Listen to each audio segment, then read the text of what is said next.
access to the water. The beach is very small. The home takes away from any possibility of a sitting park. Beach is not safely accessible to visitors. This was a very poor choice by VDOT and the town supervisors. One cannot make any kind of intelligent conclusion or recommendation for the future of this land unless you take time walking the entire site and personally evaluating the prospects for its use. Anything short of this is irresponsible. The limitations are glaring and obvious. A realistic recommendation for this land would be for a learning and business center, which has been suggested by Parks and Rec. In order to grant citizens of King George a water access park, reopen the current park when the new bridge is completed.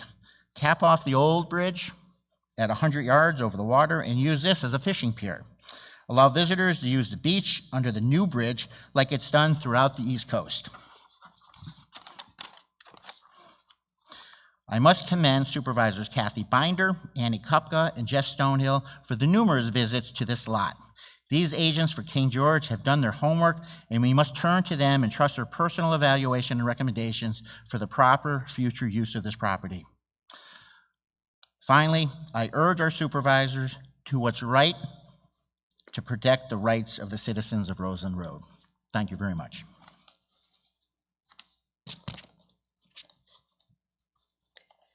Don Shelton. Thank you, Mr. Shelton. Robert Ashton.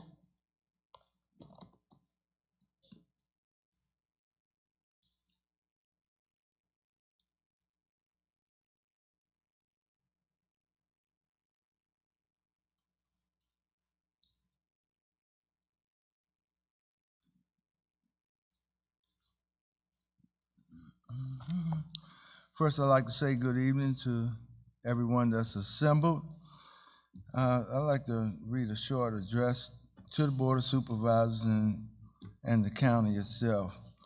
Okay, the King George branch of the National Association for the Advancement of Colored People has been carefully evaluating racial issues and injustices for many years throughout the 20th and 21st century. Some positive steps have been taken over those numerous years. However, many negative issues still exist that need to be addressed and eliminated as we move forward in the year of 2020 and beyond.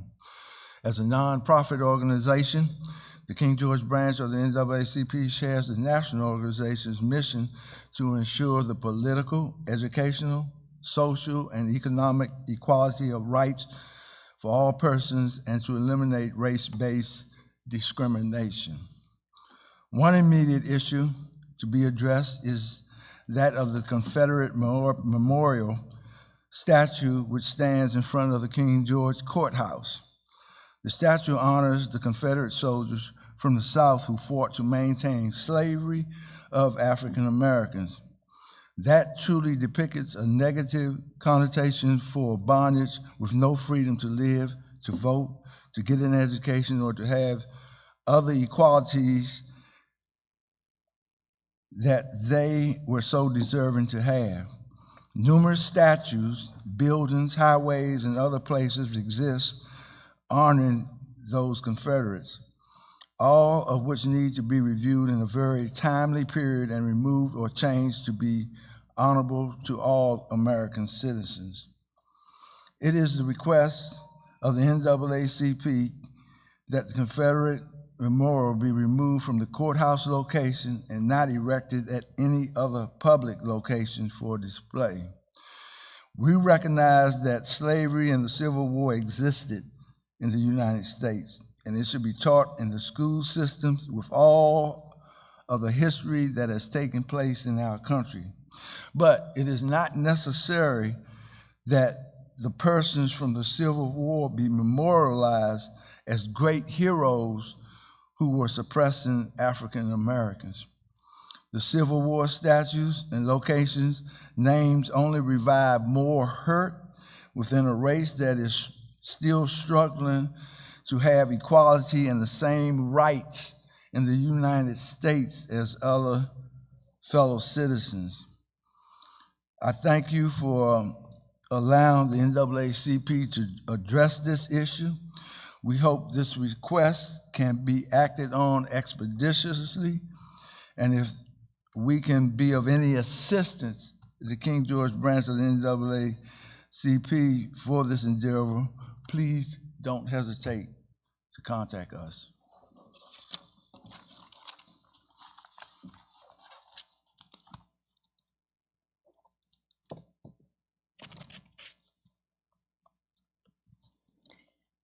Thank you. The next two names, Brian Say and Grant Woodwell, have addresses on Sedgwick Court, and I'd like to make sure this is general public comment. This is not for this going on right now is not for the public hearing for that matter. That public hearing will occur later in the same meeting.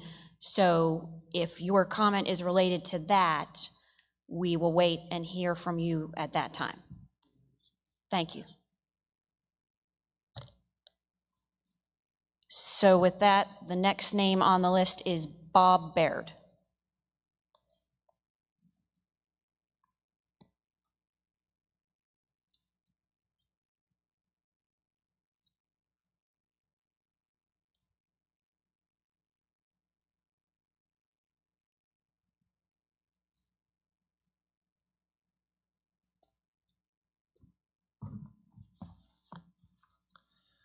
Good evening, ladies and gentlemen. And first, I want to commend our previous speaker from the NAACP for expressing their concerns regarding the lack of unfair treatment of our African-American history in this county. On the other hand, I do want to make some comments on several issues that are brought up tonight and in previous meetings. King George has at least a 300-year history, 300 years since our founding. We have hopefully learned from our successes and our failures over that time. On the other hand, I am somewhat distressed that there hasn't been an adequate effort to educate the young people of today on those same successes and failures. We've kind of glossed it over. So I do think we need to do a better job of education in those areas. Those of us that are a little older, we have learned from each other over time, learned to respect each other's customs and property and our rights. We have cherished and fought to protect our freedoms as individuals while learning to live and work together in harmony and peace in our community. There are at least 3 items on the agenda tonight and from previous meetings that cause me some concern. First, a motion which addresses the rights guaranteed by the Second Amendment of our Constitution to own and bear arms. We need to protect our freedoms. Secondly, there's a discussion regarding the proposed removal of certain monuments that were just referred to from the courthouse grounds. I would contend that perhaps not removing those monuments, but perhaps adding additional educational material regarding our history might be appropriate. And there is a discussion and a deep discussion tonight regarding the proposed use of certain properties along Roseland Road for public purposes, which could impact the citizens that live along that road. I urge the board to carefully consider the impact that the decisions regarding those 3 issues in particular will have both on the community and on the individuals closest to those issues. I believe we must carefully consider each of the issues and take actions which perhaps result in a close control of those resources such that they're used properly with minimal impact to the surrounding neighborhood. I urge the board to continue to work as they have to protect the rights of the citizens, the beliefs of the citizens, and our overall society here within the county and our nation. The freedoms that we have come to enjoy, appreciate, and have learned to adapt to, and work with each other throughout our history. Thank you. Thank you, Mr. Baird. And I would again remind speakers, please state your name and your address at the beginning of your comment. Thank you very much. The next name on the list is Lisa Pizzana.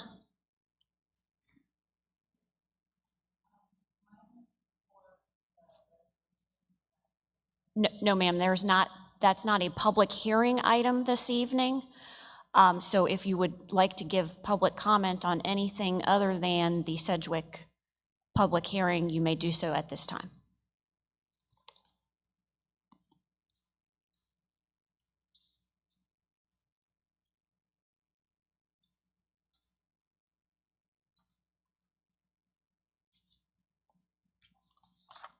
Hello, my name is Lisa Pizzana, and I live at 13501 Salem Church Road. And I just wanted to give my support for the firearms resolution, and I appreciate that the board has made this an agenda item and has the resolution ready to go. I fully support protecting the Second Amendment rights of our fellow citizens and being in solidarity with other Virginians to make sure that those who visit our county and those who live in our county, that their rights are protected, and that there's not this confusing patchwork of laws throughout the state. So thank you very much for the agenda item, and I just want to say I support it. Thank you.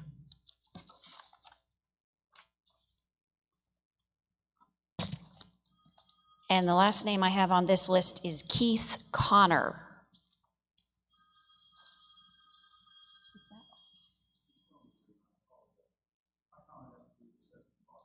Okay, thank you, sir. We'll defer yours until the public hearing.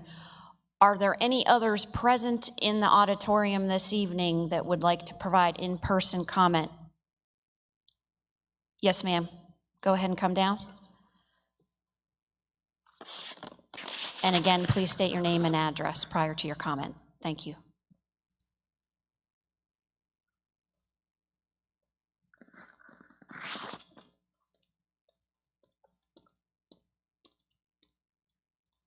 Good evening. I'm Marcia Stonehill. I reside at 6424 St. Paul's Road. I'm standing here this evening just to publicly announce that my support of the NAACP request. I know this is a very emotionally provocative issue for many people. And I want to request that each of you put sincere thought into the reality of what Black Americans have experienced in this country. For me, I cannot support memorializing a Confederate soldier when what was being fought for was the right to treat people as inhuman. The right to rape them, beat them, remove body parts, separate them from other family members. I don't understand why we memorialize this. So please dig deep into history that's not part of our public mainstream history, and be very thoughtful. We are in the rural South. Let's let King George be progressive and an example to other rural counties of how to move forward with consideration and positive movement. Thank you.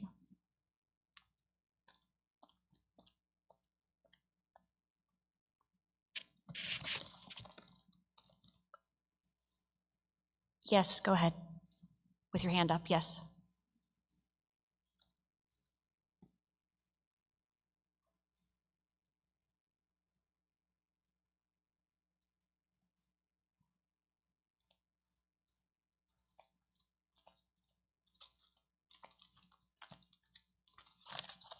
Good evening. My name is Jean Fracey, and I live at 8438 Cedar Lane in King George. I'm actually here tonight for my uncle. He lives on Roseland Road. He's in his 80s and he's lived there almost his whole life. Just about the only time he left was when he left to serve his country. My uncle had made his livelihood there. He worked in the Potomac River. He's a waterman. And we had many family gatherings where we had lots of fun. There's no way that that Butler House can replace the land at by the bridge at Wayside for people to enjoy. I also work at the Dahlgren Heritage Museum, and I can tell you on Sundays, there's probably between 40 to 50 cars there. I was there this Sunday, you couldn't even get in there. There were so many people down there. I mean, we want people to enjoy our recreational facilities, but that Butler House is not it. And I would be supportive if it had a beach, if it had a way they could get down there, but they can't. So anyway, in honor of my uncle, William Green, I'm here to voice his thoughts. Thank you.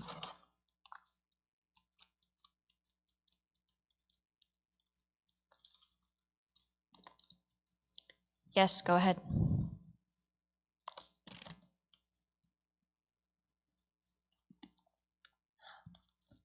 Good evening. Jeremiah Hanson, 12567 Claydale Boulevard. I wanted to speak in favor of the firearms resolution that's on the docket tonight. I know the county passed the Second Amendment sanctuary, and it's definitely to its credit that it did so. But I also wanted to emphasize that reaffirming that commitment by the board will be important to the county. This is especially in light of legislation from Richmond, which right now also includes additional and more expansive bans that would not be constitutional. The county needs to reaffirm those rights in light of this.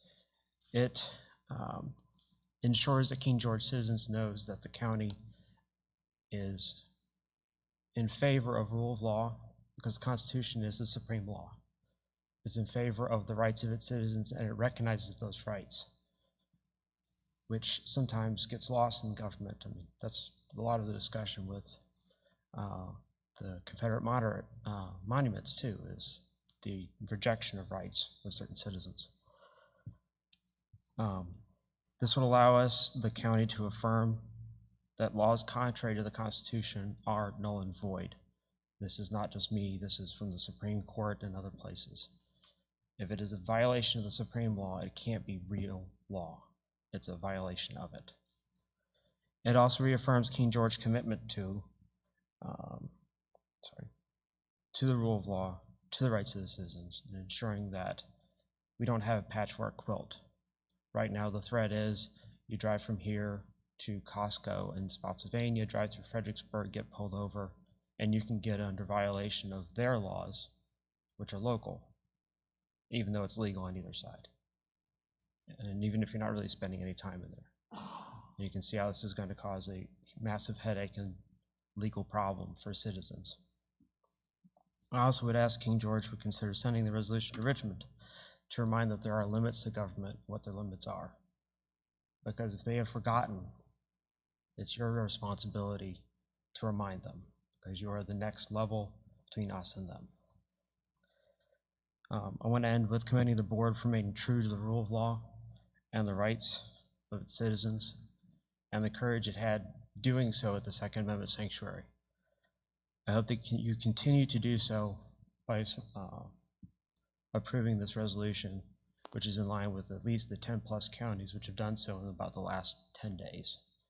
So this is just pretty much a reaffirming of the rights of the citizens, both for 2A and everything else. Thank you.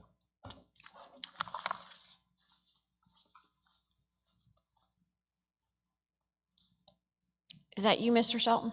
Yes. Okay. Come on down, sir, if you've decided you would like to speak after all.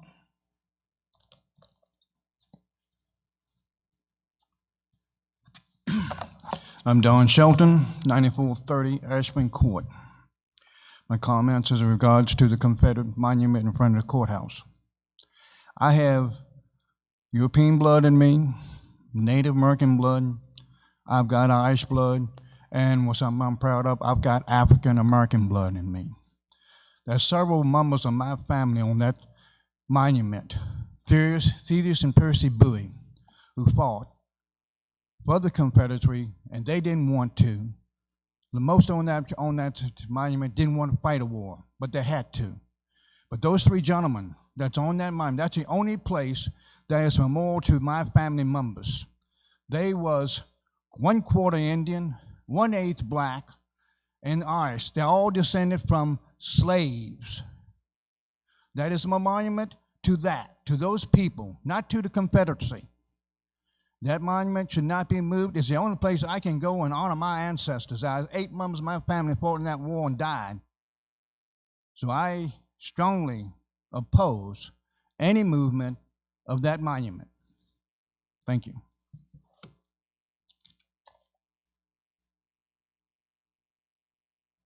Is there anyone else here in the auditorium? Please raise your hand if you would like to speak at this time. Why don't, yeah, you can come on down next, and then we'll get the gentleman behind you. Yep, thank you.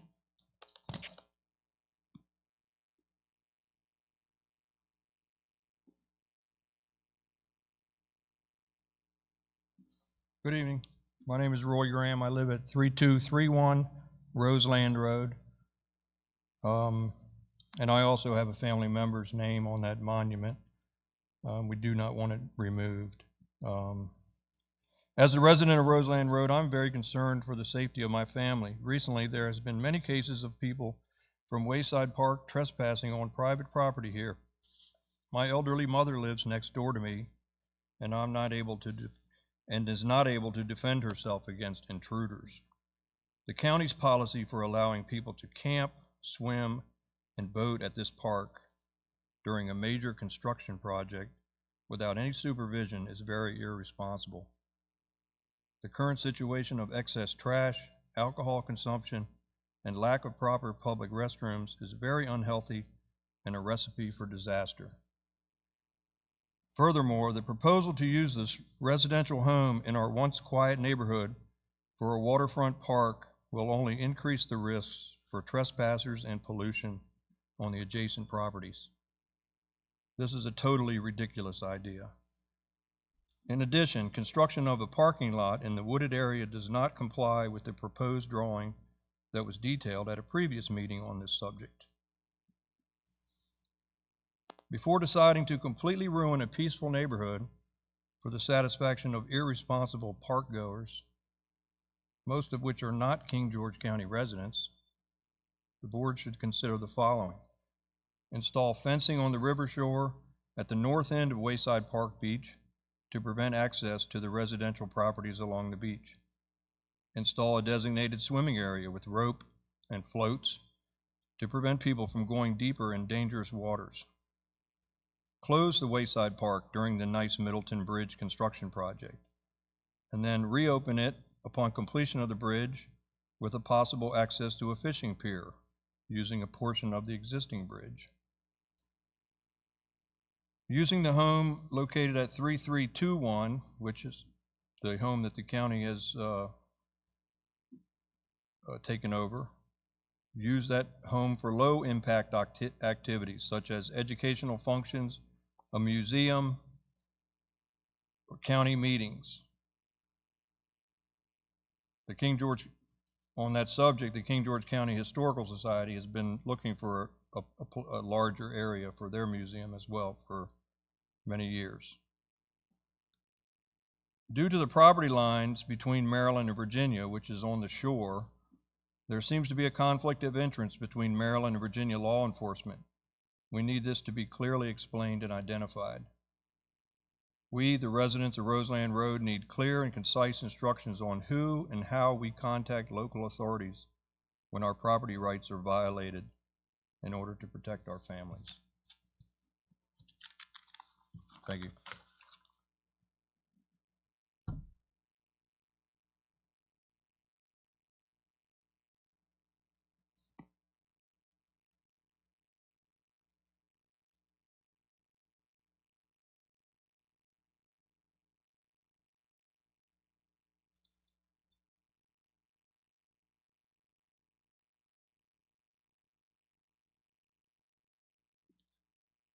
Hi, I'm Michael Green. I live at 3218 Roseland Road. I have beachfront property right next door to Roy. the last speaker. And like him, we've already had problems with trespassing, and I have the second dock down from the park, and the people from the park are increasingly encroaching down towards my property. I've seen my neighbor with the first dock's already had people all under his dock, about 20 or 30 of them. They've gotten up on his dock. So basically, I'm worried about my property. I have a boat and a lot of property on the waterfront. So that's basically all I have to say. So thank you.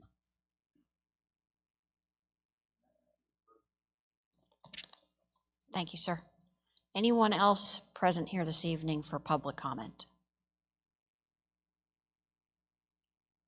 All right, seeing none, we will move on to online. Is there anyone online waiting for public comment?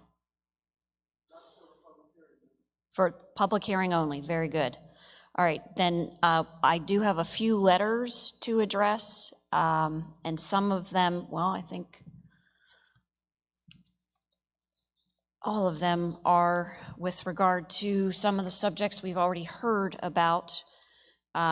So I have, in the interest of time, followed counsel from the county attorney with regard to grouping them by subject matter and common themes. So I will start with Susan Park, 10064 Fransom Folsom Drive. I'm emailing as a resident of King George in support of the King George NAACP request to remove the Confederate memorial in front of our courthouse. I request that you read my email into the record at your meeting on 4th of August, 2020. As stated in the letter, we recognize that slavery and the Civil War existed in the United States, and it should be taught in the school systems with all of the history that has taken place in our country. But it is not necessary that the persons from the Civil War be memorialized as great heroes. Those who fought to defend slavery should be remembered but not glorified. Slavery was a stain on our nation, and its legacy lives on today. Think about the message this monument sends to the people who visit King George.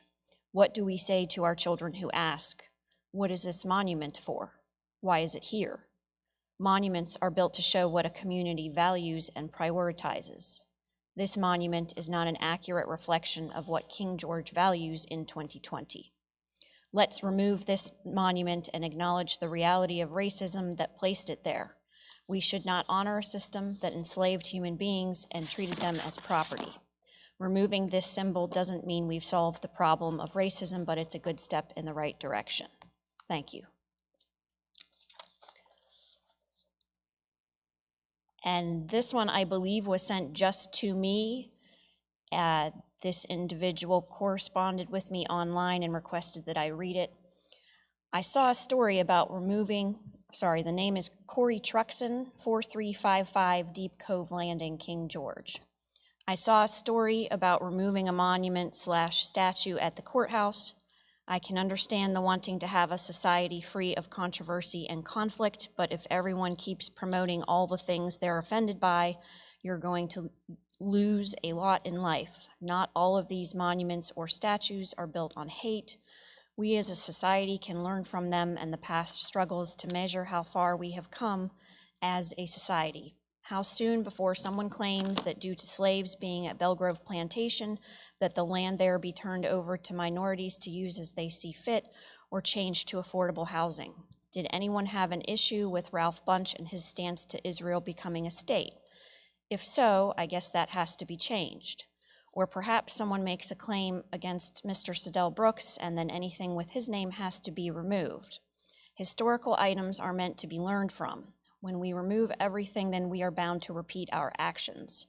As a Black man in this county and state, nothing has offended me. Not one rebel flag, not one statue, not one memorial. I do get offended by Caucasians who feel they know best as to how I should feel or think. This white guilt is killing America faster than anything. I would propose that if the majority of citizens in our county want something moved, removed, renamed, that those items should be put on a ballot for all to vote on. We as adults should be able to discuss topics, events, and come to a common ground that is best for all. Perhaps the answer for these type of things is to build a museum for King George County and show its past, present, and future for all folks to see. You can't change history, but we all can educate ourselves from and build a better community as a result. And I would also state, we did receive other emails on the subject matter, but there was not a request made to read them aloud during public comment tonight.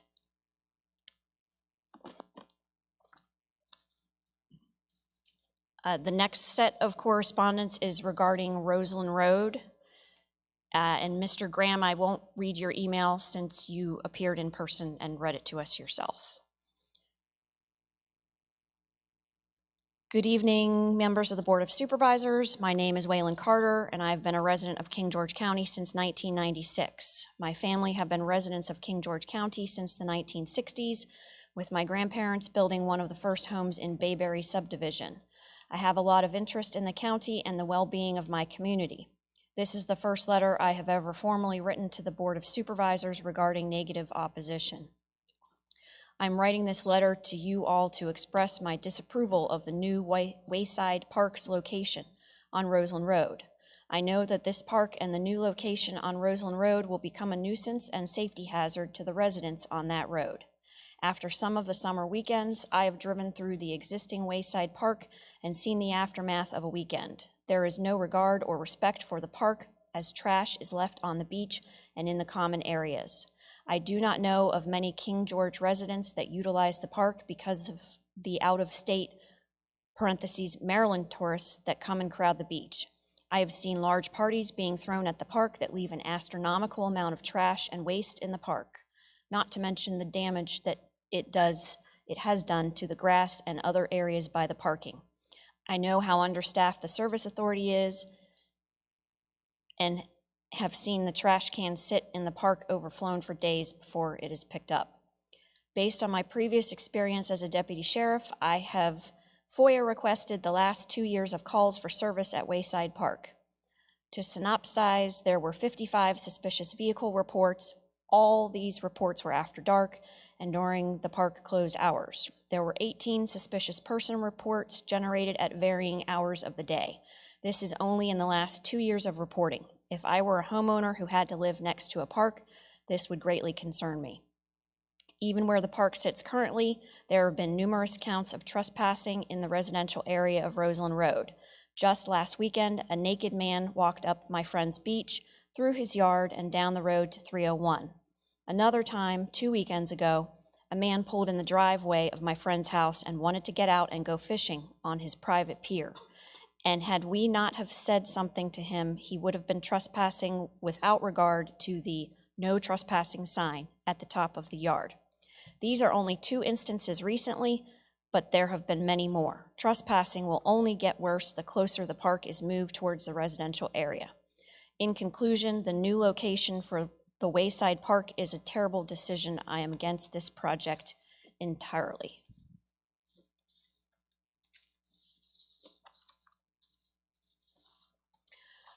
We are in receipt of 2 emails from Jerry McDaniel and Alex McDaniel with similar subject matter, and I will read the longer of the 2. To the King George County Board of Supervisors and the people of King George County. Please imagine that you arrive home one day to find a vehicle you do not recognize sitting in your driveway, and upon approaching the vehicle, they explain they were hoping to use your internet service, despite the posted private property and no trespassing signs.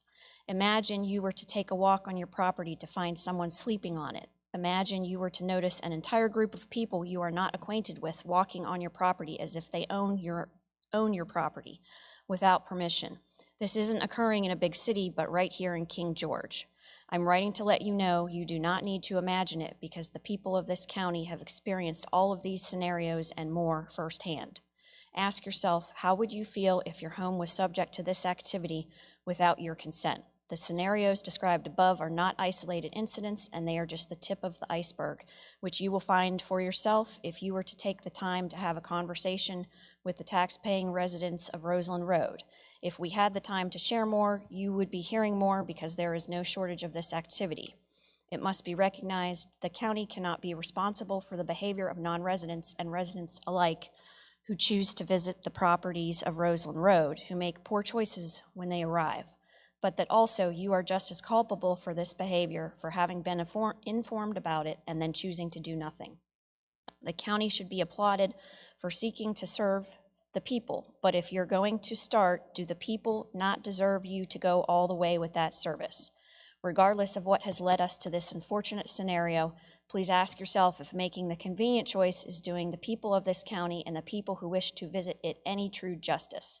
I have no choice but to appeal to you as public servants and ask the question, do you feel all the people are being served to the best of the county's ability? A scenario has been created where the people who own property on Roseland Road and the people who visit for recreation alike are being sold short, and I believe King George County can do much better. Why should something that is meant to serve all people and provide a destination for the world to visit King George County come at the expense of the safety, security, and mutual respect of its citizens? Something is very wrong with this picture, and I, as a lifelong resident and property owner, humbly ask the board for their support on behalf of everyone. Find a location for a free park for all people that does not put the patrons and residents alike in an uncomfortable and unfair position. My family owns 3 residences at 3202, 3205, and 3148 Roseland Road, and your decision will have a major impact on the value of these properties. Jerry McDaniel, 8755 Dalgan Road.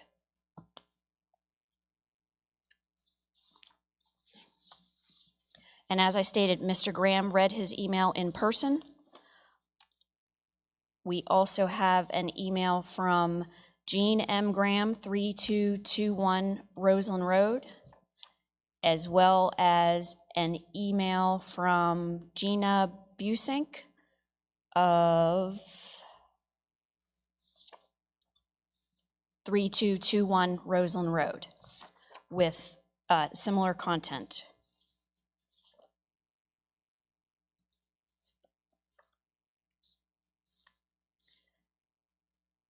Next email, Tracy Usry, 3851 Edwards Drive.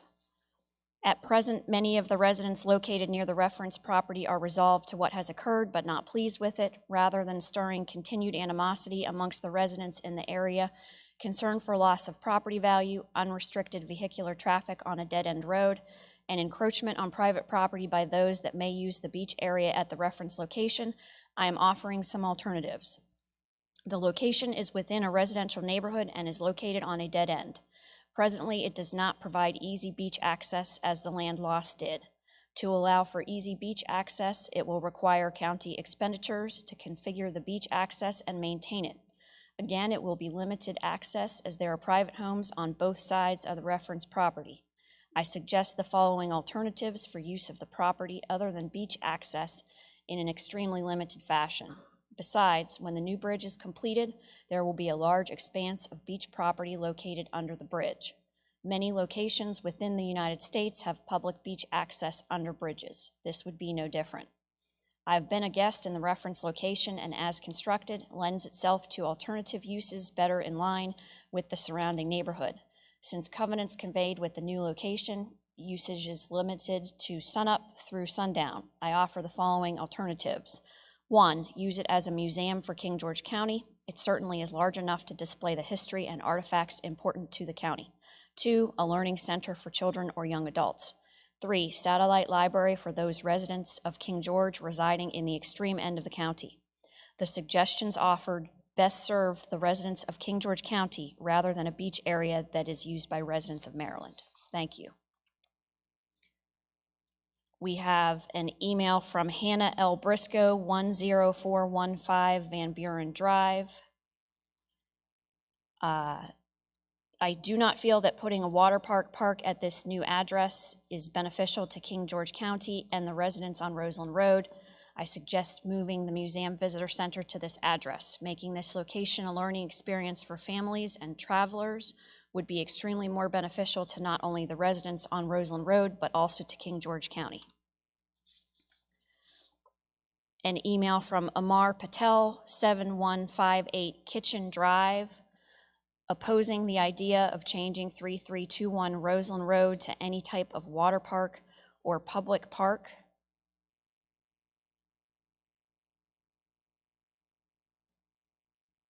And I would note, of special note, people are already disrupting the quietness and tranquility these people purchased and built their homes on. It would only get worse if you encourage the public park to open. It will ruin a great community and great neighbors in our community. This community has families and pets that walk the road. They enjoy their privacy and do not need a public park. And Pam Fowler, who does not state her address, is opposed. And I do have one that I was not able to print. I have it in email, and I would like to state for the record that I will provide all of these emails to the clerk so they can be entered in their entirety into the record. We had received 11 of these emails that appeared against a park at that Roseland Road address, and one that was in support, and I will read that at this time. Phyllis Vyers, 7448 Hobson Lane, King George. To whom it may concern, I am writing to express my support in continuing to move forward with the replacement park, Dahlgren Wayside Park on Roseland Road. I realize Peter Karabatz is trying to get support in opposition of the new park for the meeting, therefore wanted to speak out in support of moving forward with the park. I believe it would be a shame for King George to lose the only waterfront park of this kind. As a resident, I love being able to take our grandkids there to swim without having to go to Colonial Beach, etc. While Caledon may be waterfront, we can't go there to swim. I do believe Mr. Karabatz has a real complaint. However, I would be very disappointed to not see our county replace Dahlgren Wayside Park with a minimum of anything less than what the current location provides, i.e. swimming, room for sunbathing, picnicking, grills, etc. Perhaps a solution could be reached to make him and the other neighbors happy, as it's sad they would have to deal with trespassing. As a suggestion, perhaps a fence that surrounds the new park would be a viable resolution. While a fence may take away from the beauty, it could afford the neighbors privacy by restricting access to their property. Respectfully, Phyllis. So I would ask first, Mr. Stonehill, did you have any other additional correspondence? Because I know you're the Dahlgren representative and you may have some correspondence that was sent just to you regarding the matter. Just one that I'll hit on right quick, from a resident right there on Roseland Road. To the supervisors of King George, I oppose this idea of changing 3321 Roseland Road to any type of water park or public park. Allow anyone and everyone to come and go as they please. If it was used as part of an educational or education for youth students or field trips or weekend classes, it would minimize the negative effect on the neighborhood. My main concerns are people respecting property lines, placing a public park on a small 1.9 acre lot between two residential homes that has less than 200 feet of beach, no buffer from neighboring residents, and the excessive amount of money that it will cost King George to outfit the property to change it into a park, especially when most visitors aren't even residents. As a property owner on Roseland Road and a taxpayer in King George, I suggest not turning Roseland Road address into a public park and invite the general public. We've already had multiple trespassers in the neighborhood this year, resulting from Wayside Park. Thank you, Nathan McDaniel, Roseland Road. And you've read the other ones that I have. Thank you. And Mr. Bush, I believe I read the emails from your constituents that we were all copied on as well. Mr. Granger, did you have any others? Thank you. Ms. Binder, did you have any others to read aloud for public comment, ma'am? Yes, I'll take it over now. I do have you, ma'am. one that the resident had requested that I read it into record. Dear Supervisor Kathy Binder, I guess what bothers me the most about the monument at King George is that these were people who really had no choice but to fight and die. I registered for the Vietnam draft in 1966. My only choice was to enlist and pick up what you wanted or wait, be drafted, and get what was left. They King George residents didn't even have that choice. Their Board of Supervisors gathered them up and sent them off to fight. Later, the Board of Supervisors erected the memorial to them to remember those who had died. Now we have an out-of-stater who didn't lose an ancestor from King George in the war is wanting to remove the last trace of their existence and the innocent lives that the Board of Supervisors took. I am emailing you as my Board of Supervisors to let you know that I am against removing and forgetting those people who were forced to fight and die for us. Respectfully, your constituent, Craig Howe, on 15108 Misty Lane. And that is the only one that I had. All right. I will move now back and close public comment for this portion of the meeting. Madam Chair, I will now move. Go ahead, Dr. Young. I'm sorry, but between the correspondence that's read by yourself and Ms. Kupka, I'm asking, did you all note the correspondence from Cynthia Miller of 7221 Stewart Road? No, I'm sorry. No, I did not. Dr. Young, do you have that? I do. She didn't ask for it to be read into the record, but it does reference the King George Courthouse Monument, and she writes to state that she does not want to see the monument removed, and we'll make sure that that's kept posted with the record with the rest of the correspondence from the general public. Thank you, Dr. Young. I do remember that email now. It was very detailed, and she wrote a book about her family members on the monument. So please, thank you for reminding me and putting that in the record. After that, now I will move to reports from members of the board. Mr. Stonehill.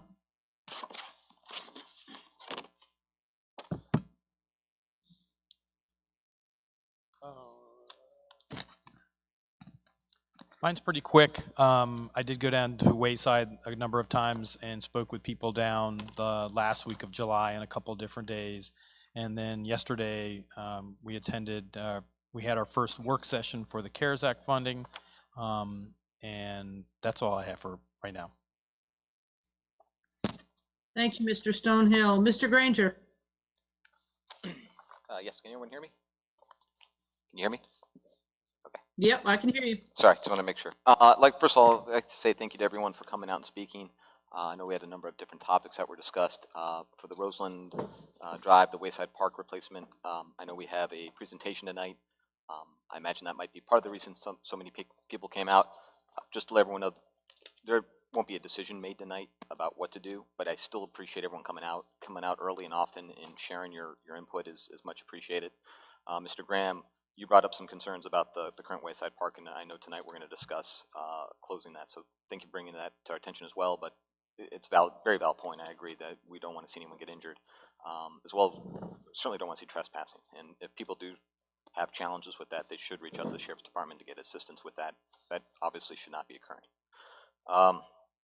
In regards to Ms. Jackson, who spoke first, I believe she's left for the day, but I'd just like to say thank you. I know she's not a county resident.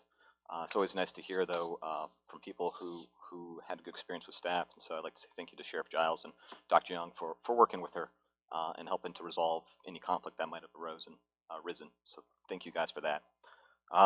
For the Second Amendment resolution, I know we're going to have a discussion about that a little bit later. So thank you for coming out speaking about that. And the last one was the memorial. And so I definitely agree with the concern of memorializing the soldiers as heroes. And I do know, at least my understanding, was this monument was commissioned by family members. And so I don't know if it's necessarily a memorializing as heroes so much as it is mourning the loss of family members. And so I know we have some residents who do live in the community, and they have long time ties into this county. And so we may not always be proud of what everyone's done or even ourselves, but it doesn't mean we don't love them. So just kind of look at it from that perspective. Other than that, I'd just like to share that Mr. Chris Clark shared with me right before the meeting that we're at 69.4% participation in the census. So thank you everyone for that, and hopefully we'll be able to get to 100%.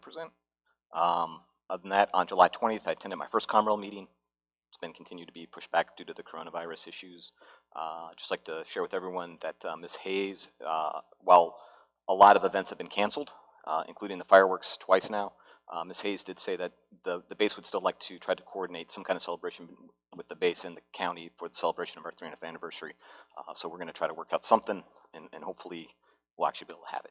So I appreciate the base being willing to work with us on that.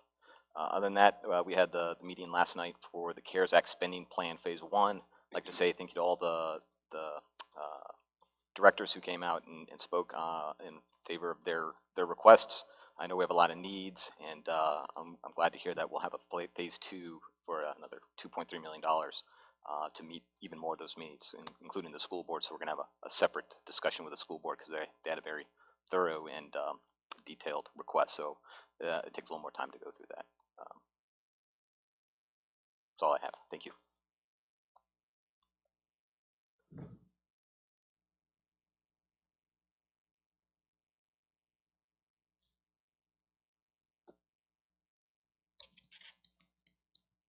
Ms. Bender, Thank you. I'm done. I don't know if you're on mute still, but Oh,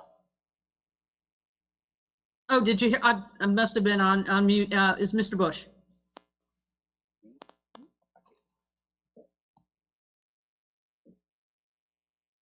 So first off, to all my shipmates, how fitting it was that this morning we woke up with a hurricane upon us, because today is Coast Guard Day. On August 4th, 1790, President George Washington signed legislation establishing maritime force simply called the Cutters, or the System of Cutters. Thus was born the United States Revenue Cutter Service, known today as the United States Coast Guard. So this is my first Coast Guard Day as a retiree. So to all my shipmates, I just want to say Happy Coast Guard Day. I do have a correction to make in a statement from last night during our CARES Act work session. When we were discussing KGI's request, I did misspeak. It was pointed out to me, so I wanted to set the record clear. I stated that there was an article regarding KGI. That is not the case. There was an article regarding KGI and their relationship to King George. What was the article, or what the article entailed, was Stafford County and KGI. What I was referencing was actually a post, not an article, and it was made by a former supervisor. And I would just like to clear the record and read that quick statement from that post. Stafford County supervisors have done a fabulous job partnering with KGI Communications of King George County and are expanding internet service in rural areas of the county. Unfortunately, King George has not been as amenable to work with, which is why KGI continues to do more work with Stafford, Caroline, and Westmoreland. I spoke with a representative from KGI and explained to them that that's what I was referencing. They wanted to make it clear that they had not made any comments to the paper that were derogatory on behalf of KGI towards King George. So that's what I wanted to clear up. To everyone who came out tonight and submitted correspondence, thank you very much.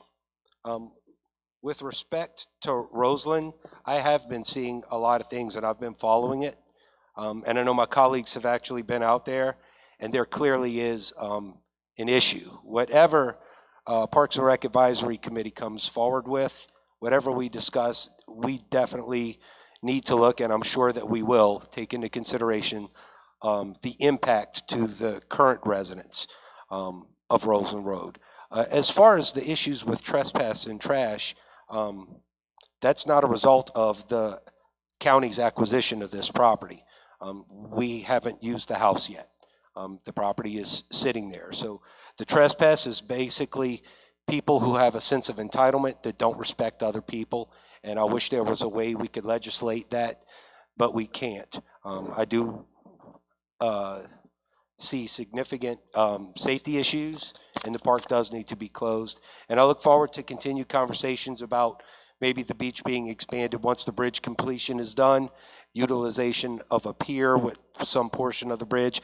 I look forward to those discussions, but definitely whatever comes up with Roseland, the residents will be taken into account. The biggest part of that acquisition wasn't just that house and the small waterfront footage. We doubled the size of Barnesfield Park as well. So that's something that worked out for the county.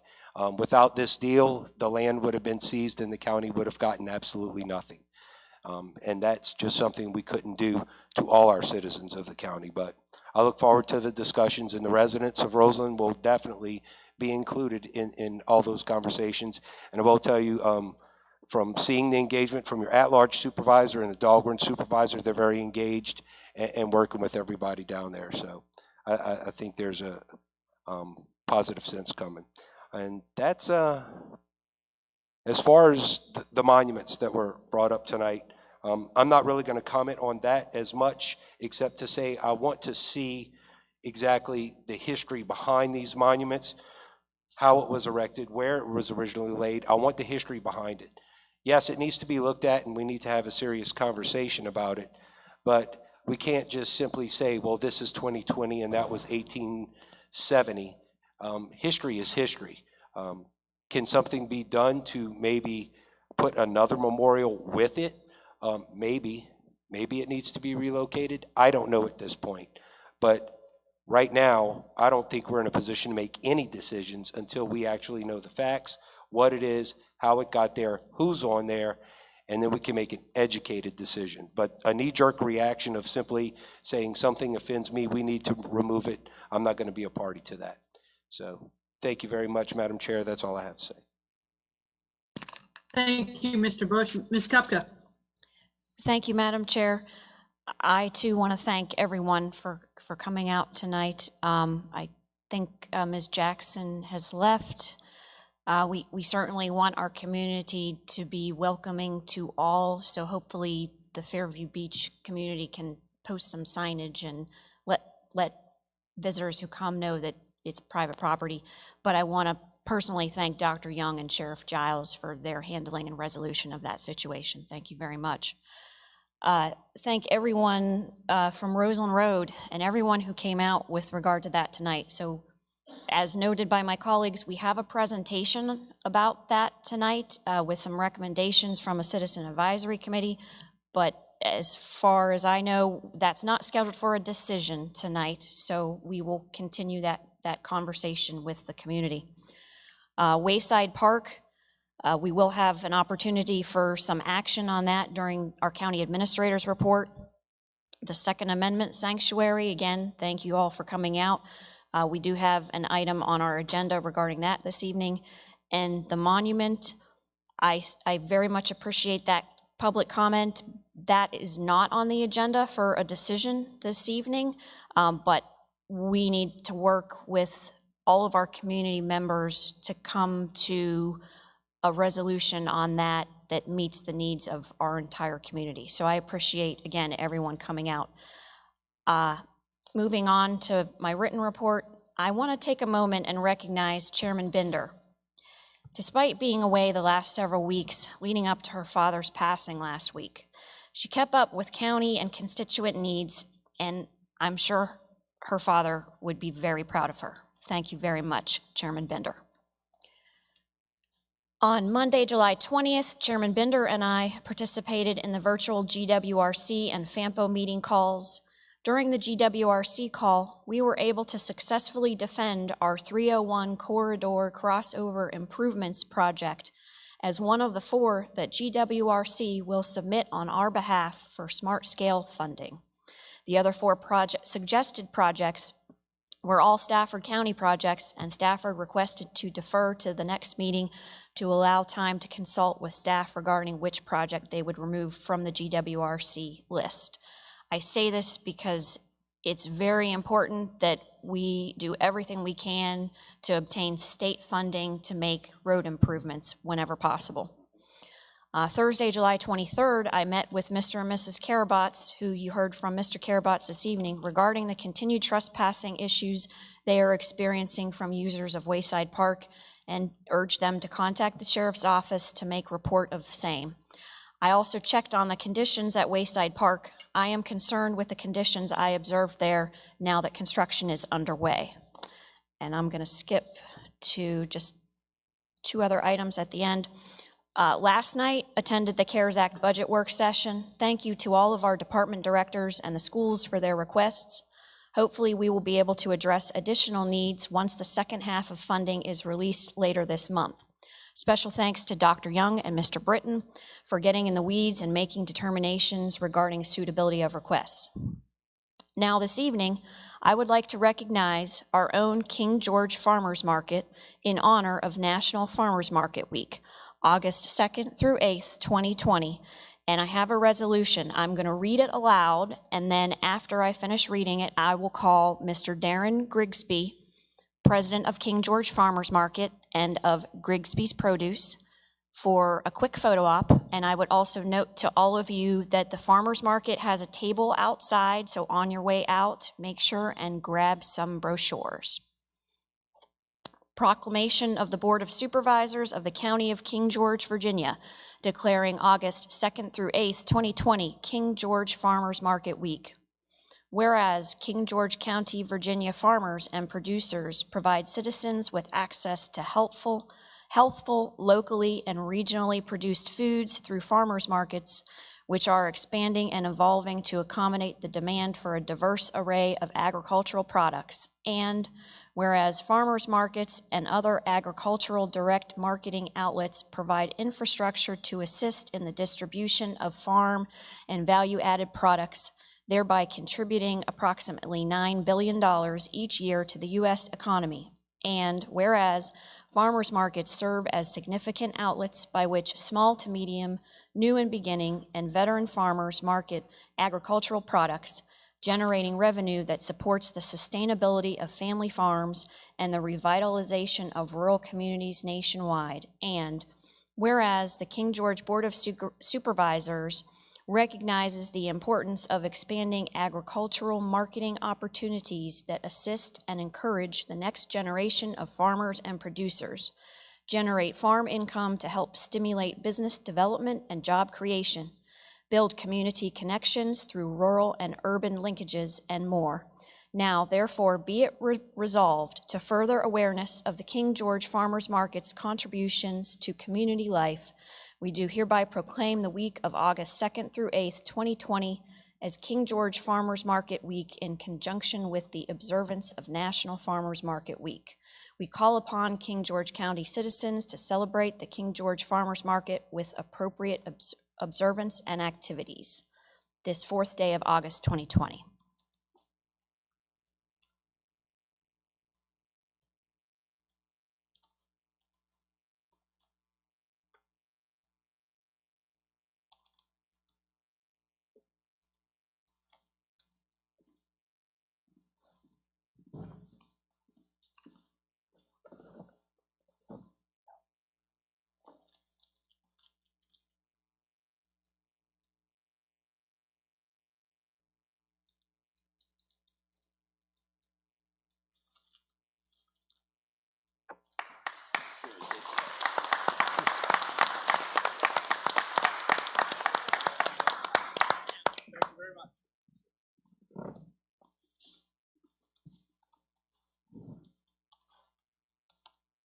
And just one last thing, I tentatively plan to hold Meet Me at the Park office hours at Sidell Brooks Junior Park this Saturday, August 8th, a little earlier than usual from 8 a.m. to 10 a.m.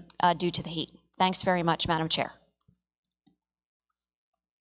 Thank you, Ms. Kupka, and those kind words. Thank you very much. I want to thank everyone who came out or spoke online. And after my report, we do have one more person that we're going to be afforded the ability to speak in public comment because there was something that happened. He had already signed in and expressed his want to speak. So we're just going to include him at the end of my board report. I want to thank the residents of Rosalind Road. I've met you many times, especially at Jean Graham's Crab Fest that she has every year. I visited, well, actually coming back home on Sunday, I observed going over the bridge, the numerous people and tents that were there. And there was quite a large amount of people, just like Ms. Frazee said. And then I also visited yesterday before the storms rolled in, and there was not as many people, but there was quite a few people there fishing, and numerous people that were attempting to swim over the barriers that are there for dredging. So I do understand the concern, and there was even some evidence that they had wandered down to the Buckler House and left some items there. So they do wander, as you see, and we will address that later in the meeting. I also residents of Roslyn Road understand that a long time ago, as you may remember, we had asked the Parks and Rec Committee to give us their ideas about what they saw as a Parks and Rec Committee that could be done with that property. And we had always intended to take their suggestions, our suggestions, and then get the public's feedback. So this is just one step in the process of making a decision on the property that we acquired from the land swap. Concerning the Confederate Monument, I know Dr. Young and Mr. Britton have been working hard, and they've been soliciting information from a lot of parties about the history.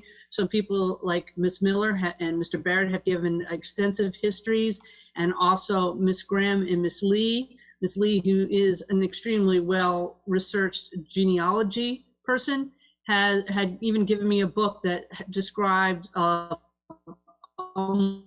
on there, including a gentleman who was on page 27 of that book. His name is Horace Conway, and he, as they listed, was a colored man and body servant for Major Ruggles during the war between the states.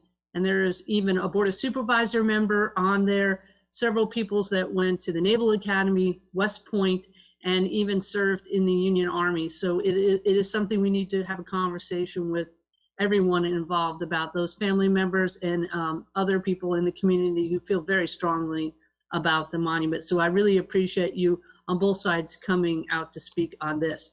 Ms. Jackson, I remember when you and your husband came to see Sheriff Giles and Dr. Young, and I appreciate the way they handled it, because I didn't know they were meeting, and I apologize for having shorts on and wandering into the office, but they seemed quite happy to speaking, and they left with a smile on their face, and they even waved to me in the copy room. So I really appreciate the way they handled it, and we can all work together to have a positive resolution like that, and maybe a better way we greet our visitors sometimes. Next up, I want to read my board report. Please give me a moment to read this. This is in honor of my dad. Over the past 3 weeks, I've taken a journey. As like everything else since March 13th, unplanned, unwanted, and uncharted. Being in one of the original COVID-19 hotspots in the New York, New Jersey area to say goodbye to my father, Paul. Paul worked hard at all he did. His record of service was as a volunteer firefighter, ham radio operator, emergency management coordinator for 2 counties, a manager with the United Telephone Company, and even a news photographer. He was always available with a helping hand to others and looked out for his family, as I did for him in the end. On this path, I met many people who helped us, from the kind EMS workers, the New Jersey State Police officer that held traffic for the ambulance, to the nurses at Newton Memorial Hospital, and to the amazing staff at the Karen Ann Quinlan Hospice. To be able to do what they do every day is amazing. As a collective whole, they were an example of what dedicated professional healthcare workers are and the professionalism they show every day, be it up north or in King George County and surrounding regions. Being in this more restrictive region with COVID, I appreciated what we have to offer in King George and how lucky we truly are, because they don't have supplies that we have. And many people said, do you have some paper towels? Do you have hand sanitizer? Do you have soap? And they don't have any. They even had people that were waiting in line to get milk. So we need to appreciate what we have.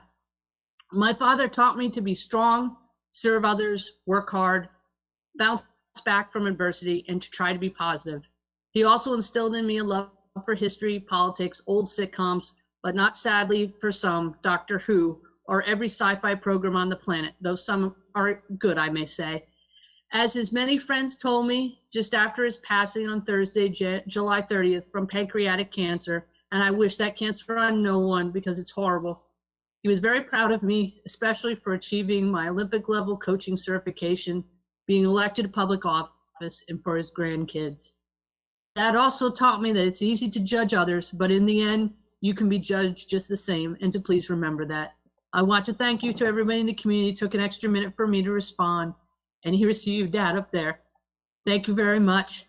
And we have Mr. Van Cleve, I think, online who would like to say something. Thank you. Okay, can you hear me? Can you hear me? Yes, I can Hello? hear you. Okay, whoa, that was loud on my end. Okay, I'm sorry to hear about the loss of the chairman's father. This is Philip Van Cleve. I'm the president of the Virginia Citizens Defense League, gun rights organization. As you guys might recall, there was a massive rally in Richmond on January 20th where they had about 50,000 gun owners show up. It was totally peaceful. In fact, Richmond was cleaner when we left than before we got there. And it's our organization that's pushing the idea of the resolution that you'll be talking about in a little bit. The thing is that as Americans look around us, we see a country that's upside down. We see people breaking the law with impunity. We see calls to disband the police and restrictions on our rights, and just everything's upside down. And even government in Virginia seems to be upside down. So this is a way for local government to say to the people of the county, look, we're with you. We support your rights. We know that your right to self-defense is absolutely critical. It's critical for all of us, and we, the county, have no intention of infringing on that right, even though now the General Assembly, amongst a bunch of other bad laws, has given localities the ability to make local gun control. And that, in turn, as a previous speaker mentioned, creates a spider web of laws that would be almost impossible to keep up with. And we don't do that kind of division with any other of our rights. We don't allow a locality to say, well, when you're in Fredericksburg, we don't allow you to do the Fourth Amendment. We can search you at will. We don't do that. It's only guns that get treated specially every time we turn around with restrictions. So I would hope that all of you would consider supporting this resolution and standing with the citizens, as you've done in the past. It's a very commendable county you have there. That's really all I had to say, and I thank you for the opportunity. Thank you, sir, for giving your public comment. That will be the end of our public comment portion of the meeting. Not public comment, reports from members of the board. Could I have a motion on the consent agenda? Move to approve as presented. Do I have a second? Second. Any discussion? All those in favor, state Aye. aye. Aye. Any nays? Chair votes aye. Motion carries. Next up, constitutional officers. Do we have any reports, Dr. Young? No, Madam Chair. Thank you very much. Report from the county attorney, zoning ordinance proposed amendment payment of taxes requirement. Mr. Thank you, Britton. Madam Chair. This is a proposed text amendment in accord with Virginia Code. It adds to the current zoning ordinance amendment, and I would note that community development is here, and I've run this by them. The allowable Virginia Code requirement that prior to the initiation and application by the owner of any subject property, the owner's agent, or any entity which the owner holds an ownership interest greater than 50% for a special exception, and then they list all the permits you can get. The applicant shall produce satisfactory evidence that any delinquent real estate taxes, nuisance charges, stormwater management, utility fees, and other charges that constitute a lien on the subject property that are owed to the county and its subdivisions have been properly assessed against the subject property and have been paid unless otherwise authorized by the treasurer. And it provides also for proof of payment. So basically it says that if you want to get a permit from the Department of Community Development under the zoning ordinance, that the subject property has to be free of encumbrances and financial encumbrances from the county and its subdivisions, and that you paid all the taxes on it. So I would recommend that you authorize this for advertisement for a public hearing if you wish to proceed with the text amendment. So moved. Second. Any discussion? All those in favor? Aye. Aye. Any nays? Chair votes aye, motion carries. Thank you, Mr. Britton. Next up, we have the reappointment of Mr. Scaramucci to the BZA for 2020-2025. Yes, Madam Chair. Mr. Scaramucci was appointed to the BZA to fulfill an unexpired term, which expired on May the 31st of this year. I've spoken with Ms. Kupka, I believe, who actually we make recommendations to the circuit court, who moved to make that recommendation. And I did pull the minutes, and it was just unclear as to whether or not the appointment was only for the unexpired term or whether it was for the next 5-year term through May the 31st of 2025. And so Mr. Mason brought it to my attention, and the court wanted clarification. I was not able to clarify it. So if Mr. Scaramucci is still available, and if Ms. Kupka still wishes to recommend him, I would suggest that we make it clear in the motion that it is for the term ending May 31st. It's a 5-year term, 2025. I'll forward that letter to the circuit court recommending it, and the judge can appoint Mr. Scaramucci or not as he sees fit. Thank you very much, Mr. Britton. I did actually contact Mr. Scaramucci to make sure he was still on board with continuing to serve, and he is in fact. So I would like to make the recommendation. I would like to move to recommend to the circuit court Mr. Anthony Scaramucci for a term on the Board of Zoning Appeals to expire May 31st, 2025. Did I get that motion right, sir? Exactly. Thank you. Second. Any discussion? All those in favor say aye. Aye. Aye. Any nays? Chair votes aye, motion carries. Congratulations, Mr. Scaramucci, and move you on to the circuit court for approval. Thank you, Madam Chair. I'll forward the Go letter ahead.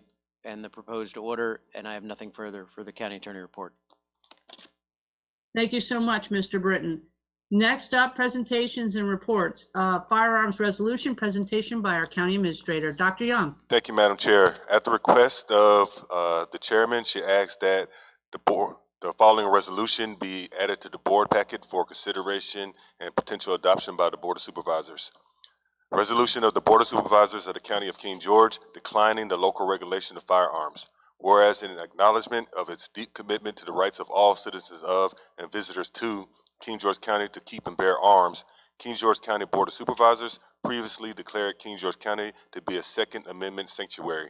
And whereas certain legislation has been passed in Virginia General Assembly that allows localities to, by ordinance, ban otherwise lawfully possessed and transported firearms from certain public spaces, causing law-abiding citizens to be exposed to a patchwork of local ordinances as they travel throughout the Commonwealth. And whereas the King George County Board of Supervisors acknowledges the significant economic contribution made to our community by tourists and visitors and does not wish to discourage travel to King George County. And whereas King George County wishes to welcome all law-abiding citizens who wish to live in, visit, or otherwise participate in the economy of our community, including those citizens and visitors who choose to legally carry a firearm for personal protection. And whereas the King George County Board of Supervisors does not wish to infringe on the rights of the citizens of or visitors to King George County to keep and bear arms. And whereas the King George County Board of Supervisors wishes to express its continued opposition to any law that would unconstitutionally restrict the rights of citizens of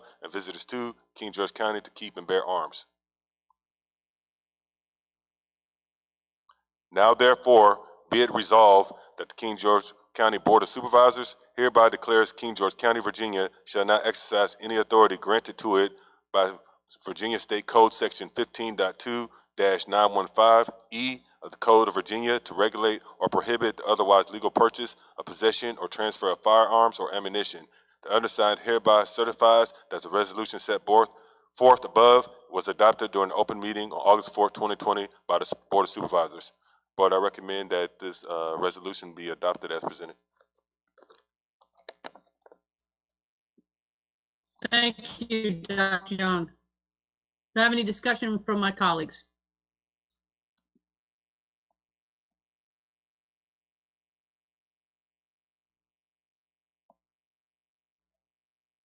Does So I know, anybody like to make a, Ms. go Binder, ahead. so I know we passed the Second Amendment sanctuary resolution, and I'm still in favor of that, which said that we would use all legal matters to protect the Second Amendment rights of all of our citizens.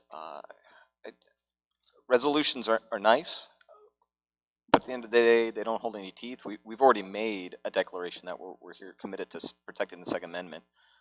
I'll tell you right now, that's still my commitment.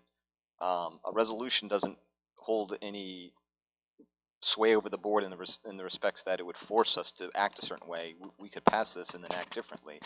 I feel like my word should be enough to say, you know, we passed the first one, and I continue to support the Second Amendment, and I would not endorse any prohibition of the legal purchase, possession, or transfer of firearms and ammunition.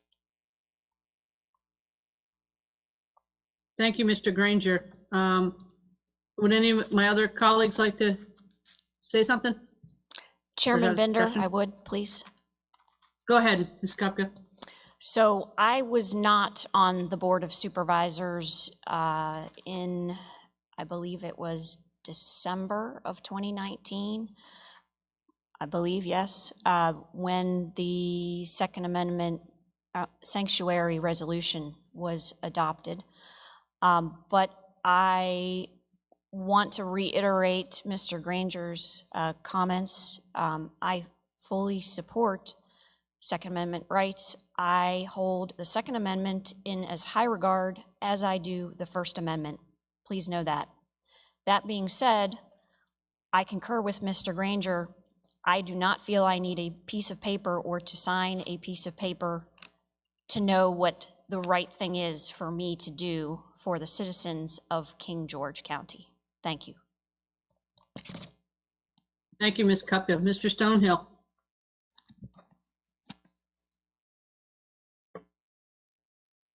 Like Mrs. Kupka, I was not on the board when they passed the 2A sanctuary city.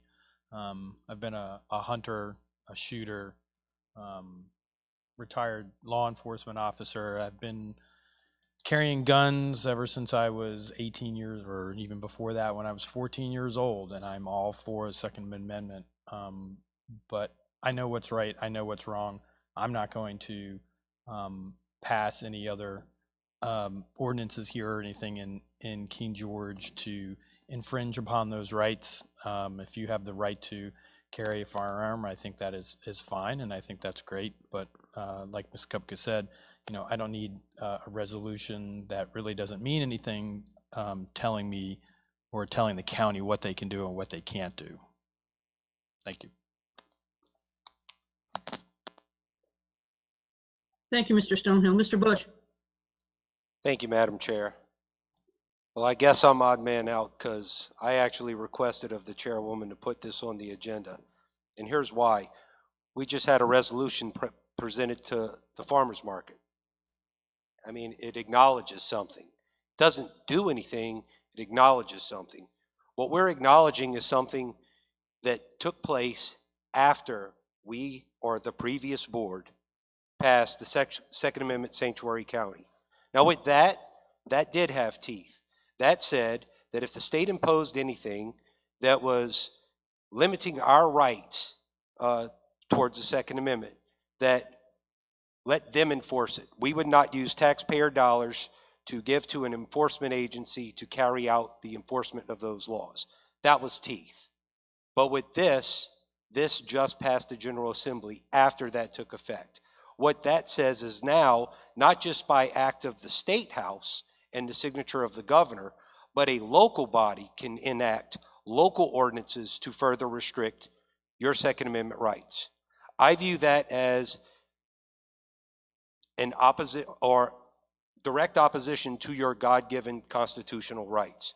The words shall not be infringed mean something, and it doesn't matter if it's from federal, state, or even local. This board is going to change in 2 years. And yes, this might not have the teeth or the enforcement mechanism that was discussed earlier, but at least it's something to bring to conscience the next board when inevitably something takes place in this country that's going to bring up the issue of, should we have guns in X, Y, or Z? Should we limit X, Y, or Z with firearms in the county? That conversation is going to happen the next time something happens in this country. It's inevitable. The cycle continues. Every time there's a shooting, it comes up. At least this resolution, whether it's an enforcement mechanism or it's not, which it isn't, it gives to conscience the decision makers of this board or a future board to probably take pause and say, what I'm about to do, am I willing to contradict this that was passed by another board? All I'm saying is that your General Assembly just gave us the authority as a board to enact an ordinance to restrict constitutional rights. This is an affirmation that we as a board and lovers of the Constitution will not take that action. That's all I have, Madam Chair. Thank you. Thank you. Mr. Bush, I did put this on the agenda because I agreed with you. And so now I look for if we do have a motion to accept this resolution.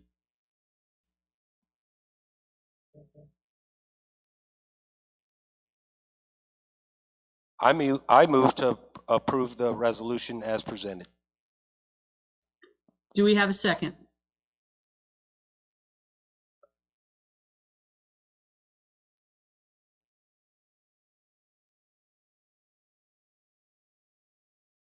Without a proper second, the motion dies on the floor.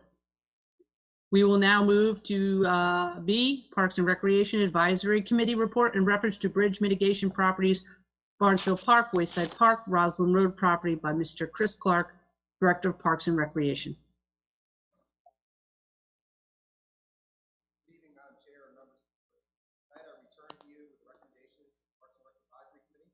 On the Wayside Park mitigation, I want to thank the members of the Parks and Recreation Advisory Committee who have worked hard over the last 6 months to develop this plan. Thanks to COVID-19, they got an extra 4 months. Chairwoman Chris Buck of the James Monroe District, Roger Nicely of the Shiloh District, Alan Parker of the James Madison District, Daniel Hughes, our at-large member, Stevie Gray from the Dahlgren District, and Jim Lynch, a non-voting member of the Friends of the Dahlgren Railroad Heritage Trail, all worked on this proposal. To start, I'd like to summarize how we got to this point, for those that don't know, and how the mitigation process has developed. Wayside Park and Barnesfield Park, I don't have my slides up in front of me here, I don't know if they're online.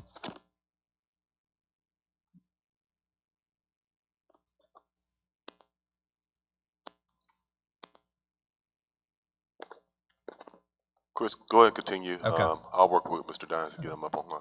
Yeah, Wayside Park and Barnesfield Park were both originally obtained through the Federal Lands to Parks program.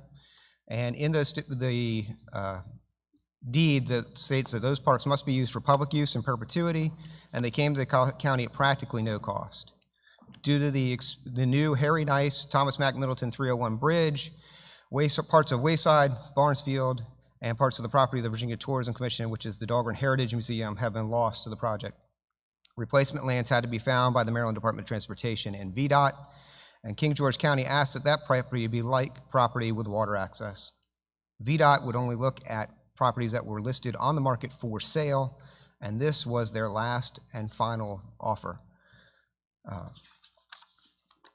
We have 4 properties that we have in the area. We have Barnesfield Park, which is 154 acres. It's about half of which of those acres are developed and used as a current park. What we're affectionately calling Barnesfield Extension for now is the 166 acres to the north of undeveloped woodlands and wetlands. Wayside Park now stands at about 8 acres on the Potomac River. 2 acres of the original park were lost to the bridge. And what we call the house, 3321 Roseland Road, is a 2-acre waterfront residence. If we get to the right side, it'll be the map. I know lots of folks have seen them. The total land loss between the county and the Virginia Tourism Commission was approximately 4 acres. We lost the lower 2 acres of Wayside Park. The Tourism Commission lost approximately an acre where their flag court currently stands. And then we lost an acre of Barnesfield Park, a very sliver of a triangle that runs from the edge of the Tourism Commission property to the entrance at Barnesfield Road.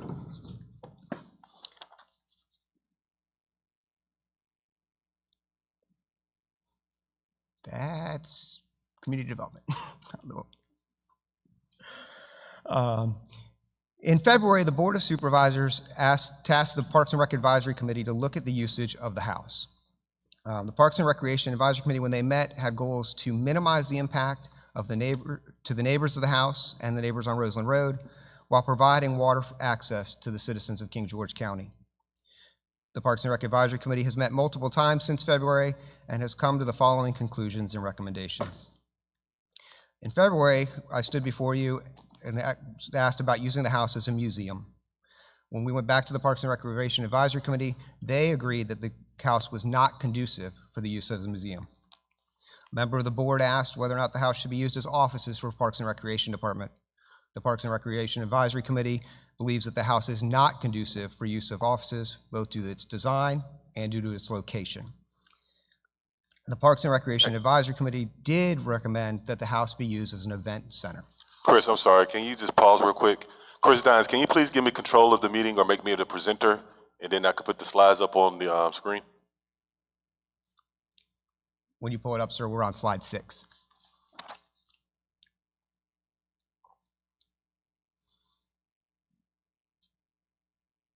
AV booth, is there any way we can turn off this house, a couple of these house lights here so the audience can see the screen, please? Because we can all see this in on our tablet, but the audience is having some difficulty seeing. I'll take care of that, ma'am. No problem.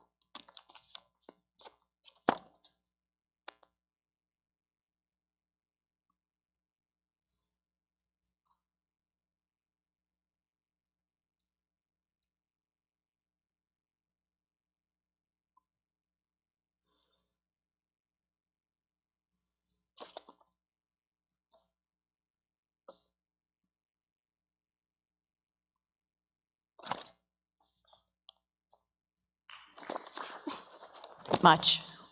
The projector has been turned off.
Madam Chair, I'd recommend that we table the presentation, allow for us to work out the technical issues.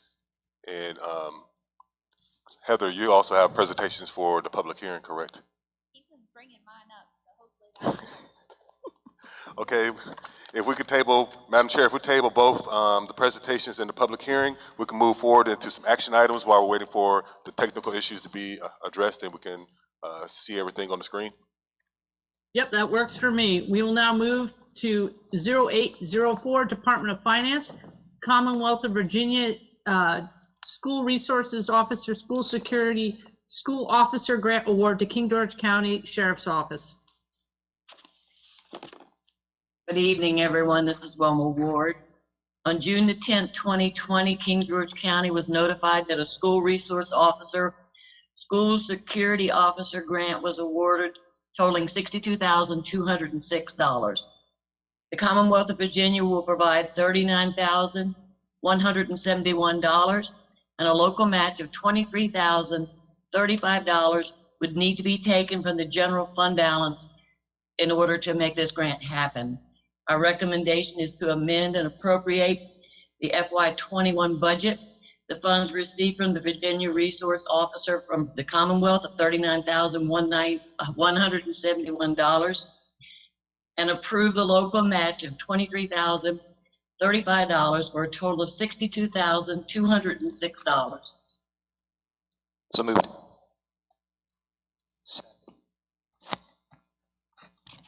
Did I hear a second?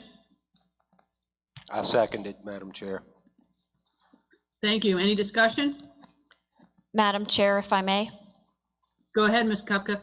So I do fully support this. I just want to point out to my colleagues and make sure everyone is tracking. This is, I believe, the third year of a 3-year grant award for a school resource officer grant, because I believe I am the one who wrote the initial grant 2 years ago, and it was renewed last year.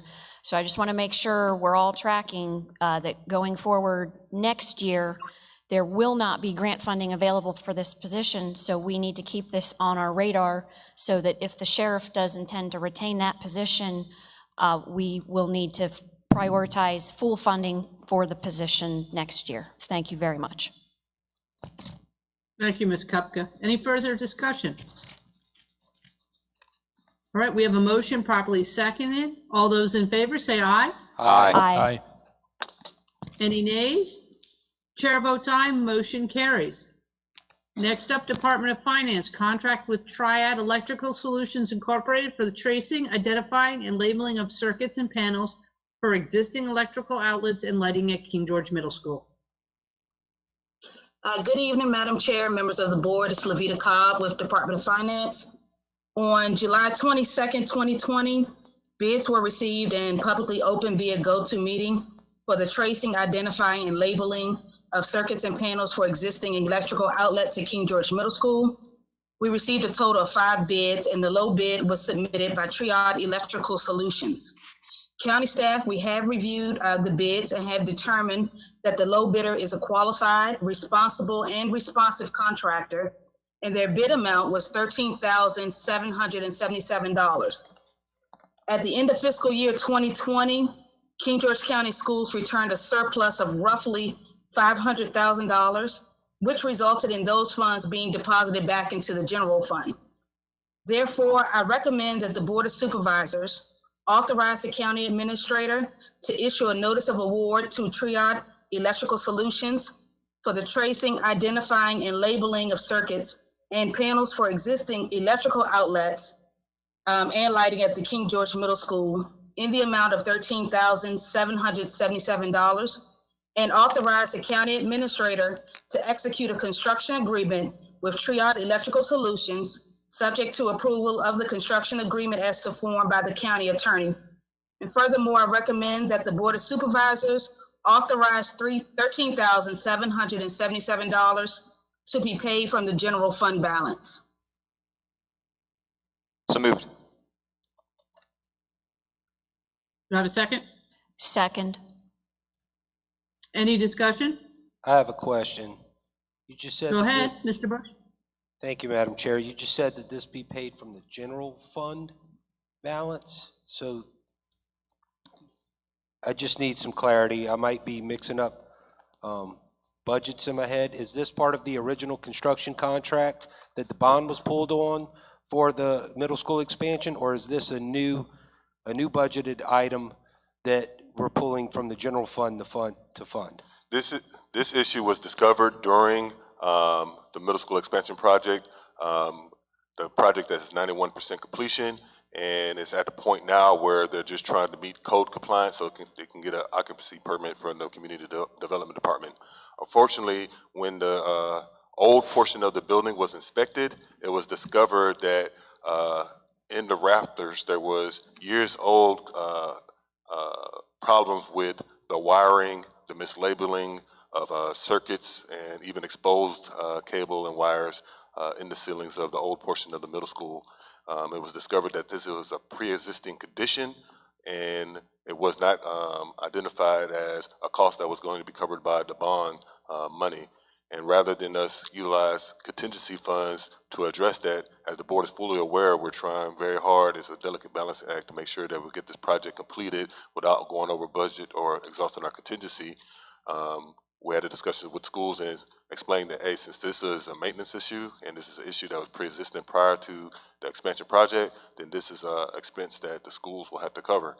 And since this issue was discovered during fiscal year 1920, we thought that it was more than fair to address it with carryover money from the 1920 budget versus going after the funding in the school's fiscal year 2021 budget. And so we're recommending that this monies be, this expense be paid for with carryover funding that's currently standing in our general fund balance. And that'll be able to appropriately address the problem both financially and on the ground with the current project.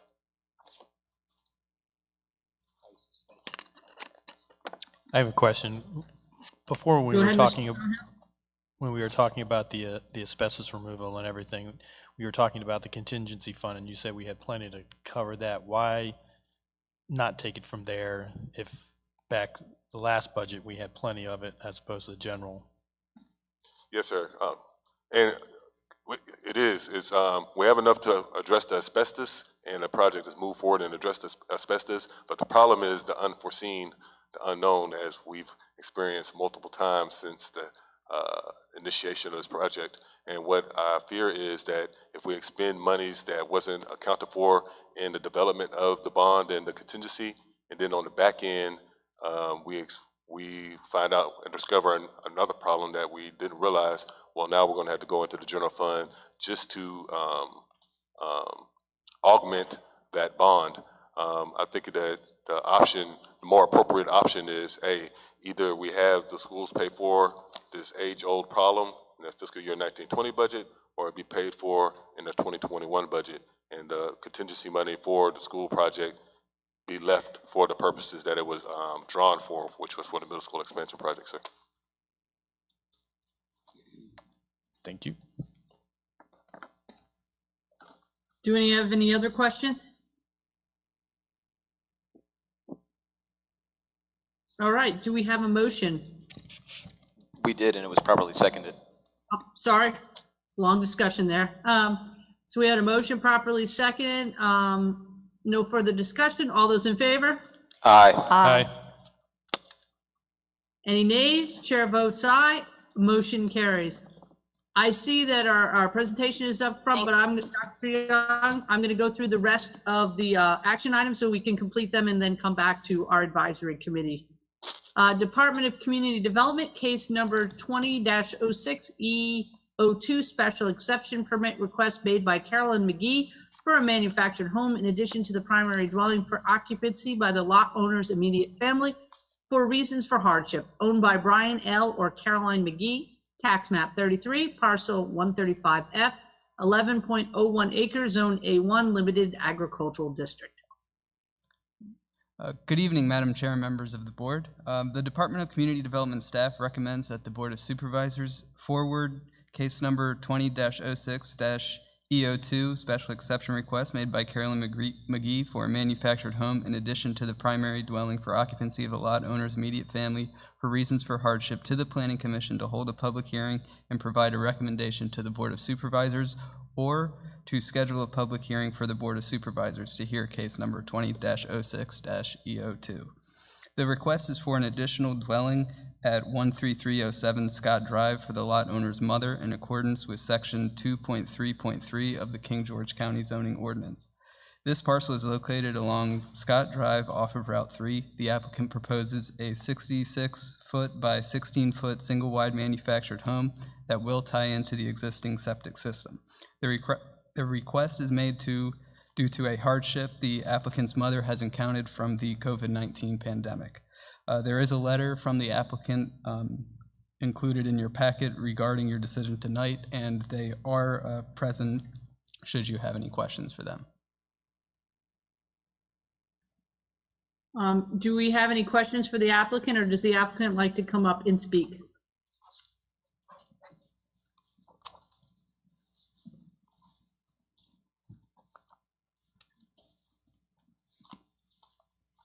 Good evening. Thank you for giving us this opportunity to address the board members regarding our special exemption request to place a second dwelling on our property for my mother due to hardship. I apologize, my mother, Deborah Coleman, for not being here tonight. She lives 3 hours north of us and wasn't able to make the trek down here for this meeting. My mother works as a home health physical therapist, and during the start of COVID, she lost all of her patients due to routine surgeries and therapy being shut down from March through June. This shutdown created layoffs at my mother's company, Amedisys, and my mother was out of work for these 4 months with no income. She also lost a significant amount of money from her retirement account when the market took a downturn with the progression of COVID. This special exemption would allow my husband and I to support my mother physically, financially, and mentally, not from 132 miles away, but from our own front yard. We live on 11 acres, with approximately 7 of those acres being wooded. The proposed location of the second dwelling has been discussed with the 3 surrounding neighbors that would remotely possibly see the location, and I have 3 signed letters from them stating they have no objection to the plans. We want as minimal disturbance to the property as possible and are being as forthcoming as we can be with any and all information pertaining to the logistics of the proposal. Thank you for your consideration to waive the Planning Commission public hearing, which would shorten the length of the hardship on my mother. We respect the decision that the board makes and will make every effort to accommodate any counsel or requests you may give. Thank you for your time. Thank you. Does anybody have any questions for the applicant?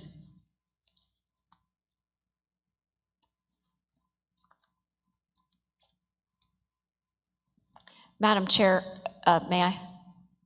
Go ahead, Ms. Kupka. I don't have a question, ma'am. I just want to thank you for taking the time to come out and speak in support of your request. Thank you very much. Thank you, Ms. Kupka. Do we have any other questions? What is our path forward? Do we, our choices are to, we go back to the Planning Commission, have it come up, or to send it for a public hearing for the Board of Supervisors, taking out the Planning Commission step. Is that correct, Mr. Britton? Yes. What is the desire of my fellow board members? I'll go ahead and speak first, if that's okay. I think something like this, it's not a development, it's not a business, it's someone's private property. They have 11 acres, 7 of it's wooded. They got the consent of their immediate neighbors to go ahead and allow them to do this. I say we let them exercise their property rights and put the dwelling on there. And I think that's something that the Board of Supervisors can handle, not necessarily have to refer it to the Planning Commission. So I'd like to handle that personally at the Board of Supervisors level, rather than putting the additional expense and delay on, since this is a hardship on them by having to go through the Planning Commission. I'd like to handle this at our level. Thank you, Mr. Bush. Mr. Stonehill. I would agree, Mr. Bush.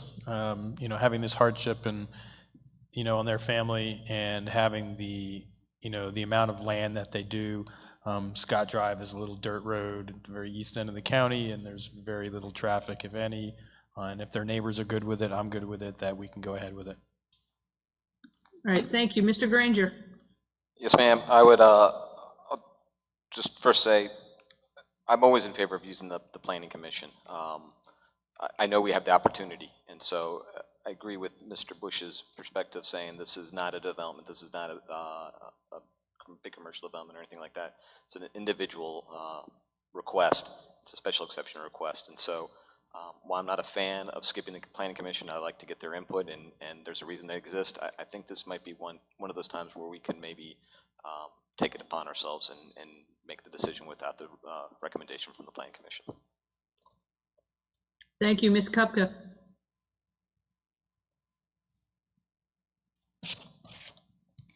I agree with my colleagues, given the application for hardship. I think we could retain it here. Thank you. Usually I'm for going through the Planning Commission, but I have to say, after what I just experienced and the fact that my dad was stubborn and didn't want to leave the house he lived in since he was 9, I wish I could have taken him in and had a little home for him, and it would have made it a lot easier. I had to drive to the top of New Jersey to take care of him during the last 3 weeks. So I appreciate and understand, and it's wonderful that you're willing and able to take in your mom, to take care of her and to help her out. And I'm sure she'll love to be with her family. So I would agree to have it heard by us and just skip over due to hardship to the Planning Commission. Not that we don't value their opinion, but in this instance, it's to help out someone who will be a future citizen and our current citizens to take care of their family member. Mr. Britton, do we have to make a recommendation or just a consensus? Oh, no. You would have to vote to retain and schedule a public hearing on case number 20-06-E02, special exception permit request by Carolyn McGee. Thank you. Do I have a motion? I move to schedule a public hearing for Board of Supervisors to hear case number 20-06-E2 special exception permit request made by Carolyn McGee for a manufactured home in addition to the primary dwelling for occupancy by the lot owner's immediate family for reasons for hardship. Second. Any more discussion? All those in favor say aye. Aye. Aye. Aye. Any nays? Chair votes aye. Thank you very much for coming out. Next up, 0807, Department of Parks and Recreation, crosswalk pedestrian present signage request to VDOT. Thank you, ma'am. Pursuant to the memorandum of agreement between the King George County, Ridgewood 2000, the owners of the Dogger Railroad Heritage Trail, and the Friends of the Dogger Railroad Heritage Trail, the DRHT committee desires to have crosswalk and or other appropriate warning signs installed at the crossings of the Dogger Railroad Heritage Trail on VDOT-owned roads. We ask that the Board of Supervisors authorize the county administrator to send correspondence to VDOT requesting a review of these crossings and the addition of safety signage as appropriate.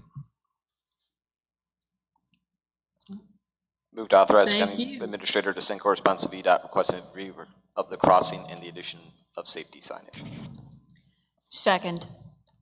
Do I have a second? Any discussion? All those in favor say aye. Aye. Aye. Any nays? Chair votes aye, motion carries.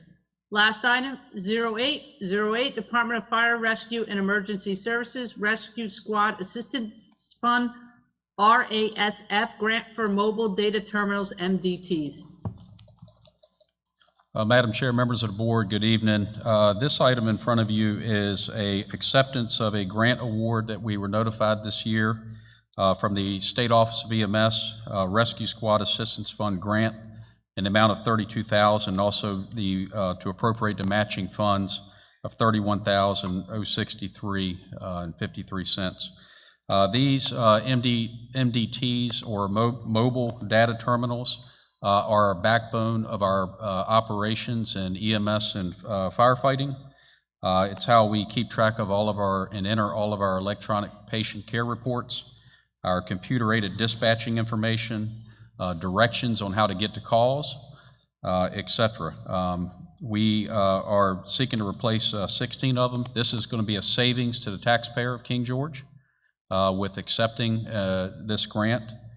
So the recommended action would be to accept the Office of EMS RASF grant in the amount of $32,000, authorize the expenditure of $31,063.53 out of the general fund balance for the purpose of replacing mobile data terminals and associated hardware equipment in the amount of $63,063.53 to the CDWG for such equipment, and amend the FY21 budget and appropriate $63,063.53 in grant expenditures. And I'll be happy to answer any questions that you may have. I had a quick question. Yes, sir. I see it's a 50-50 match. Yes. And so I see it's not an exact 50-50. We're paying a little bit less than 50 in. Is there any issue? Is there any legality issues with that, or is it okay that it's a little bit less?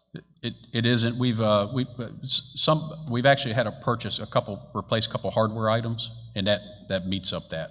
And those have already been purchased. But from the grant standpoint, we've met that 50%. Okay. just want to make sure. Thank you. Do we have any other questions? I move to accept the Office of EMS RASF grant in the amount of $32,000 and authorize the expenditure of $31,063.53 out of the general fund balance for the purpose of replacing mobile data terminals, MDTs, and associated hardware equipment in the amount of $63,063.53 to CDWG for such equipment, and to amend the fiscal year 21 budget and appropriate $63,000, $63.53 in grant expenditures. I can't read this. Second. Any discussion? All those in favor say aye. Aye. Aye. Any nays? Chair votes aye, motion carries. Now we go back up to the top, back to 0802B, Parks and Recreation Advisory Committee report. Mr. Clark, would you like to start over or start where you left off? If it's all right with the board, we'll go to page 6.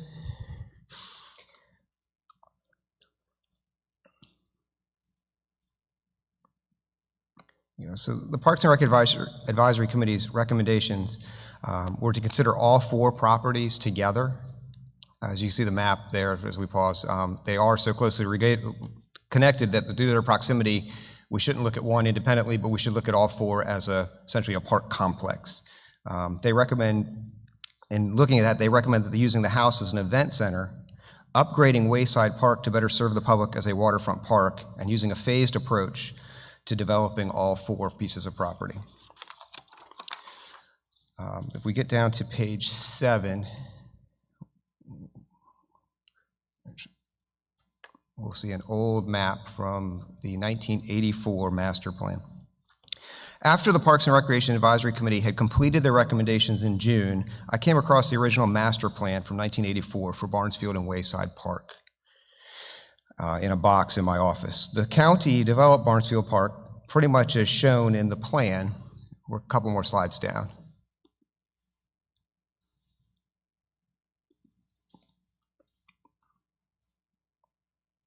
There it is. It's not easy to see on here, but that's the original master plan from 1984. We developed Barnesfield Park pretty much as shown in the plan, but only developed Wayside Park half as much as we did in the original plan. The historical plan has an additional picnic area, parking area, free play space, and a small boat ramp north of the wetlands that are in the middle of the park. That area of the park is currently undeveloped. For some reason, this part of the plan of the park was not followed through on in the 80s. So we look at the next slide. The Parks and Recreation Advisory Committee recommends that in Phase 1, we improve both Wayside Park and the home at 3321 Roseland Drive. They recommend including a parking lot, picnic shelter, and pier, along with trails into Wayside Park, and do renovations to the house to allow to change it into an event center. Phase 2 would involve improvements to the eastern portion of Barnesfield Park, including adding athletic fields, parking, a bathroom facility, and a picnic shelter. Phase 3 would involve improvements to the central portion of the Barnesfield properties, including more athletic fields and parking, and possibly an indoor athletic facility. And then as permitted, additional amenities that could be added to the western portions of Barnesfield Park would include a network of trails and possibly a disc golf course. So the next slide will show the map.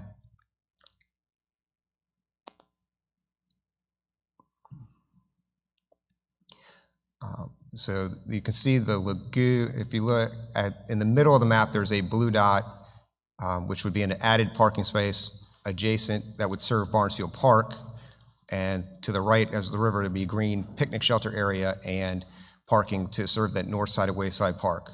Part of the problem that we have currently with encroachment of trespassers is that part of the park is not developed. So folks get pushed out of the developed portion and move north. And for some reason, many of them fail to read and heed signage that exists at our neighbor's property and continue north onto his property, which they should not be doing. So if we were to develop that portion of the park, there would be more room for visitors to spread out.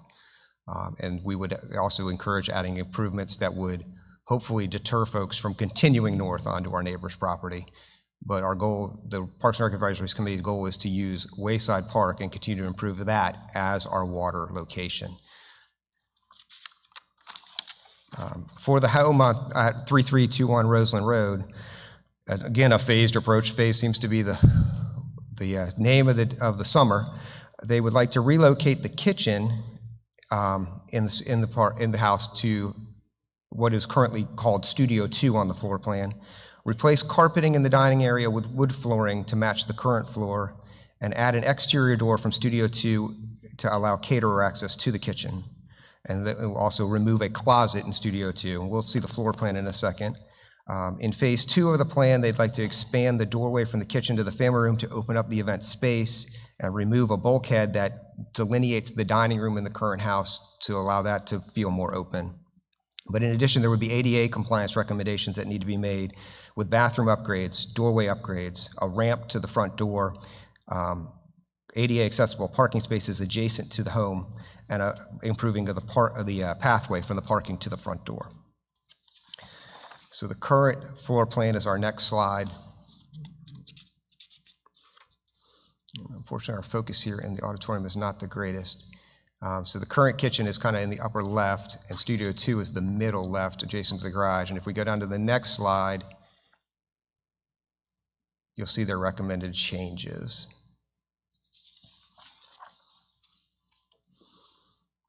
So this would be with all the phases in, where we would remove the wall, which we believe, myself and the committee believe, is non-load bearing between the kitchen, the current kitchen, and the family room, which would open up a very nice space for folks. We would add 2 ADA accessible bathrooms, change the studio to a warming kitchen, and add appropriate ramping and doors. That doorway from the studio, the current studio, would go into the garage to allow that caterer access, so that folks having an event would not have to have the caterers walking through the event. The next slide shows the second floor of the house, which is the master suite. The Parks and Recreation Advisory Committee recommends that this area not be for public use due to ADA accessibility and fire code concerns. They have the same, at this time, we had the same recommendation with the basement. The Parks and Recreation Advisory Committee requested that I meet with county departments to get an understanding of the process that we would have to go through to change the home into an event venue. I met with Brad Hudson, the Director of Community Development, and he laid out the process for the change of use and the special zoning exception that would have to be made, as it is a residential property that would be converted to commercial use. That would include structural inspection and updates, possibly, an electrical inspection and possible updates, obviously getting in code with ADA, and making sure that the restrooms that are available are appropriate. And then we would also have to go through the special zoning exception to convert the property. In addition, I met with Chief David Moody, and we spoke a great deal about the fire exits, especially since the basement has only one rated exit, which precludes it from being a public space without a renovation. It is only after these steps that a total occupancy can be determined and how the actual event space could be used. So that concludes the Parks and Recreation Advisory Committee recommendations for the property as requested by the board. I'm happy to answer any questions I can to the best of my ability. I'm going to go through each of our board members to ask, because I'm sure we have lots of questions. I'm going to start with Mr. Stonehill, since it is in your district. Mr. Stonehill.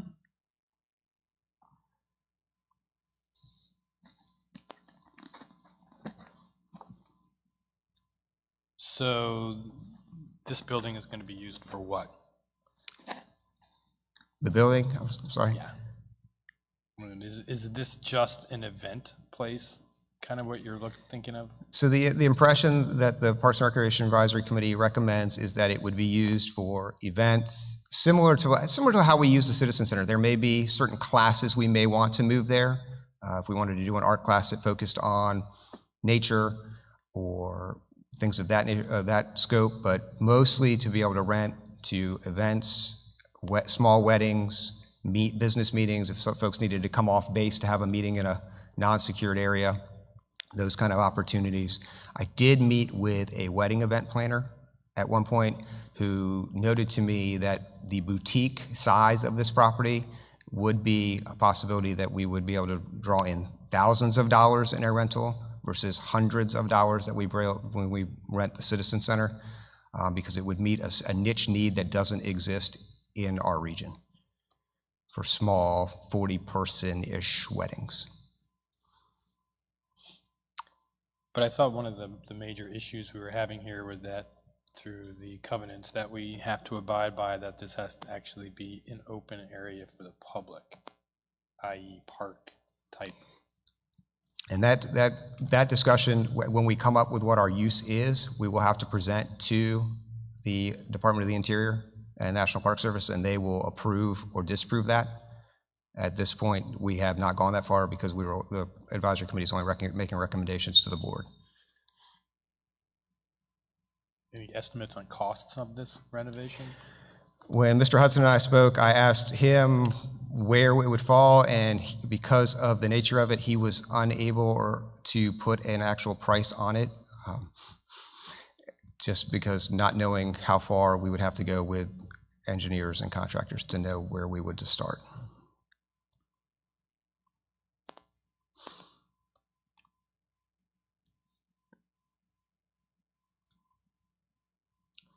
I guess that's all my questions. You know my feelings on the whole thing, but for now, that's all I have. Thank you, Mr. Stonehill. Ms. Century at large, Ms. Kupko, you're next.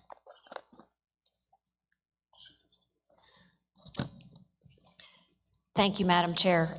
Thank you, Mr. Clark, for coming out tonight and providing us with the presentation.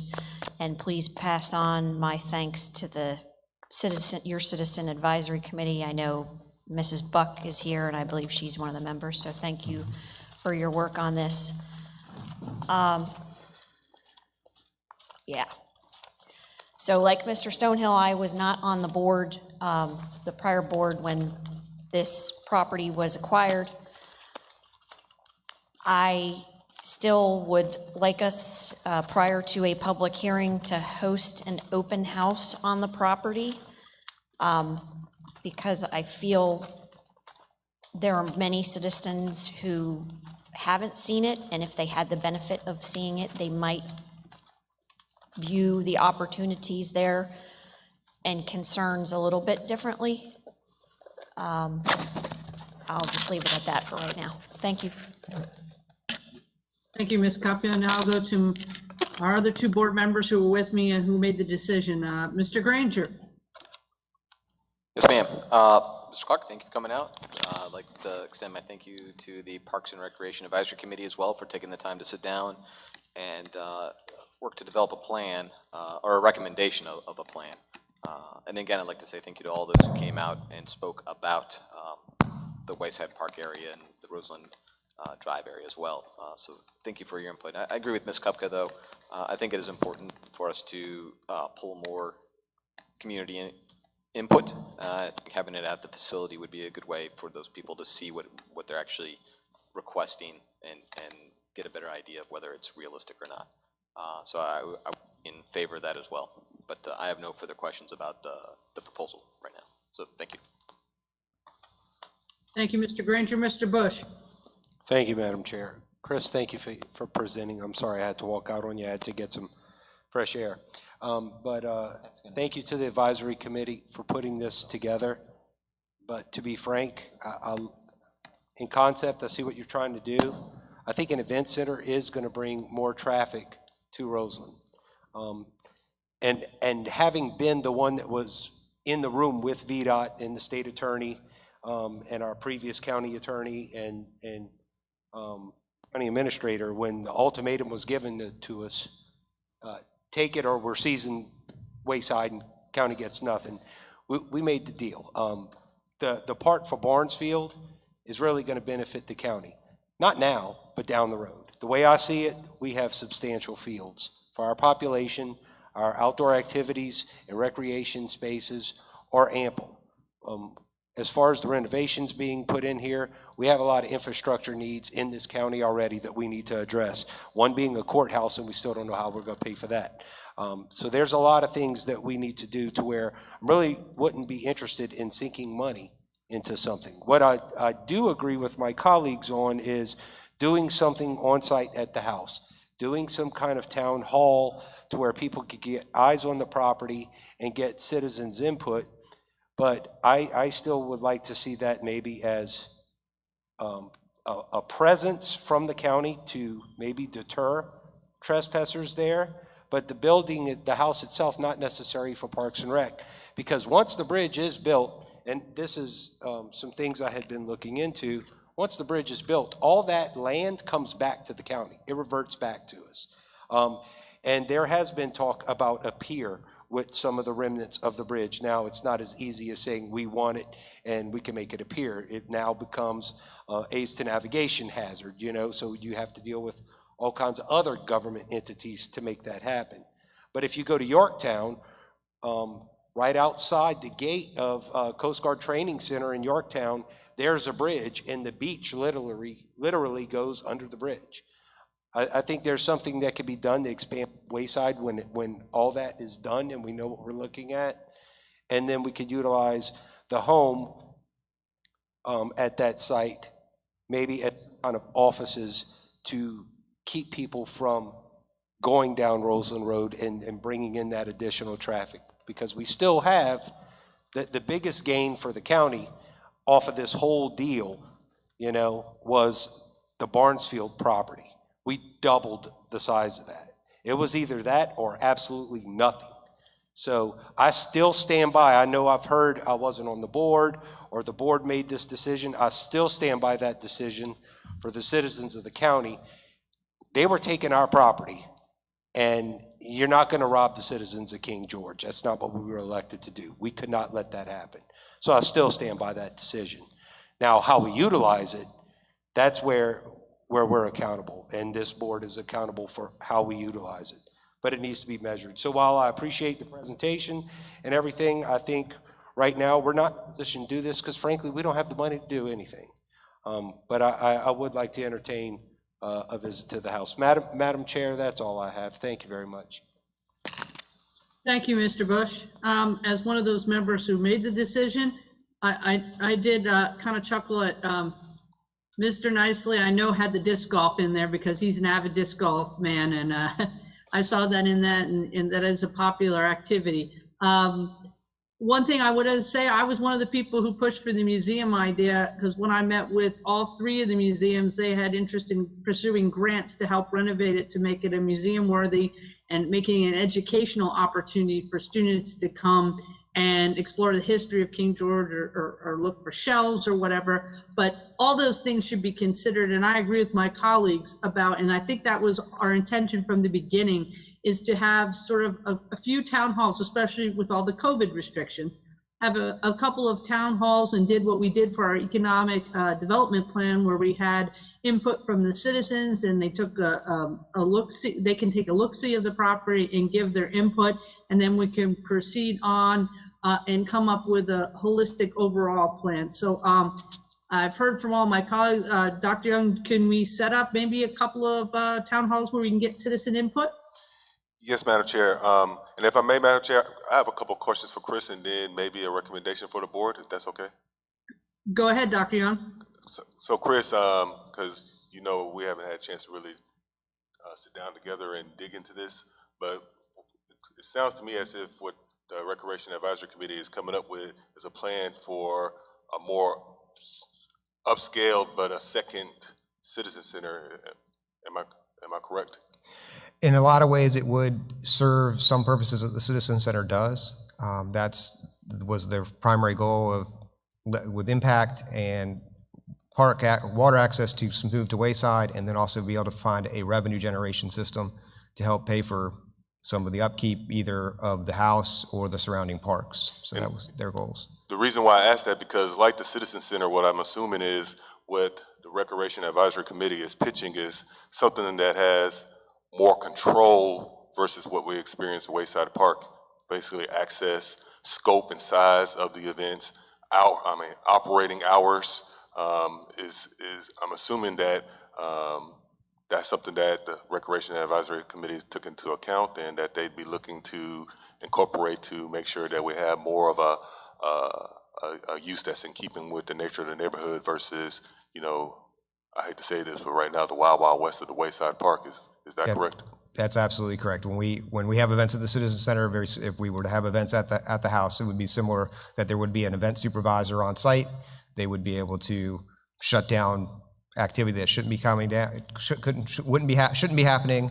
We would have a policy decision based on noise ordinance, and is there a quiet hour of 10 o'clock, 9 o'clock, whatever would be set, so that folks would have to turn down the music. Maybe the event could continue until a later hour, but the sound would have to be down, the activity would have to move from outside to inside, those kind of things, so that we wouldn't disturb our neighbors. One of the biggest things that the advisory committee looked at was they completely recognized that 150 feet to either side is another residential home. And so they did not want to just say, we're going to have a parking lot here and a huge boat and a kayak canoe launch ramp, and no idea of how many people are going to just walk down this park and leave it the way we find Wayside Park, unfortunately, every day right now, because there are so many users at Wayside Park. Seemingly because of the pandemic, the usage there has doubled or tripled this year.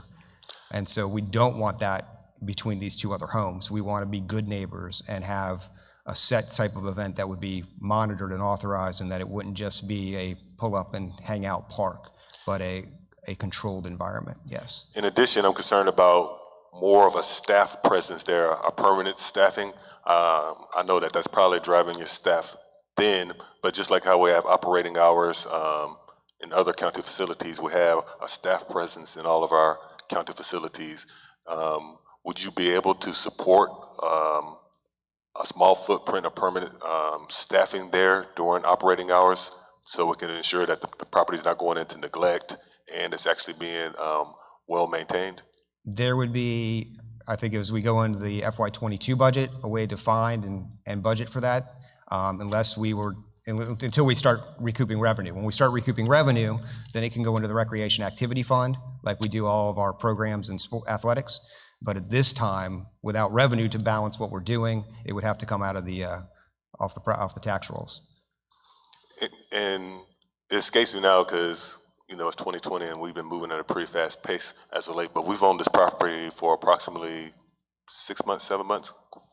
We officially acquired the property in mid-December, so almost 8 months. So, Madam Chair, understanding that we've already owned this property for so long, and we've been spending some significant money trying to make sure that it stays maintained and it doesn't go neglected because the property is currently unoccupied. That on top of the fact that we've invested significant time of not only the staff but our citizen volunteers to craft. What I'm seeing is basically two plans for the property, one being the museum use that was considered but then kicked back and asked for it to be taken to the Recreation Advisory Committee. And now we have the second plan where it's basically a more upscale citizen center. What I'd advise the board to perhaps consider approving, not adopting a plan, or at least some type of consensus approving we've culminating on our planning. This is the approved plan, and approving the staff to advertise a special meeting of the Board of Supervisors in the form of a town hall at the property, and we can let the citizens provide comment on one approved plan, which would be this one, or two approved plans, this one and perhaps a more detailed museum plan. And I think that would help to really scope down our discussions and planning on what's going to be dealt with the property, and expedite us finally putting together our final plan to go ahead and get the property occupied and get the property used, so we won't continue to let it go into neglect.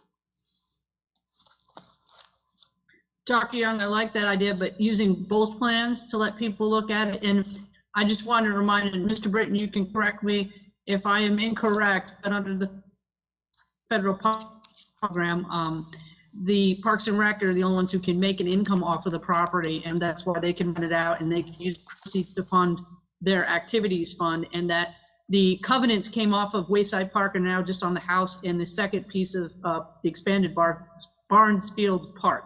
Is that correct, Mr. Britton?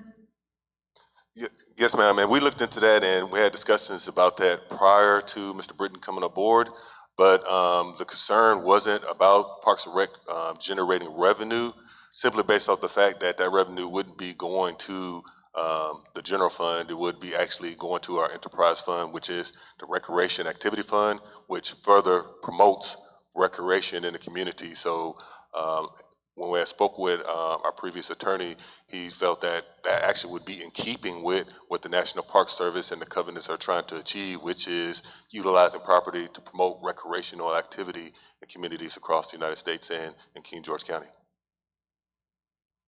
Right. I just want to make sure the public clarified that because there's been some miscommunication on that. But how do my colleagues feel like having a town hall publicly advertised and having both of the plans up there and getting feedback from the citizens?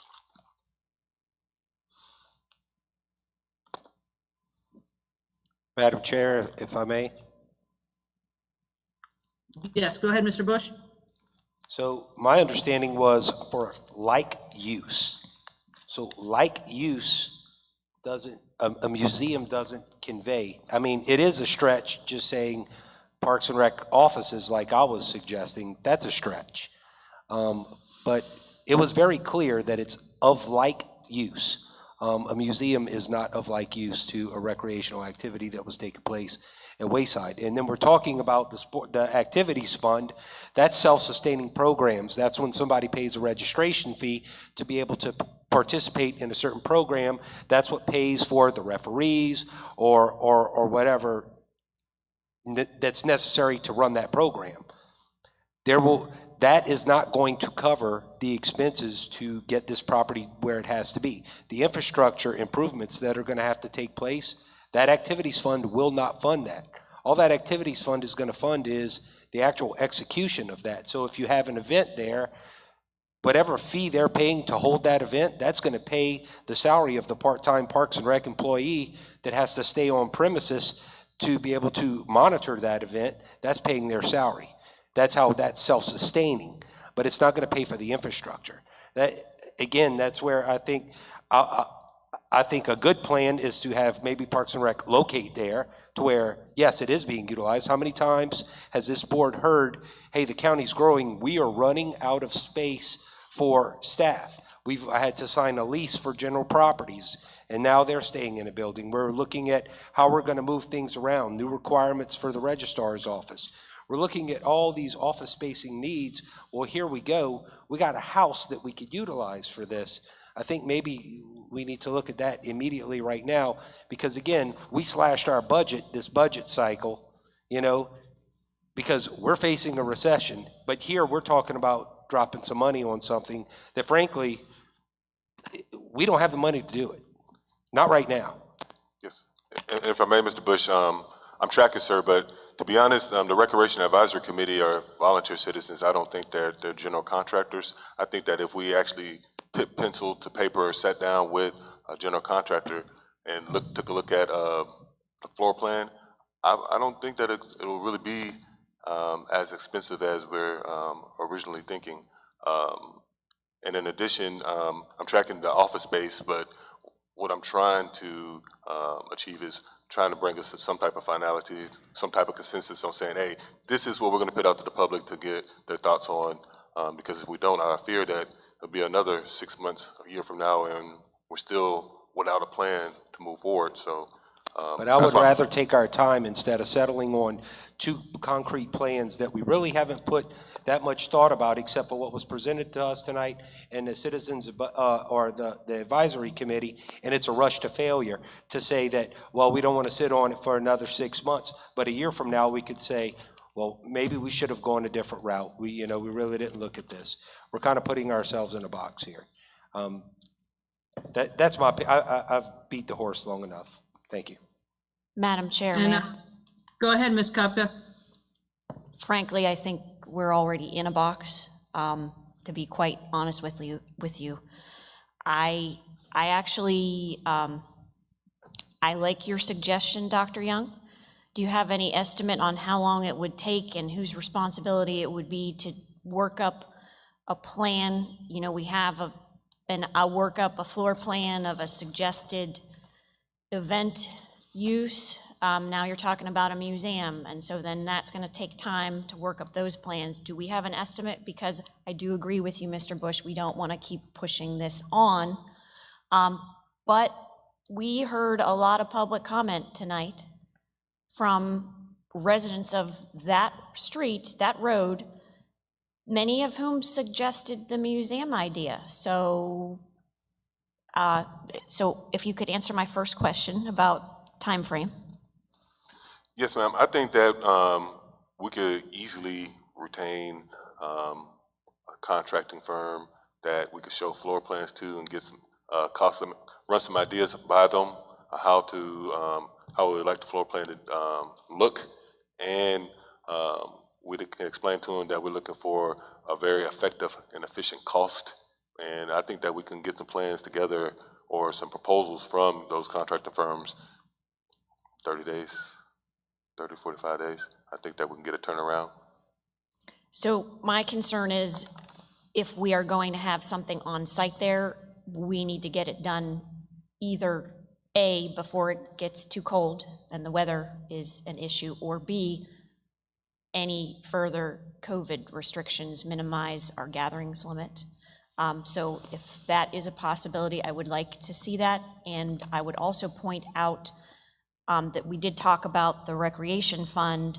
However, if this is used as an event venue, between that and the fields, there may be an opportunity to use some tourism funding to apply towards some of the costs. Granted, we know now from our county attorney last month how much goes into that fund per year, so obviously this would be over time. This would not be, you know, all at once, but it may be worth pursuing from that perspective. Thank you. Yes, ma'am. And yes, ma'am. And just to put it in perspective, why I'm saying I don't think it'll be as expensive as originally thought. But when we did the new bathrooms in the Citizen Center, you all saw how in depth and how scaled that project was. It was quick. What was it, Brad? It was like $15,000 or $18,000 to get completed. What we're talking about here is basically replicating the same thing, making ADA bathrooms and knocking down a wall. It's not a very complex project, and I don't think it's really going to be that resource intensive if the board decided to invest in the property in that manner. So I think that it wouldn't be resource intensive, and I think that we can get a quick turnaround on some plans on what that would look like. Thank you, Dr. Young. That's all I have, Madam Chair. Madam Chair, if I could jump in, I do have another question. Mr. Stonehill? Thank you. I think this is going to be pretty expensive, looking at some here recent renovations myself. To change a residential home to a commercial venue is actually quite expensive. And as Mr. Bush pointed out, we're kind of short on cash right now. You know, but I guess, you know, if looking at, I don't really like the venue idea. I think that's just getting way away from what this is supposed to be. But the museum thing, as Mrs. Bender had spoken to, and, you know, she and I had talked about, the joining forces of the different museums, plus, you know, like Maritime, it is right there on the water, you know, and we have a lot of history right there. But, you know, I think the town hall, if we can have a little meeting down there with the people and, you know, walk them over there and get some more input from them about what we can do, and, you know, try to make it, you know, at least impact on that group at all. I was just, you know, I've been to the Civic Center many times for, at weddings and things, and it gets kind of honky-tonk there at times. So I really wouldn't want to see this in that situation in a residential neighborhood right there on the water.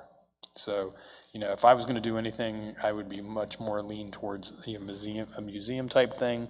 But I think we definitely, you know, once this heat breaks, if we could get a little town hall together down there and talk to the neighbors and, you know, say, well, this might be the lesser of evils, and see what they have to say about it.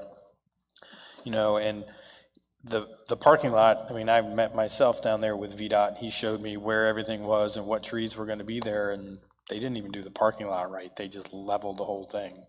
So, you know, that concerns me of work being done that really is not supposed to be done.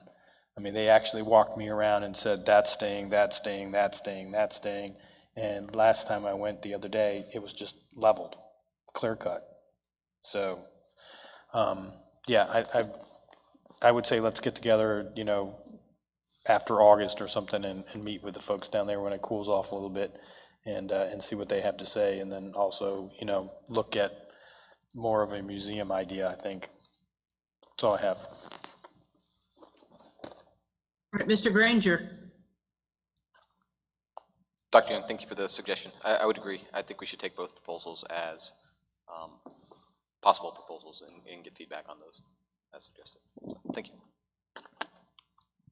Thank you, Mr. Granger. I also just wanted to put in, when I had spoke to the different museums, they were willing to put in grant money or seek grant money to help to whatever renovations they had to be done. And I just see it as an amazing opportunity to give for our students, maybe to have field trips down there and, third grade, fourth grade, whatever. And there's just so much history and opportunity with the water and what we can offer and teach our students, and with minimal impact to the residents. And that's just my opinion. So I would love to hear the input from both plans and the citizens. So does anyone want to make a motion of what we should consider? I don't think we need a motion necessarily, it's just probably direction. Okay. Oh, does everyone agree that we should hold a town hall and wait until Dr. Young has received some numbers in regards to cost to hold that town hall? Is that the general consensus I'm hearing? Okay. So I would assume, Dr. Young, you said somewhere between 30 and 45 days, so somewhere maybe like around the end of September? Yes, sir.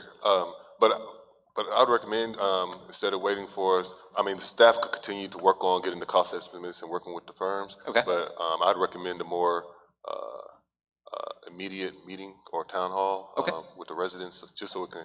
It's in the public discussion now, and I think that it'd be more impactful for us to go ahead and move forward with having a town hall with 2 approved plans for them to consider, and in the background, the staff can work with the contracting community to start getting cost estimates together for either option.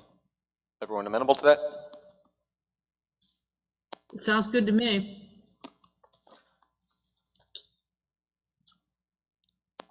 So, Madam Chair, I would ask the board, would you like for us to set up a town hall? Can we get some potential dates to advertise a town hall?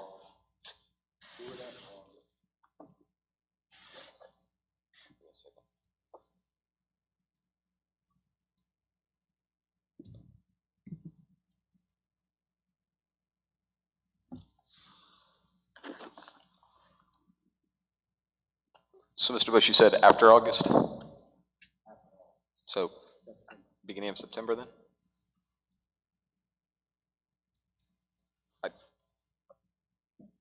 I'm fairly open.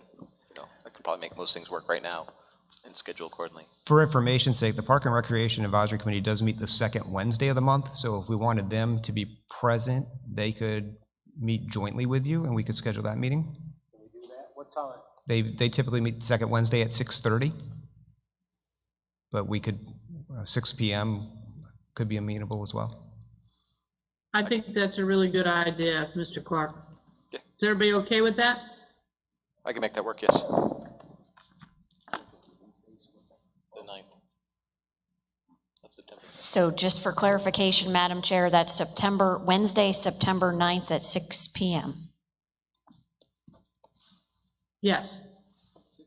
What, is it 6, Mr. Clark? They typically meet at 6:30, but. Oh, 6:30, I'm sorry. As time goes, I'm not sure where we would end up with daylight at that point if we want to move to 6. I'm looking at the 2 members I have in the room, and they both seem good with it. So that's 2 of my 5, so. And for clarity, this is going to be open to all citizens, correct? Not just residents? So this town hall is for everyone, all right? Yes, sir. But I'm just worried about if it's on-site parking. Well, like Mr. Stonehill said, it looks like we have plenty of parking now that we need to address with that parking lot, so. We have plenty of sunshine at that time of year, but 6 might be a little difficult for people to get home and get down there. So I would think, later 6:30. 6:30 is fine if we stick with their regular meeting time. Would be better for the public to be able to get there.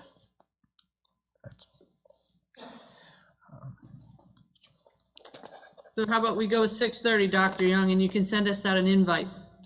Yes, Madam Chair. Thank you, Mr. Clark. Thank you. For the residents' sake, we are trying to keep our eye on the property as much as possible. Many times, about every 7 to 10 days, you'll see a black Honda CRV on the property. That's mine.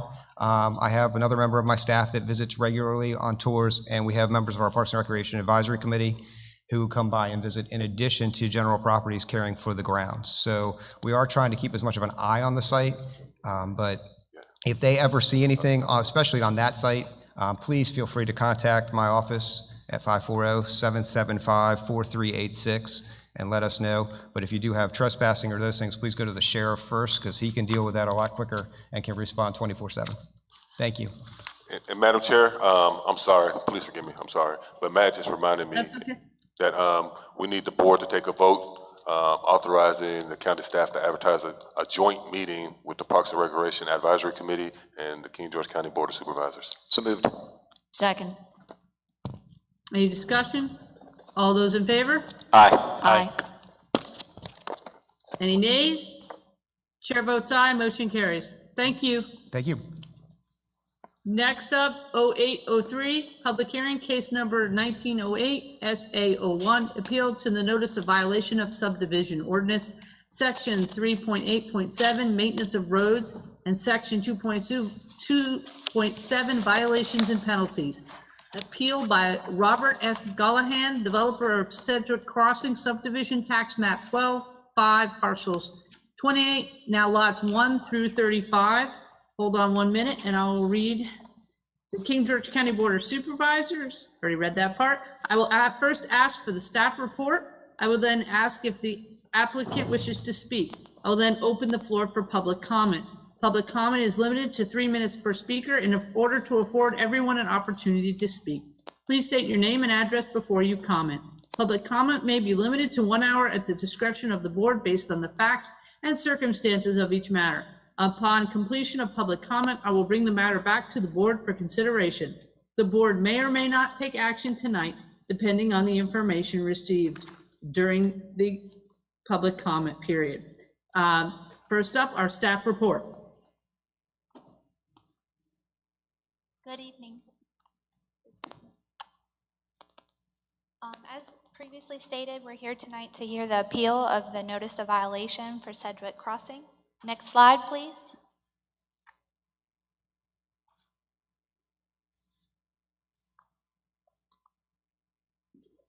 Sedgwick Crossing is comprised of 35 lots, approximately 2 acres in size.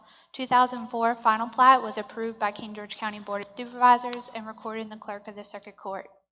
Construction started in 2004 and the last house received occupancy in 2008. Sedgwick Crossing has been occupied without state-maintained roads for approximately 16 years. The citizens of Sedgwick Crossing have complained for numerous years regarding the road conditions, school buses not being permitted within the subdivision, and snow removal. Next slide. King George County staff has worked with the developer Robert Gallahan for many years in an effort to facilitate the roads being brought into the VDOT system, to include written notification to Mr. Gallahan and the bank, numerous phone calls, failed VDOT inspections, open house in 2017 to facilitate signing of the easement plats by the homeowners. Neighbors have also held their own meetings in their homes. August 8th, 2019, a notice of violation was sent to Robert Gallahan, developer of Sedgwick Crossing. Next slide. Section 8.3.1 King George County Subdivision Ordinance requires that lots front on a public road with one entrance to an existing primary or secondary road. Next slide. Subdivision Ordinance 3.8.7 states when roads that have been designated for public use have not been accepted into the secondary road system of Virginia Department of Transportation for reasons other than its quality of construction, the developer will be required to furnish a maintenance and indemnifying bond or irrevocable letter of credit from a certified Virginia lending institute in the amount sufficient for and conditioned upon the maintenance of such roads until such time that the roads are accepted into the secondary road system of Virginia Department of Transportation. Maintenance of such roads shall be deemed to mean maintenance of streets, curbs, gutters, drainage facilities, utilities, and other street improvements, including the correction of defects or damages and the removal of snow, water, debris, so as to keep such road reasonably open for public usage. Next slide. 2.7 of the King George County Subdivision Ordinance, the subdivision agent is hereby authorized and empowered to notify the appropriate person or persons in direct compliance with the terms of this ordinance within reasonable time specified in the notice. August 22nd, Clark Lemming submitted an appeal on behalf of his client, Robert S. Gallahan. Next slide. This is a copy of the recorded plat, which was signed by King George County, VDOT, Virginia Department of Health, and Robert Gallahan. Next slide. It's the entrance of the subdivision on Paspatanzi, Route 600 in Sedgwick Court. Next slide shows the Alberta Court and Sedgwick Court. Next slide shows the intersection with Alberta and Sedgwick Court. This map, the aerial map shown is of Sedgwick Court, and as you can see, it has a complete build out. Next slide. December 2019, the King George County Planning Commission held a hearing concerning the appeal of the subdivision ordinance. Motion was made to defer this case until February 11th, 2020, and with the understanding that Mr. Say will work with the undisclosed homeowner and community development will coordinate a meeting between community development, VDOT, and the landowner to determine what improvements need to be made to the roads.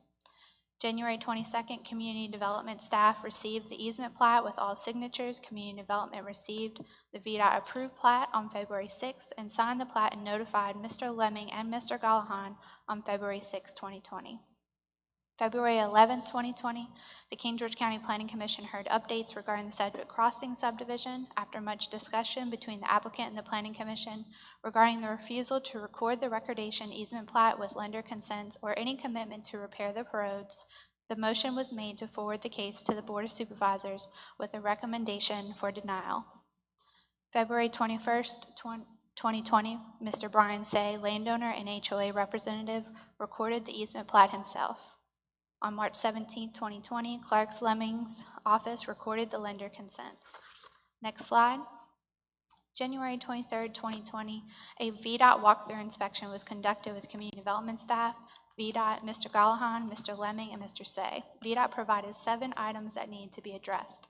Crack seal and overlay both roads, widen radiuses at Route 600 entrance at Alberta Court, repairs to Route 600 entrance, clean out and repair all culverts, pipes, and ditches for positive flow, erect stop sign and speed limit signs, and replace cross drain under Sedgwick Court at connection of Route 600.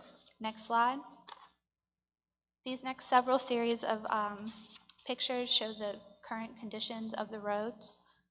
This slide is of the entrance off Paspatanzi Drive and Route 600. Next slide. Again, the deteriorating roads throughout the subdivision. Next slide. Here again. Next slide.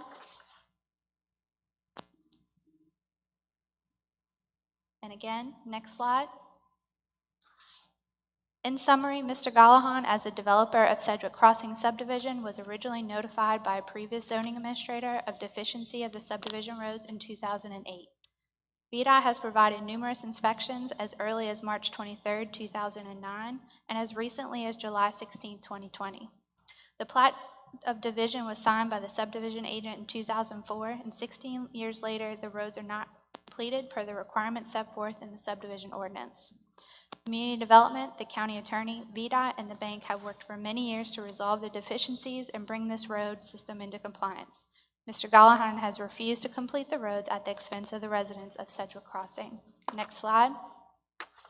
The King George County Planning Commission, Department of Community Development recommends the King George County Board of Supervisors deny case number 1908 SA01 appeal to the notice of violation of the subdivision ordinance section 3.8.7 maintenance of roads and section 2.7 violations and penalties.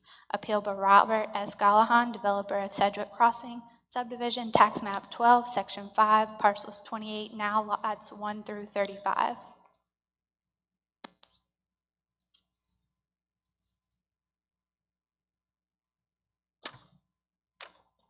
Okay, Now we have the applicant come up and speak.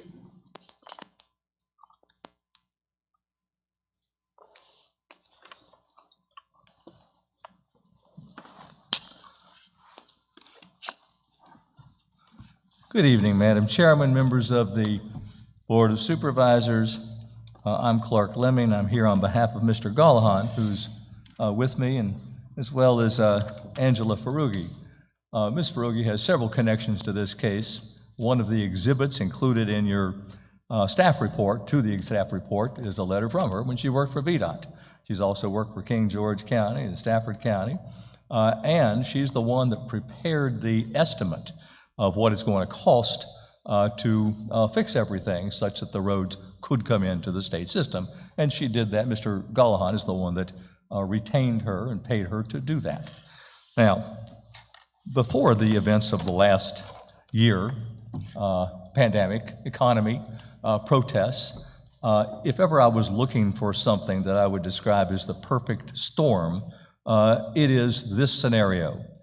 This has been going on way too long. No disagreement whatsoever that the residents of Sedgwick are the ones that are suffering here. They're the ones that need the road. But there is a sordid history to this that has prevented that from happening with any degree of celerity. There are two fundamental questions here. One is what happened to the letter of credit? And I'll talk to you about the history of that and when it was purchased by Mr. Gallahan and what happened to it, because that could have provided a remedy to all of this. Secondly, and Mr. Gallahan, frankly, probably would have been happy for that to happen based on what he's now spent on obtaining the signatures, the new plat, the engineering work, his attorney's fees, and getting us back to the point where we can now look at construction issues again. The second issue is how do we get to this point? How do we get to the point where there is all this confusion, and what were the factors that led to that? Now, with regard to the bond, as Ms. Hall indicated, the record plat went to be recorded in 2004. And she showed the first page of that plat on one of her exhibits, and the roads were dedicated to public use by Mr. Gallahan at that time. The lots were all purchased by Ridgewood Construction. And as Ms. Hall indicated, over the next few years, they were built out, and by end of 2007, Ridgewood was gone. Now, the bond, and the reason this is important is because the section of your subdivision ordinance that Mr. Gallahan is, I'm sorry, the light is very bad here, but I'll do the best I can. The ordinance section he's charged with violating is this 3.8.7 maintenance of roads. And it, in essence, requires that the developer furnish a maintenance bond, which is exactly what Mr. Gallahan did in 2004. Oh, thank you very much. That's much better. So that was obtained and provided to the county in 2004. There was another bond that was purchased at the same time, an erosion and sediment control bond. That was a bond, actually, and Mr. Gallahan purchased that. That bond was released. I also believe there was a road construction bond that Mr. Gallahan put up. So many bonds, and another bond that we're going to talk about in just a moment. The cover letter, and I realize you all are trying to work around a pandemic here, but I do have sets of copies, all in files, if you would like any of those. I realize there may be some sensitivity about handing out things, but what we have is a letter from Virginia Heartland Bank to King George County confirming the bond and the amount of the bond. And the letter specifically goes into what needs to be done to call in the bond and indicates that it is good, this first letter of credit, for 1 year, and then is renewed for 6-month periods unless the bank gives the county 90 days notice that it is not going to renew the bond, the letter of credit, any further. So that is what King George County received. Now, at no time has Mr. Gallahan ever sought to reduce the bond or the letter of credit or done anything else that would interfere with it remaining in effect. Now, what happened to the letter of credit? No one from the county that we know of has ever produced the actual letter of credit or the original bond agreement. We don't know whether they still exist, but they've not been produced in any of these proceedings. But the letter of credit was there, and the county never made any effort to call in the letter of credit, despite this long-going saga over all of these years, until arguably one of your exhibits is a 2015 letter from Jack Green that basically just writes to a branch manager, doesn't even say what bank, and says, Mr. Gallahan's responsible for the maintenance of the roads. Doesn't say anything, he didn't mention the letter of credit. And then in 2017, I think it's your Exhibit J, Ms. Hall has a letter, I've never seen a signed copy of it, but to another bank, Stellar One, I believe, that purports to be a calling in of the bond, of the letter of credit, which would have provided the funds to do it. There's no follow-up to that. We did then inquire of Stellar One Bank. They didn't have a letter of credit, didn't know anything about a letter of credit. We were able to track it back. There were a couple of banks involved, banks purchased banks, and we tracked it back to 2013. There's no indication of a letter of credit after 2013 at any bank. So we assume, and I advised Ms. Hall, that the letter of credit appears to have lapsed in 2013. Now, at no point has Mr. Gallahan complied with the ordinance and did provide the letter of credit as he was required to do. At no point since, I guess, the discovery that the letter of credit wasn't there in 2017 has Mr. Gallahan ever been asked to put up another letter of credit. And arguably, your ordinance, and as I said a moment ago, he probably wishes you had taken his letter of credit years ago, because it would be over and done with, and he would have spent less money. So now, that's where that stands right now. I cannot explain to you why the county did not go after the letter of credit. It seemed I know many counties have done that, but it seems like it would have been, at some point at least, a solution to what we've been through here. Now, the second question, all this is important. The letter of credit is important because you're being asked to agree with this finding of a violation that Mr. Gallahan didn't comply with this ordinance section that he did comply with. So I don't think that's legally supportable. But let's go on to the issue and what happened and how all this went haywire. And that requires us to go back to 2004. In 2004, as I indicated, Ridgewood Construction purchased all 35 lots and built them all out.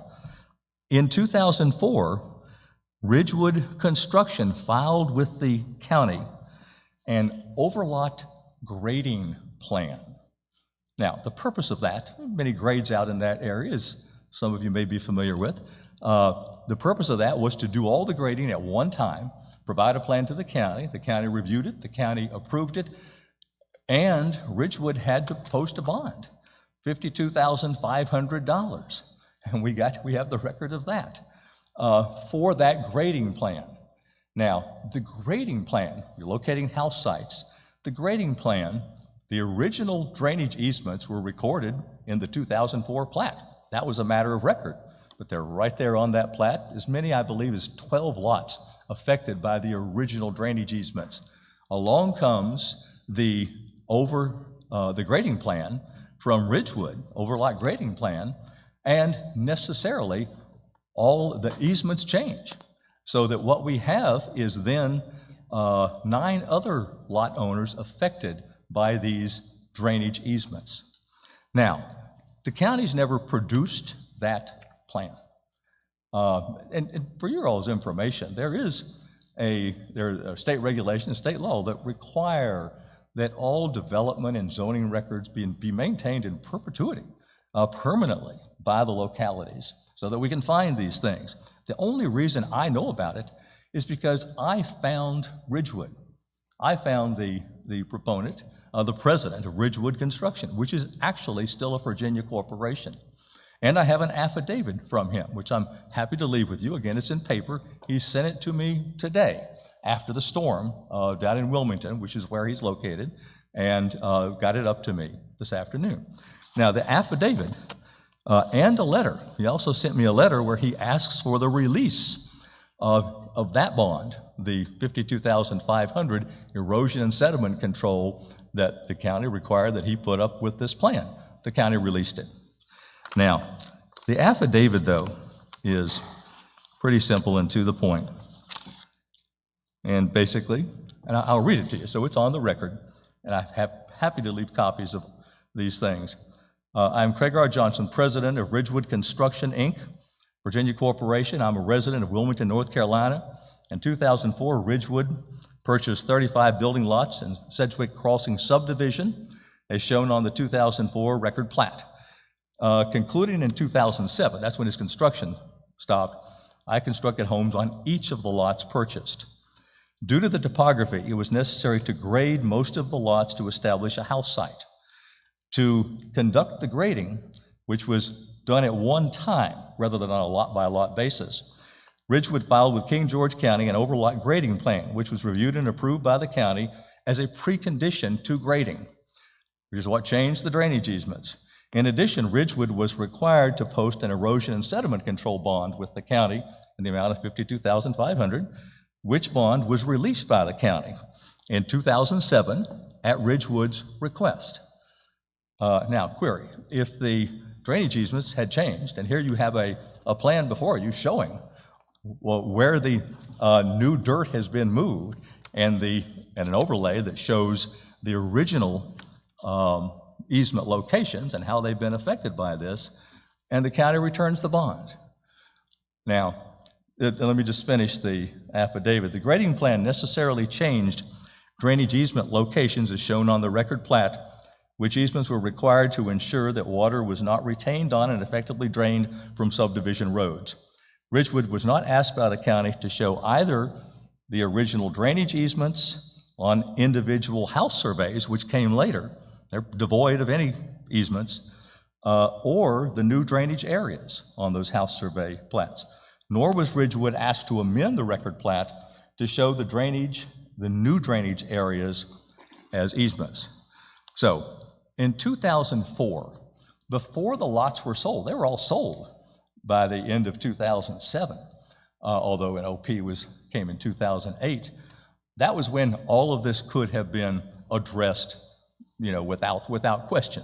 You simply re-record the plat, the drainage easements are in place. Now, the reason, and this problem was recognized very shortly after Ridgewood left the scene, and Mr. Jack Green, got in touch with Mr. Gullahan to say, okay, well, now what are you going to do about the road? And immediately, and this is one of your letters, in the package, Mr. Gullahan says, well, you all changed all the drainage easements. Now, Ms. Faruqi will tell you that before you make improvements to the road, you got to have the right easements, that VDOT is not going to take the road into the system unless the drainage easements are correctly shown for their road. So that was the dilemma at that time. Now that festered, there's back and forth in your all's materials between Mr. Green and Mr. Gullahan. I was not involved at the time, but finally, and that stops at 2009, and nothing seems to move forward. Now, in your package, you then jump. There's a 6-year gap from 2009 to 2015, when we have another letter from Jack Green raising the same issue from 6 years earlier. There were things that happened in between. There's another letter from Mr. Green, and I have that letter. I'm happy to leave all these things with you. Another letter from Mr. Green indicating that he's responding to one from Mr. Gullahan. Mr. Gullahan wanted to come in and see what plats the county had to see if he can figure out the new drainage easements. And Mr. Green tells him, well, they're not on the house surveys. Mr. Green doesn't say anything about this grading plan that was submitted by Ridgewood. Maybe he doesn't even know it existed, or maybe it wasn't around anymore. So Mr. Green does acknowledge in this letter, his 2011 letter, does acknowledge that he's going to need some help getting these easements. Well, that's where it stops until 2015, 2017. Ms. Hall gets involved in it, sends her letter to what she thinks is the new bank holding the letter of credit. Now, the other thing that happened between 2009 and 2015, just to show something was going on, I found in my file a group of 12 letters that I sent. That was when I became involved in 2012 to the homeowners affected here, asking them to please work with us to take care of these new easements. We didn't get a response from a single owner. And there wasn't any county involvement in it. We were just trying to do what Jack Green said and wrap the matter up. Well, that's where it's at. Now, what Mr. Gallahan has done, and what's not mentioned in this report at all, in 2017, Mr. Granger became involved in this, and I think everybody recognized we have to get the drainage easement situation worked out. So we met with the owners. We obtained the signatures of most of the record owners of the lots that were affected by the new easements. But we had a second meeting with the lot owners, and the lot owners decided that they wanted their lenders to sign off on these plats because they were all operating under deeds of trust that required that the lenders concur with any conveyances out. This is an easement. So off we were. It wasn't any big deal to get most of the owners. There were two of them that were foreign and one renter. But it took a year and a half to get each of the lenders to sign off on this plat. Each of them had some had two loans, of course, on the property. In one case, the holder of the note changed 3 times while we were working on this. So we did. That effort concluded just this past December. In December 2019, after we had first appeared before the Planning Commission and told them we had one or two more to go, and we obtained those. Meanwhile, back in August of 2019, while this effort is going on, and while he's spending his money trying to get this first step taken care of, Ms. Hall finds him in violation of this provision of the subdivision ordinance. And so off that goes on its own track. Now, the last time we were before the Planning Commission, we had a plat signed by everybody that needed to sign it. That plat did get recorded. There was some debate about who should record it.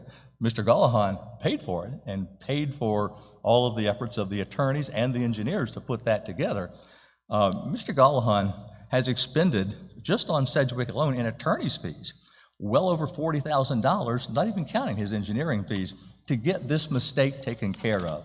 That so easily could have been fixed if somebody had compared the grading plan of Ridgewood with the original plat and thought, oh, something's changed here. We need to fix this. That didn't happen. Mr. Gallahan knew nothing about what was going on between Ridgewood and the county. You know, he'd already sold the development and dedicated the roads. So, and put up a letter of credit, as he was required to do. So today, that's where it stands. Now, Mr. Gallahan has more than indicated, I think, his willingness to help.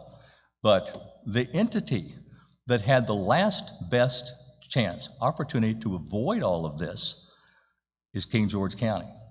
If they had looked at the grading plan and compared that with the recorded plat, we wouldn't be in this boat right now.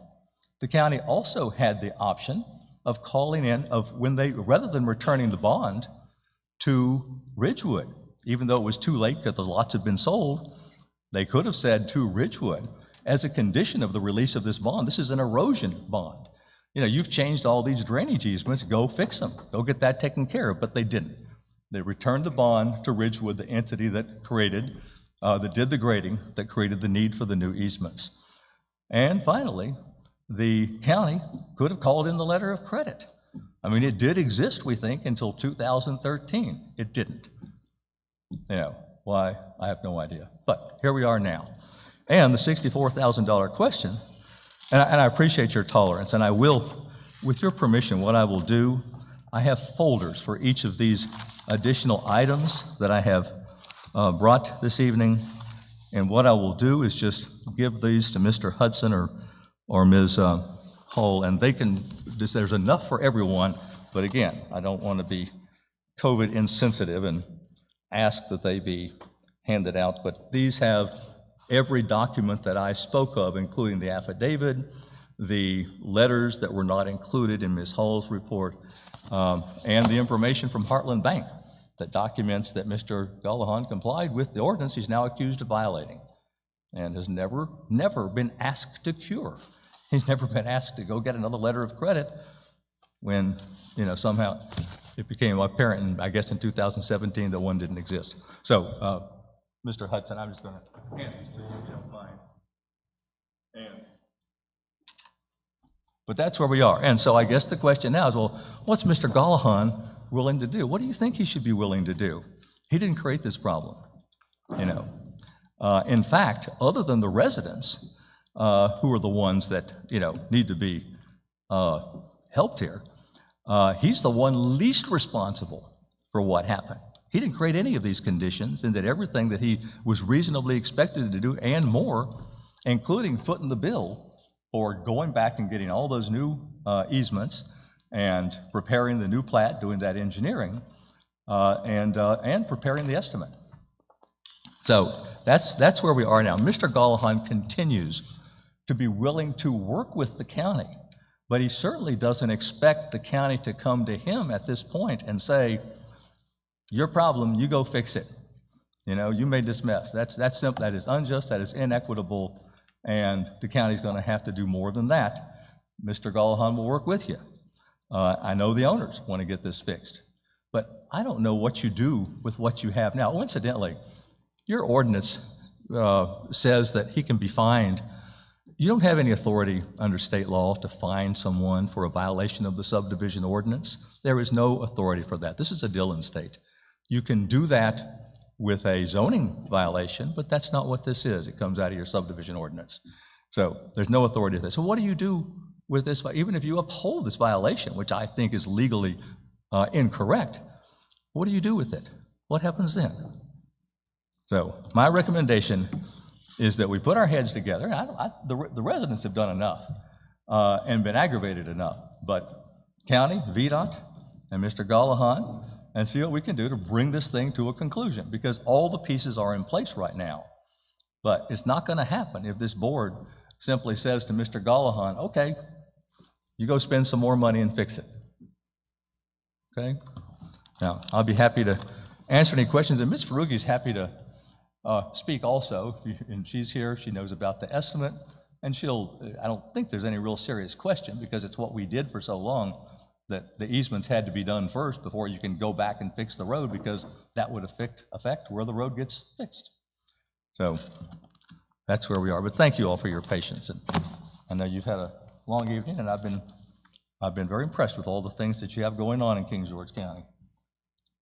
I don't want to. Thank you, If anybody has any questions for me, I don't want to depart prematurely here. I don't have any questions. I would just say thank you for the history on the situation.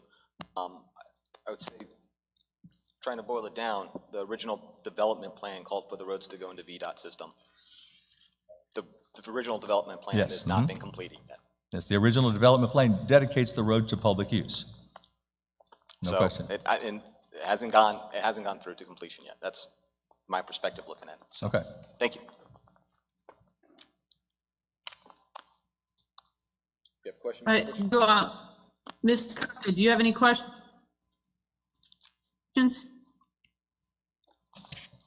Me. No, not of Mr. Lemming. I would just note, we are in receipt of your files here. Okay. There are not enough copies for everyone here, and oh, well, I only counted. I'm sorry, sir. Seven, I think. I have one more copy of each thing, though, that I'm happy to leave. So the other issue we have is Ms. Binder is attending the meeting remotely. Sure. And I'm frankly, as the at-large supervisor, I represent the entire county. And so not only is this Mr. Granger's district where this development is located, but it's mine too. So I take my responsibility to our community very seriously. I'm really disappointed that this was not provided to us before right now. Well, I'm sorry. And, Thank you. And the only reason that it wasn't, mainly, is because I only got the affidavit today. All the other things that are produced are in the county records. They just simply weren't provided as part of your report. So they were there. They're not my documents. So, as I said, I would have liked to have seen this before right now. Well, I apologize for not being able to get it to you sooner. Thank you. Mr. Bush? Thank you, Madam Chair. My question isn't for Mr. Lemming, it's for Ms. Hall. So Mr. Lemming brought up on multiple occasions during his address how there was a plat and then it changed. Is that we've seen before there's a preliminary plat and then they come back because they do make changes for a final plat. Is that pretty much what he was referencing, that change? This is slightly different. Okay. Preliminary plan is kind of the first step in the drawing, whereas what you saw on the screen was the final plat. That was put to record, that is factual, it's done. What Mr. Lemming was referencing was apparently there was an overlot grading plan. Instead of doing individual lots, he did multiple lots at one time, according to Mr. Lemming. I do not have those in my files, unfortunately. So those are construction plans for the overlot grading. Okay. Thank you for that clarity. No problem. All right, Mr. Stonehill.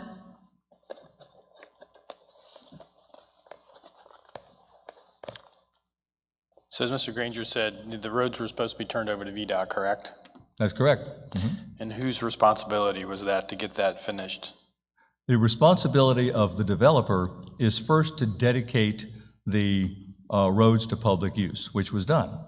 Second, to put up a letter of credit so they can be maintained during the period of time before they're accepted by VDOT. He did that. The third thing that is necessary is for the roads to be repaired or to be brought up to standards before VDOT standards before they will accept them. And what got in the way of that part of the exercise was the changing of the drainage easements. Drainage easements changed. It was not possible to move forward. And VDOT, please ask Ms. Faruqi, VDOT would not accept the roads until the drainage easements were corrected. So that is what has held this up, that one thing. Yeah, there was a punch list at one time by Ridgewood, but of course Ridgewood took off at the end of 2007, and that's as far as that punch list ever got. And Mr. Gollahan was not involved in that. So really, I mean, you're not answering, it's a very simple question. Who is ultimately responsible for getting the roads up to VDOT standards and turning them over to VDOT? In this case, there is multiple responsibility because of the county's role in this, because of the builder's role, both of which have operated to frustrate the developer from doing what he can do. So there is multiple responsibility here. Okay, so it sounds like the developer is ultimately responsible, is what you just kind of ended up with. Well, that's not what my answer was. I said in this particular case, I don't believe. The issue that's before you is whether or not he violates this particular section of your subdivision ordinance. That's the only issue that's before you. He did not violate that. Now, you're going to a broader question. Who's responsible here? And as best I can, through the history, I've tried to tell you where this got off track and who was responsible for it getting off track. So that has impeded the developer's ability to do anything. Until this past year, he couldn't have gotten the roads into the state system because that was the first time the drainage easement situation was corrected, which was not his creation. It's the county and that the builder had much more to do with than the developer. But we're here because the roads are unacceptable, they're broken, cracked, there's bad drainage, there's all these other things that VDOT will not accept them into the state highway system, correct? No, sir. You're here because he's appealed a subdivision ordinance violation. Now, you can politically turn it into something else, but the narrow ground on which he's before you is his appeal of a particular notice of violation, which is of this section. That's the only thing that you are deciding did he violate that subdivision ordinance section? That's the only thing lawfully before you tonight. So, and you know, I mean, I would like to see the thing get resolved, but I think that's a position that will be upheld at a later point if that's necessary. You can only do what's before you. Now, we're ready to go. I've offered to get together with staff, with VDOT, and see where we can go with this. But that's all that I'm in a position to do at this moment, and I think that's justified. And I think that your hands are specifically tied by what's before you. It's a letter of violation. You know, that's all. It's like a zoning violation, you know, like a BZA hearing. He's charged with a letter violating this particular section, and your job is to decide whether or not he violated that section. And that section is provide a bond, provide a letter of credit, which he did. He's never been asked to do another one, even in 2017 when it became clear that the letter of credit had lapsed. That's the issue. All right, That's Mr. Stonehill, do you have any other questions on that one? I guess not that can be answered. Thank you. All right, thank you. I like to turn for my questions to our county attorney. Mr. Britton, I know this is a lot of information, and I don't like when information is dropped on us because you're not able to look at it in a timely manner. But Mr. Britton, I know you were a county attorney back in that time frame. Is there any enlightenment or questions you might like to ask, or just table so you can look at it a little longer? But I do still want to hear from our citizens that have come and want to speak. Mr. Britton? I have no questions. Okay. All right, so next up, I would like our citizens that are Ms. in Binder, the audience. Ms. Binder, I apologize. Would you entertain me for just a moment? Yes, I will, Mr. Granger. Okay, I'm not calling for a vote. I'll be honest, everything I've heard so far with the fact that the Planning Commission has voted 9-0 to deny the appeal based on staff report and everything I've heard from Mr. Lemming, I'm inclined still to deny. I would just like to take a poll of the rest of my board members to see if they are in agreement with that, or if they do not feel that way. And it's not, I'm trying to stop people from speaking. It's just, if we already feel that way and you're gonna come up and argue in favor of something that we are in favor of, just trying to save everyone time is the general idea. So I'm just gonna take a quick poll. If there's some dissension, then obviously we should have people come up. And even if there is unanimous, please feel free to stand up if you have something you want to say. I'm not trying to infringe on anyone's right to speak to the public comment. I will ask each board member. Ms. Kupka. Thank you, Madam Chair. I have received correspondence from very many of you, both this time and the last time this was scheduled for public hearing before we halted public hearings. I have ridden through your neighborhoods twice, both back then and last week. You all did not sign up for this. I live on a private gravel drive with an easement, and my neighbors and I are responsible for road maintenance. We're responsible for cutting down trees when they fall across the roadway. You all should not have to bear that burden, and I would also note part of the subdivision ordinance section states not only is there a requirement for furnishing a maintenance and indemnifying bond or irrevocable letter of credit, and conditioned upon the maintenance of such roads until such time that the roads are accepted into the secondary road system of the Virginia Department of Transportation. So, Mr. Granger, I am in agreement with you. Thank you. Thank you, Ms. Kupka. Mr. Bush. So I too have received a lot of correspondence, like they said, but there's a lot of new stuff that I'm seeing. So yes, I pretty much think we're gonna go ahead with the recommendation of the Planning Commission. But I do want to ask my county attorney one question, and I'm sorry to put you on the spot, Matt.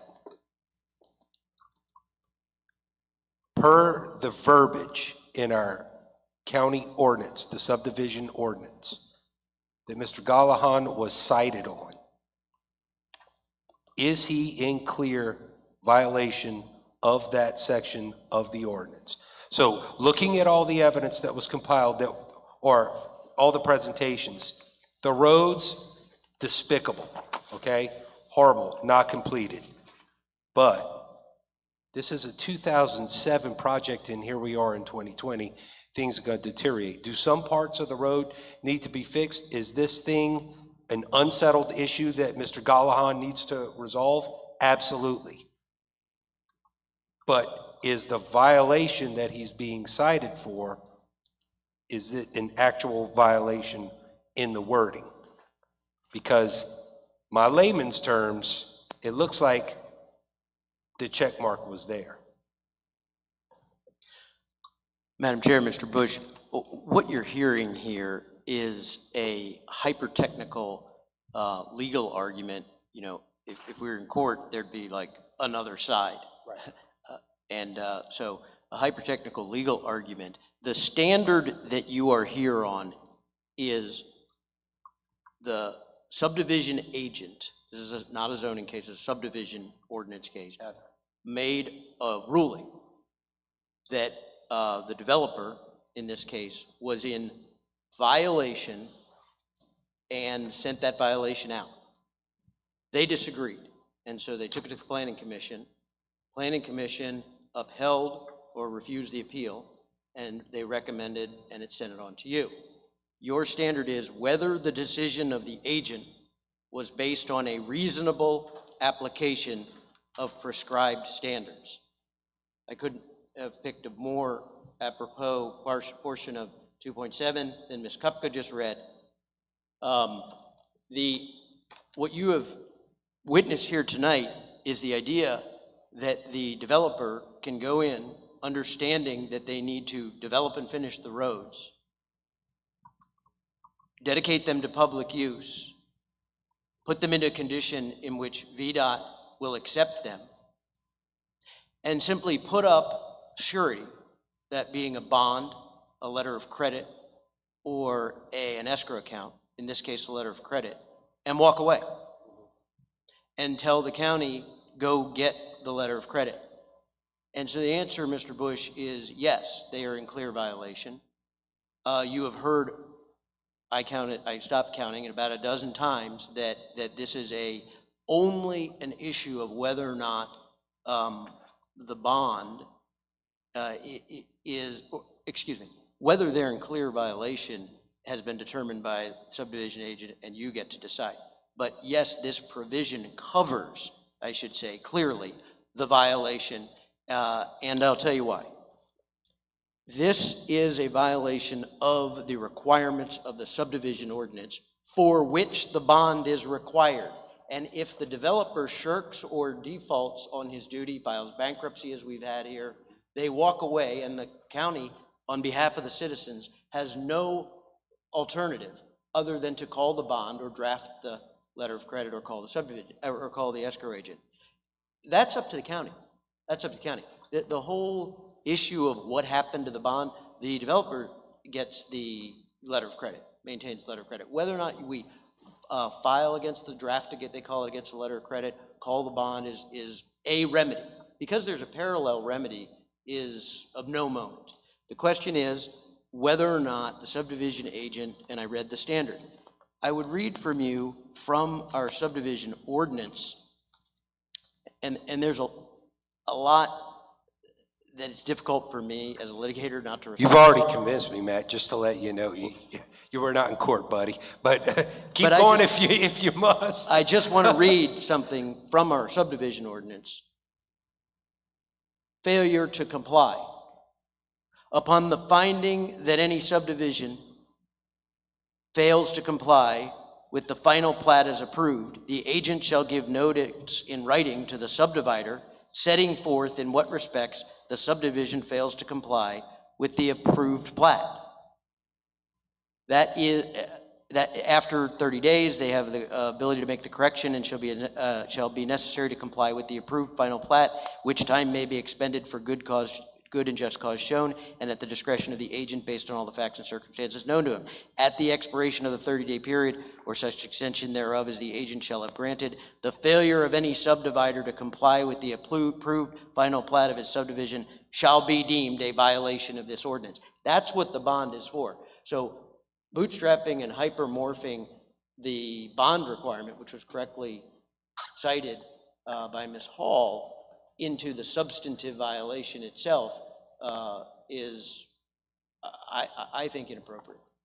And so, yes, this is based on a clear violation, and this has been going on for a long time. Yeah. Back at which time the call the bond was not made by the developer, but I'm working to resolve this. A punch list was first given out from VDOT, no matter what it said, back in 2009, punch list for the roads, and then Mr. Green and others from 2009 requested repeatedly a timetable, or he was going to contemplate revoking the letter of credit at that time. I also don't know what happened in that 6-year period, but I do know that there was no response of any kind from the developer to Mr. Green's and others' overtures. So bottom line is, to answer your question, in my legal argument, and it's hard for me to not be in court because this has been presented in a very legalistic and court-like fashion, is that under the standard that is given to you, you could find, based on the facts in front of you, to deny this appeal. All right, well, based on that standard, I'm going to go ahead and concur with my colleagues. I would, at a future date, like to look into our processes of how these bonds are set up and how we release them, and get ahead of these things on the forefront than having to revisit something 13 years later. And so I concur with my colleagues, Madam Chair. So that's all I have. Thank you, Mr. Bush. Mr. Stonehill.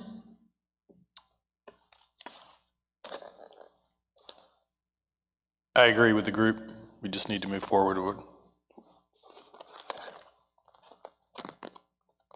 I agree. I just want to still offer anybody from the public that wants to still speak to please come up to the podium right now and speak. They've waited a really long time, and I at least want to offer them that opportunity. Ms. Binder, do you want to read the official proposal for opening the public hearing? I already read it. Apologies, I didn't realize that. That's okay. It's been a long time since we read it.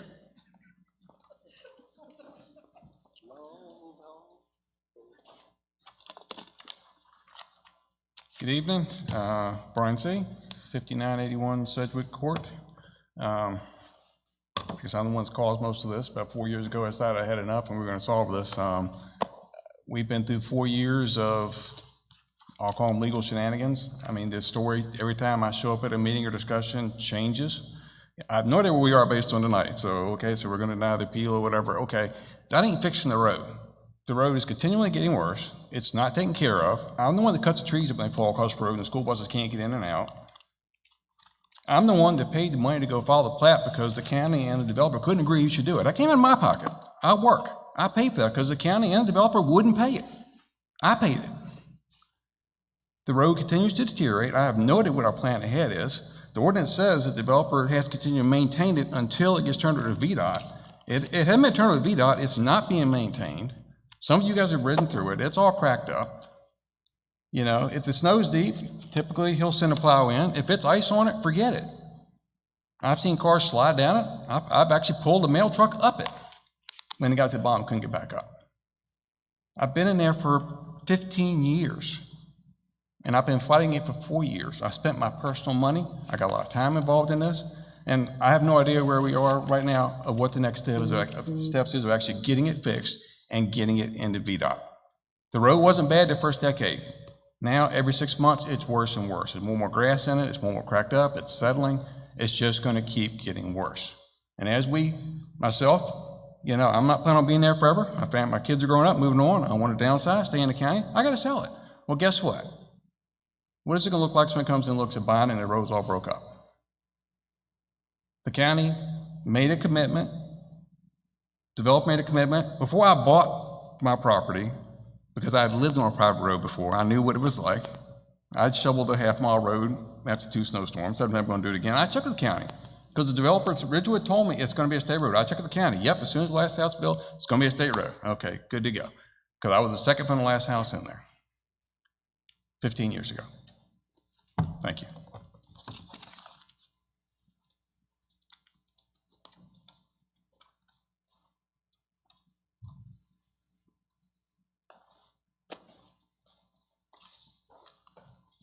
You can't let Brian be the only one. Keith Connor, 1151 Alberta Court. Good evening, Madam Chair, wherever you are, members of the board, Dr. Young.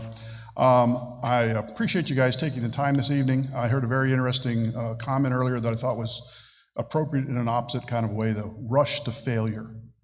What we have seen tonight is not a rush to failure, but is a slow crawl. I was one of the first ones in that subdivision, been there 15 years like Brian. I give him tremendous applause for all the efforts that he has done to try to get this resolved.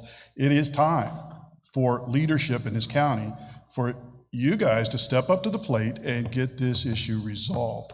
I would propose that you need to direct Dr. Young, because he doesn't have enough on his plate, to meet with these individuals with a very limited time frame so that we can get this resolved, whatever needs to be done. Thank you very much.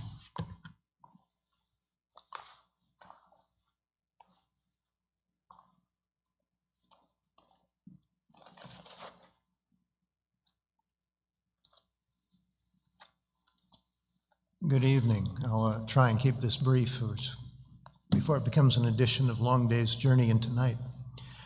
My name is Grant Woodwell. I'm at 5910 Sedgwick Court, and I was the very first resident in the entire subdivision. Like my friend Brian, in 2004, before signing a contract on the house, my wife and I paid a visit to the planning office of King George to verify that this was going to be a publicly maintained road in the VDOT system, and we received exactly that assurance. We would not have proceeded in that neighborhood if that were not the case. It is astounding to me that 16 years after that meeting, we are here tonight, taking your time and attorney's time and everyone else. Now, I'm not a lawyer, I'm a geologist, so I tend to look for pragmatic solutions to scientific problems. And it is my sincere hope that we can address what is required to make the improvements to the road, which are not that drastic from my understanding, and get this road into the VDOT system. I'm not here to apportion blame to anybody, because I think there's plenty to go around. We've already heard that tonight. Thank you.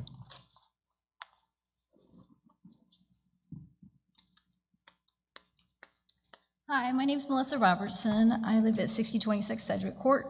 I moved into the neighborhood in 2011, and I did enjoy walking in the neighborhood, the roads. I have noticed since then, I'm an avid walker with my dogs. There's potholes, there's cracks. It's unsafe in areas to walk. I do believe that the roads have not been maintained properly.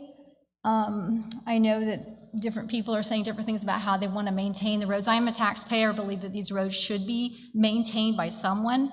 So someone needs to step up to the plate and figure this out. The drainage systems are terrible. From what I've seen in my own house, by the drains, my driveway is crumbling because of the fact that these metal coverts that floods the water that comes through underneath where the driveway is has caused neighborhood flooding in our neighborhood. It's unacceptable. And I hope that and pray also that there is no stop sign at the Alberta Court where school buses are supposed to stop and come there in the neighborhood. Someone had got knocked down. So 3 years, we have no stop sign. That's terrible. It's unsafe. So, and I've seen people plow through there, not even stopping. So what I hope and pray that you, as a county in King George, will take responsibility and fix these things in our neighborhood and do them quickly, because it has been way too long. Thank you.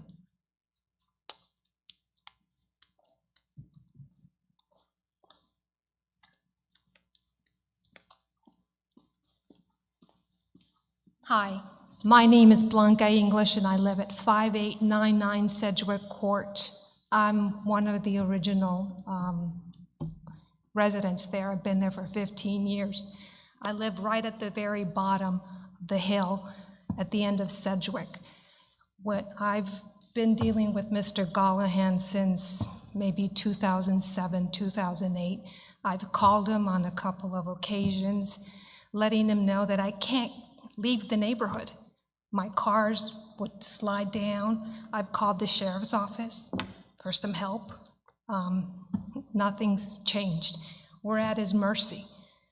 I think that it's time that a resolution come into play and somebody get those roads fixed. I don't think any of you would want your families to live in a place like that. I think it's time that a resolution comes to place. Thank you.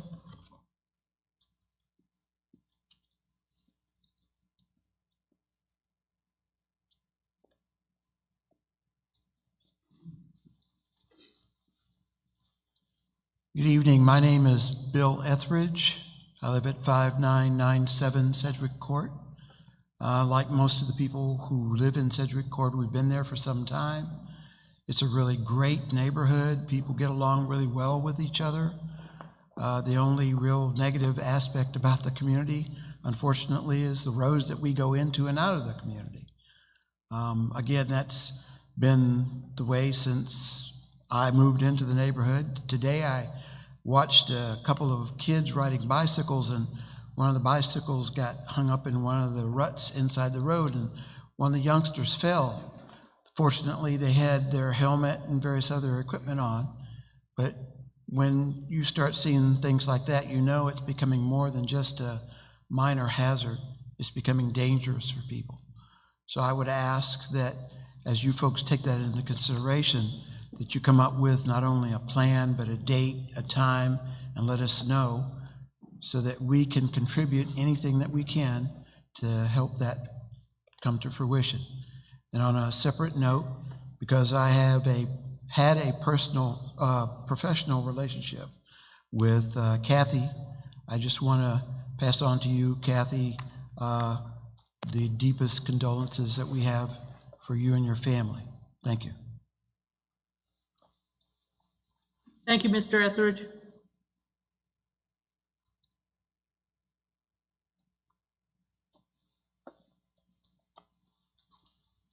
Good evening.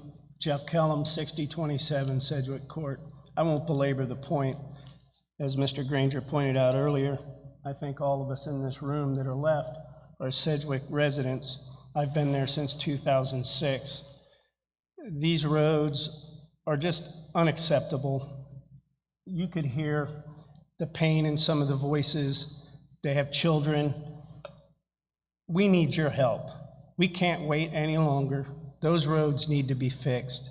Thank you.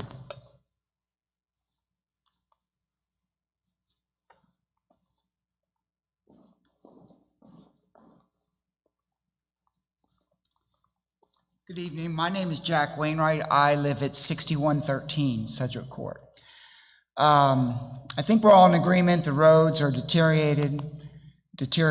They need to be fixed. I bring a different perspective. I'm here to stand with all my neighbors and friends tonight. These guys have been dealing with it for 16 years. I moved into King George and Sedgwick Court 3 years ago. And as a new resident, you can imagine moving in and not having any idea that there's this problem with the roads that's not being addressed. I would have never moved into that neighborhood if I had known. And I'm concerned about property values. And just for myself and my neighbors, this problem has got to be fixed. It's just gone on too long, and it's time to take care of it. Thank you.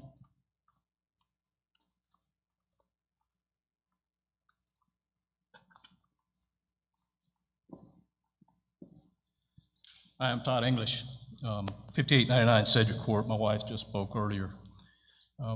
Would like to point out that you guys have mentioned, there are a couple of projects here tonight that you were saying, didn't want it to drag out 6 months to a year. Well, this has been 15 years. We moved in a new home there in November 2005. Thought never crossed my mind that I had to be concerned that the road was going to be maintained. So, it's been 15 years. The road's obviously the deterioration is progressing exponentially at this point. So getting this into the VDOT system obviously is behind schedule. One thing that hasn't been behind schedule is I was paying taxes. We get the tax bill regularly. So for 15 years, 35 families, there's got to be a significant contribution to the tax base here at King George from this Sedgwick crossing. As a citizen, I would tend to think a fundamental expectation for my taxpayer dollars would be to take care of safety and security. And I'm feeling shortchanged as a resident of Sedgwick. So I would ask you to, as has already been said, take a leadership role on this. And again, it's been 15 years. It's overdue.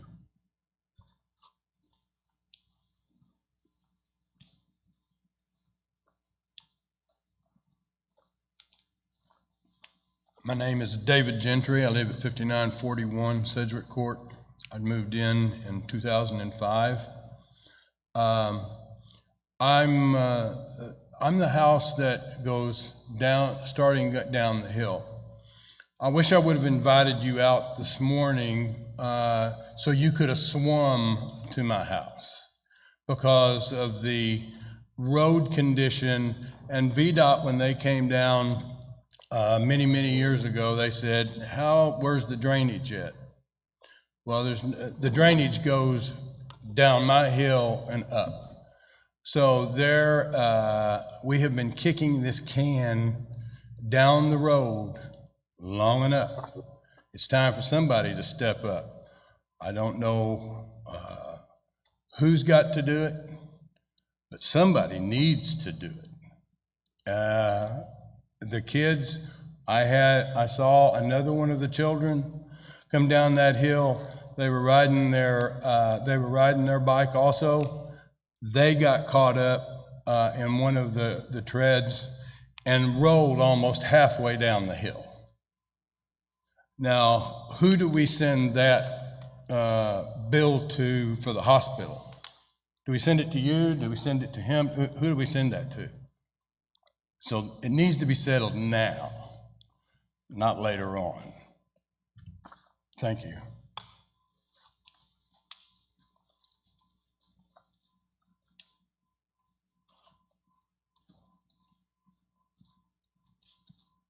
Good evening. My name is Dave Fredrickson. I live at 5999 Sedgwick Court. I'm tired, so I want to keep this short. I won't speak for all my neighbors, but as a resident, I don't really care about finger pointing who's to blame, who's responsible. I just want some action. It's been a long time, as you know. I'm not going to parrot everybody's comments because you've heard just about everything. But I will add one thing that hasn't been mentioned. VDOT came out earlier this year, well, that was mentioned, and they did a punch list for what it would take for them to accept the road. That comes at a cost. If we wait another year, that cost is gonna go up. If we wait another 16 years, we're gonna live on a gravel road. So I don't think there's any room for delay. I would prefer to see it remedied and let the arguments of who at the end of the day is responsible happen after the fact, if that's a doable option. We need your help. We're begging for your help. Thank you.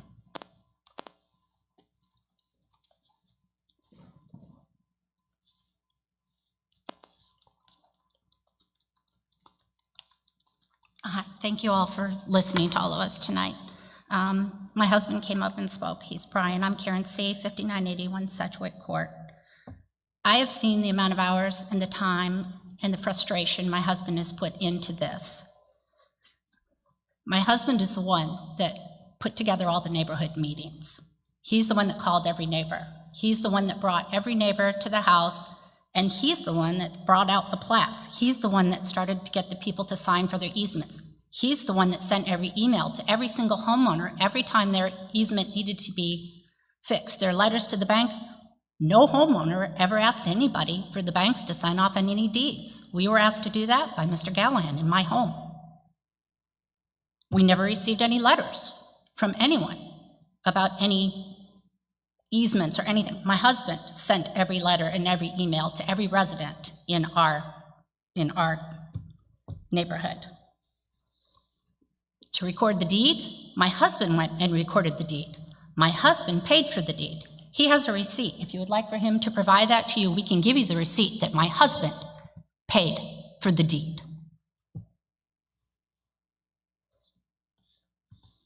VDOT, my husband called VDOT. My husband made the appointment with VDOT to come and meet with him at our development so that they could look at the roads. Not once, but twice. My husband, Brian, was the one that did all this. Thank you. And I would love to have my husband back. There's been a lot of hours involved in this.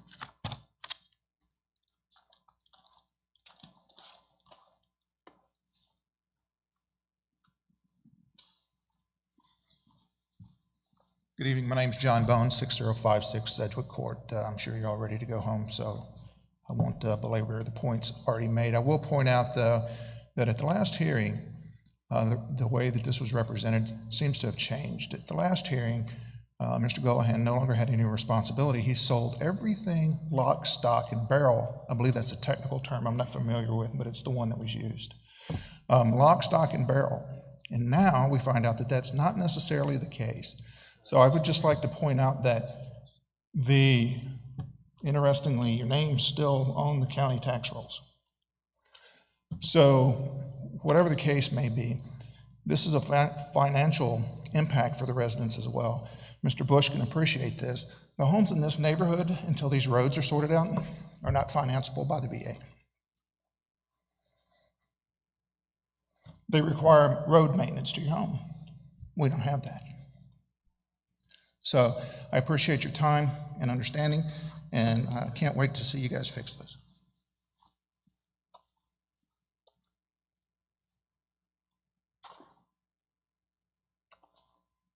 Is there anyone else present in the auditorium who wishes to come forward for public comment during the public hearing at this time?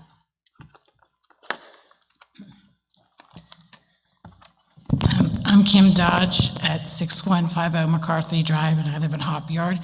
Did not know tonight when I came to the hearing that I would see the other grandparents to my two grandsons. I hope that this does get resolved because my grandsons go visit their grandparents over there and play there. So I hope the roads do get fixed, okay? Thank you.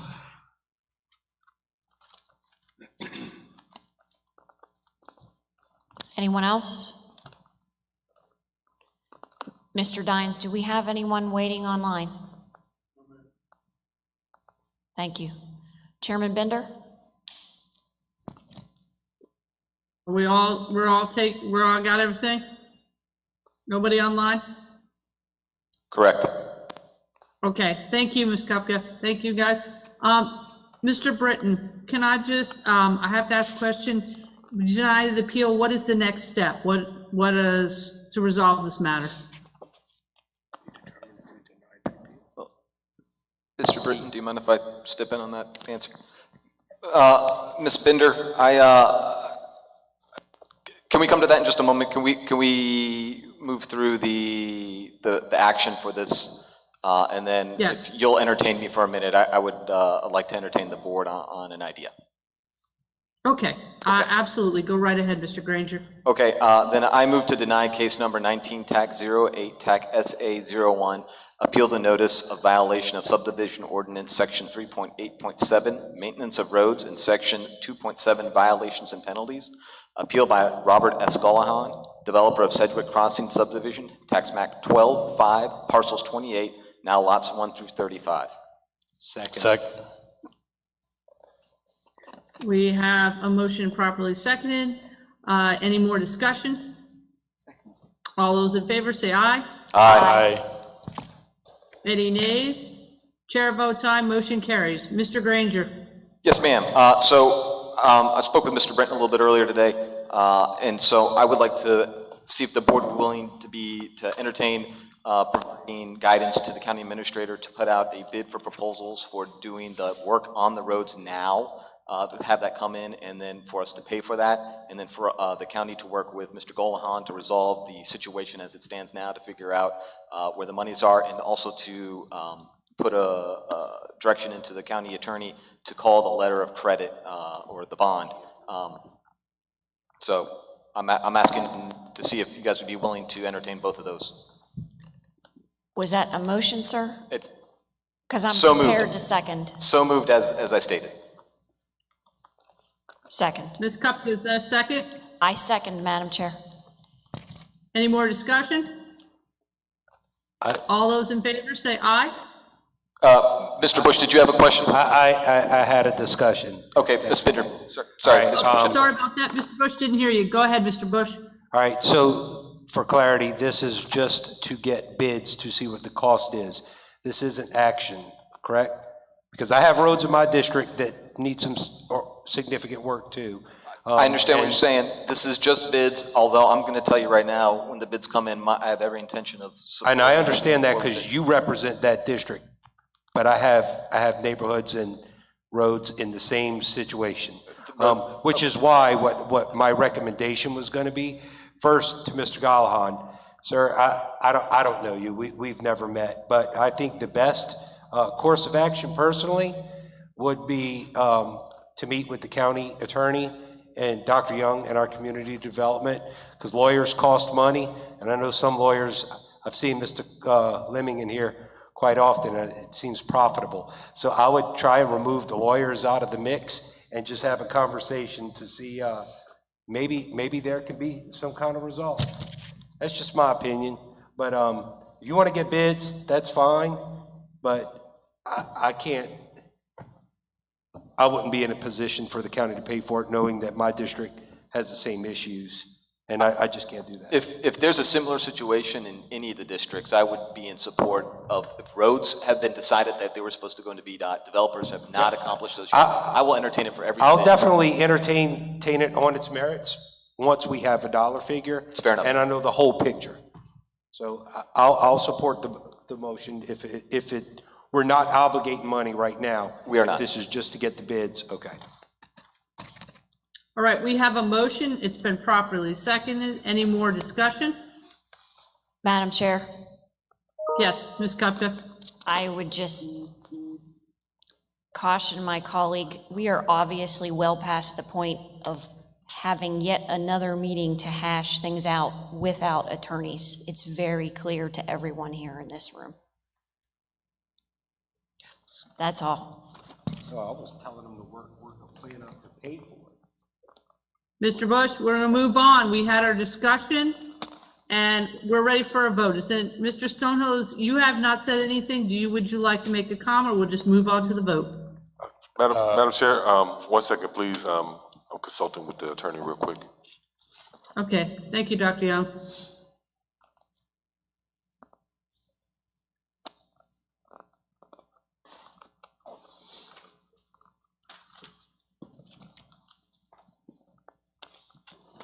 All right, we're good, Madam Chair. Okay, Mr. Stonehill, did you want to say anything? No, I'm all set. Let's just move on. All right, I'm going to call a vote. All those in favor say aye. Aye. Aye. Any nays? Chair votes aye, motion carries. All right, that concludes that segment of the program. So now we're on to 0809, the County Administrator's Report. Dr. Young. Thank you, Madam Chair. The Maryland Transportation Authority, or MDTA, and Skanska USA, the contractor agent for the Harry Nice Bridge Replacement Project, have begun operations on the Virginia side of the river. On July 20th, 2020, Skanska installed construction equipment in the water off of Wayside Park's shore. Though certain measures have been taken to dissuade park patrons from approaching construction equipment and operations, we have witnessed increased recreational activity in and around the dredging area. This issue has raised an escalating concern for public safety and general welfare of our citizens.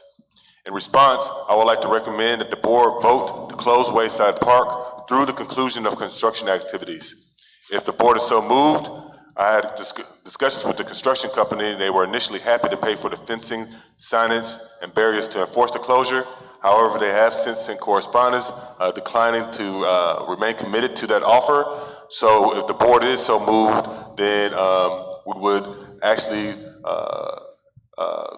gain cost estimates and bring to the board those cost estimates to pay for fencing, to install those barriers around the park and circulating it, and therefore effectively closing the facility. Do I have any discussion from fellow board members? Ms. Kopka, I see you have a question? So, Madam Chair, it looks like we have a motion from either Mr. Stonehill or Mr. Bush. And I will second. Any further discussion? All those in favor, say aye. Aye. Aye. Any nays? Chair votes aye, motion carries. Thank you, Madam Chair. And I want to stress that in discussions with the Board of Supervisors and with the county staff, we are highly understanding of the priority of this issue with our residents down off of Roseland Road.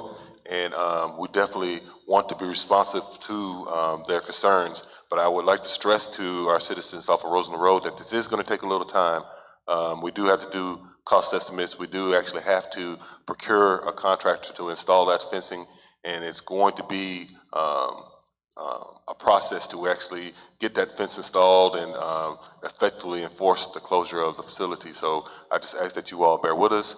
We will be working to expedite this process as quickly as possible so we can go ahead and get that that facility closed, and we can continue to ensure the public safety of and welfare of our citizens.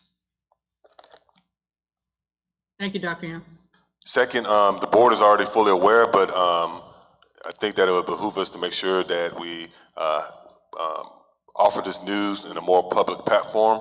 But I'm happy to report the attached correspondence regarding the CARES Act. The VA Secretary of Finance has announced a second round of fund allocations with King George, noted to receive an additional $2.3 million. To qualify for the second disbursement, we must submit via U.S. mail the attached certification by August 10, 2020. In addition, we must complete a survey detailing our adopted spend plan for the first allocation of funds. Like the first round of allocations, I would again suggest a work session to develop detailed plans to use the funding. We had a discussion revolving around this at last night's work session, and I do have the proposed work session dates, which will actually be a joint meeting between the school board and the King George County Board of Supervisors. I have already written correspondence to the school superintendent requesting that the school board entertain dates between the 24th and the 26th of August, and we're waiting for the response from the school board. Once that is set, we'll definitely advertise that meeting, and I will inform the board of the correspondence that's received from the school board. Thank you, Dr. Young. I also spoke to Dr. Benson today, and he's going to have his staff come to answer questions for us. Continue on, Dr. Young. Thank you, Madam Chair. Since the governor's first emergency declaration in response to the COVID-19 pandemic, public gatherings were initially prohibited and they were subsequently limited. This policy also affected events recognizing King George County's 300th anniversary, which are currently postponed. I have been receiving increasing inquiries for guidance regarding the future of the tricentennial events and would like to request a consensus from the board regarding hosting or canceling the remainder of the celebration. Since the publishing of this report in the board packet, I had a meeting with the 300th anniversary committee to discuss their thoughts on hosting future events and propose a plan to potentially have one culminating event that would include the fireworks and perhaps concerts and celebration that would be hosted from individuals in their cars versus in the public gathering. I do have to report back to the board that the planning committee unanimously voted against it and asked that their vote be carried to the board for you all's consideration. With that being said, it's really the guidance and the direction of the board that we're going to follow. If you all want to move forward with hosting events as originally published, or if the board would like one final culminating event, or if the board would like to cancel the remainder of the celebration. I will ask each of my colleagues individually. Ms. Kupka. Dr. Young, can you tell me the committee, the planning committee, did they make any determination regarding the intended culminating event in November to be hosted by the YMCA? They suggested that all public events be canceled and that we should return to a discussion about having events in January in 2021 and basically having a celebration in 2021 versus in 2020 when we have a better understanding of what the pandemic is going to look like versus what we're dealing with currently. So I would say I am a member of the board of directors of the YMCA. I don't speak for the King George YMCA. However, I did broach the subject with the executive director of the King George YMCA, and she stated that if the county wanted to move forward with the event that their facility intends to host for us, she would be willing to do so, however, would like to be consulted again closer to the November event time frame to make a final determination and consult the YMCA board as to whether they would still like to go forward with hosting the event, given that it is intended to be an indoor event. Thank you.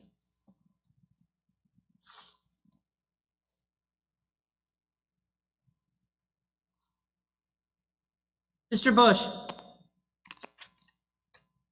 I don't think we should have canceled the fireworks to begin with, so I'm for keeping it slated. All right, Mr. Granger. I'm not real thrilled with the idea of canceling all the events. I'd like to kind of play it by ear as we go along. Mr. Stonehill.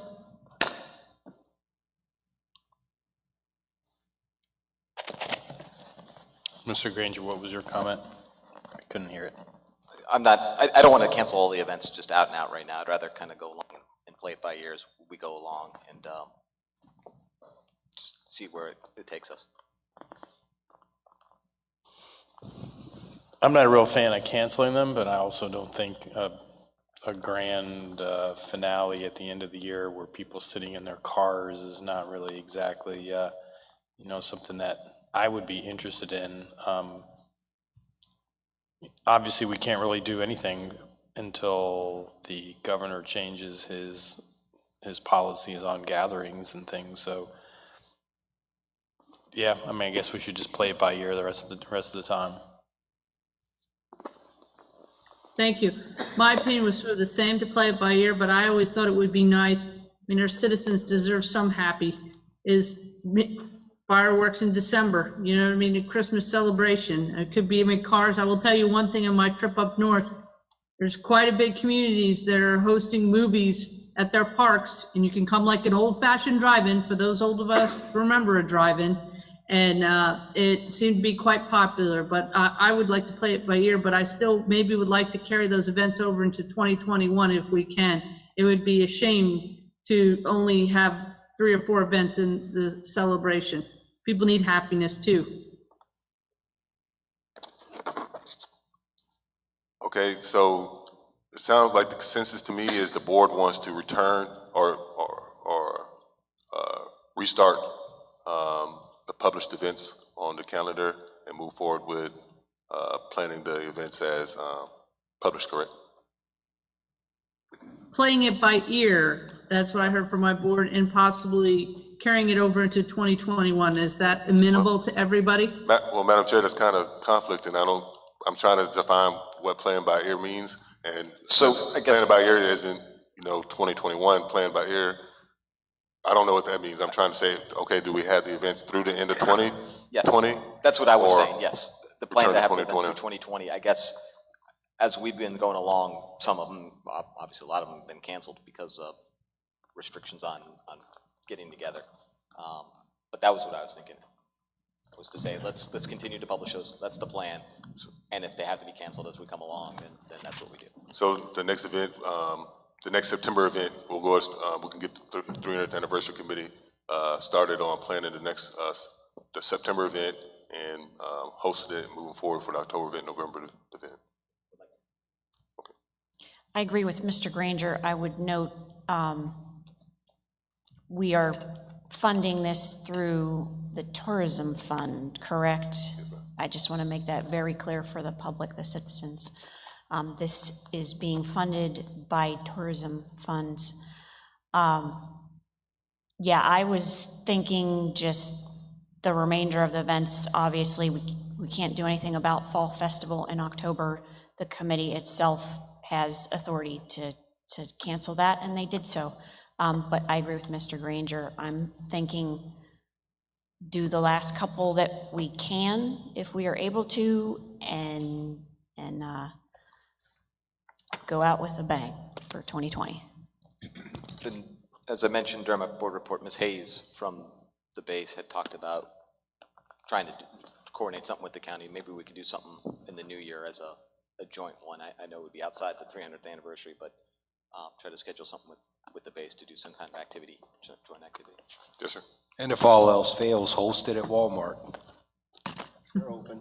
Mr. Granger, that was a nice idea. You gave me an idea of maybe a New Year's celebration with some fireworks, but you know, we'll have to wait and see.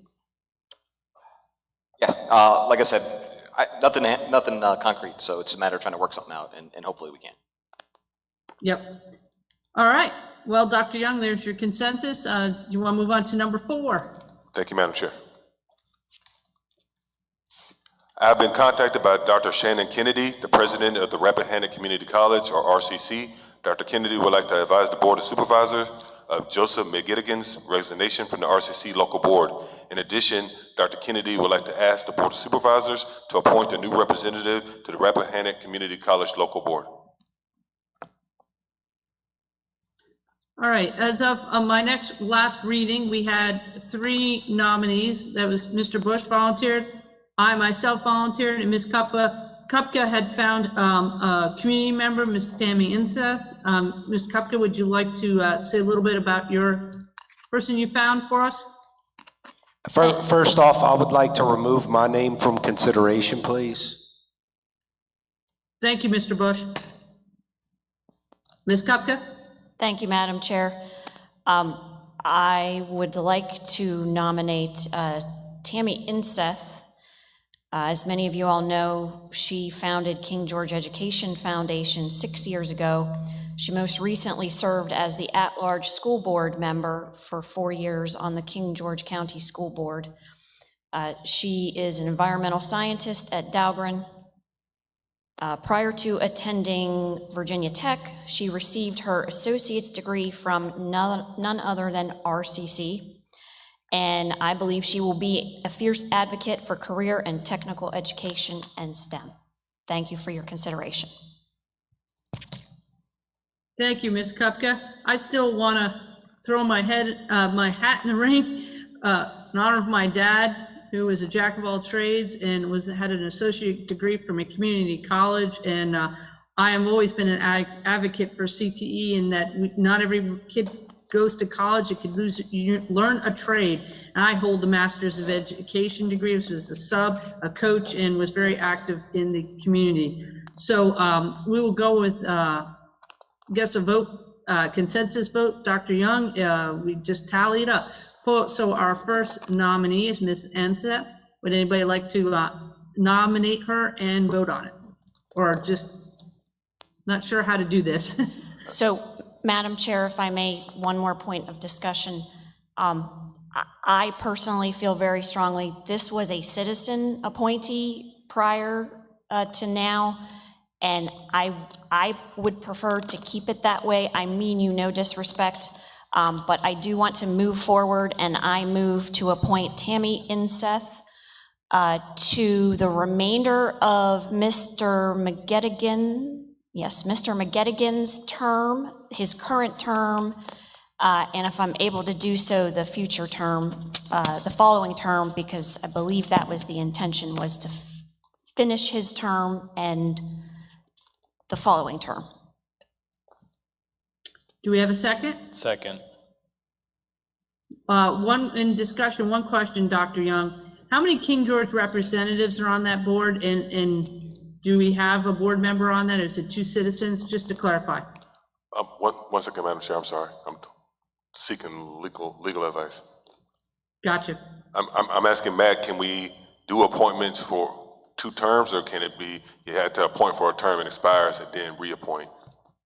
That's right. That was going to be my second question. And I only ask that because I had the situation you brought to my attention during your county attorney report. So please advise what the proper motion would be. I obviously haven't reviewed their bylaws or what have you, like the BZA, which is I'm intimately familiar with, but yes, you can make an appointment to fulfill, you can't do 2 terms in a row, but you can like say, hey, it's a 5-year term, let's just give the guy 10 years now because that binds a future board, but you can make a single motion generally to fulfill the remainder of an unexpired term, and typically, if that term is less than 12 months and the remaining term. I don't know what was remaining. That's exactly what I was just asking Dr. Young.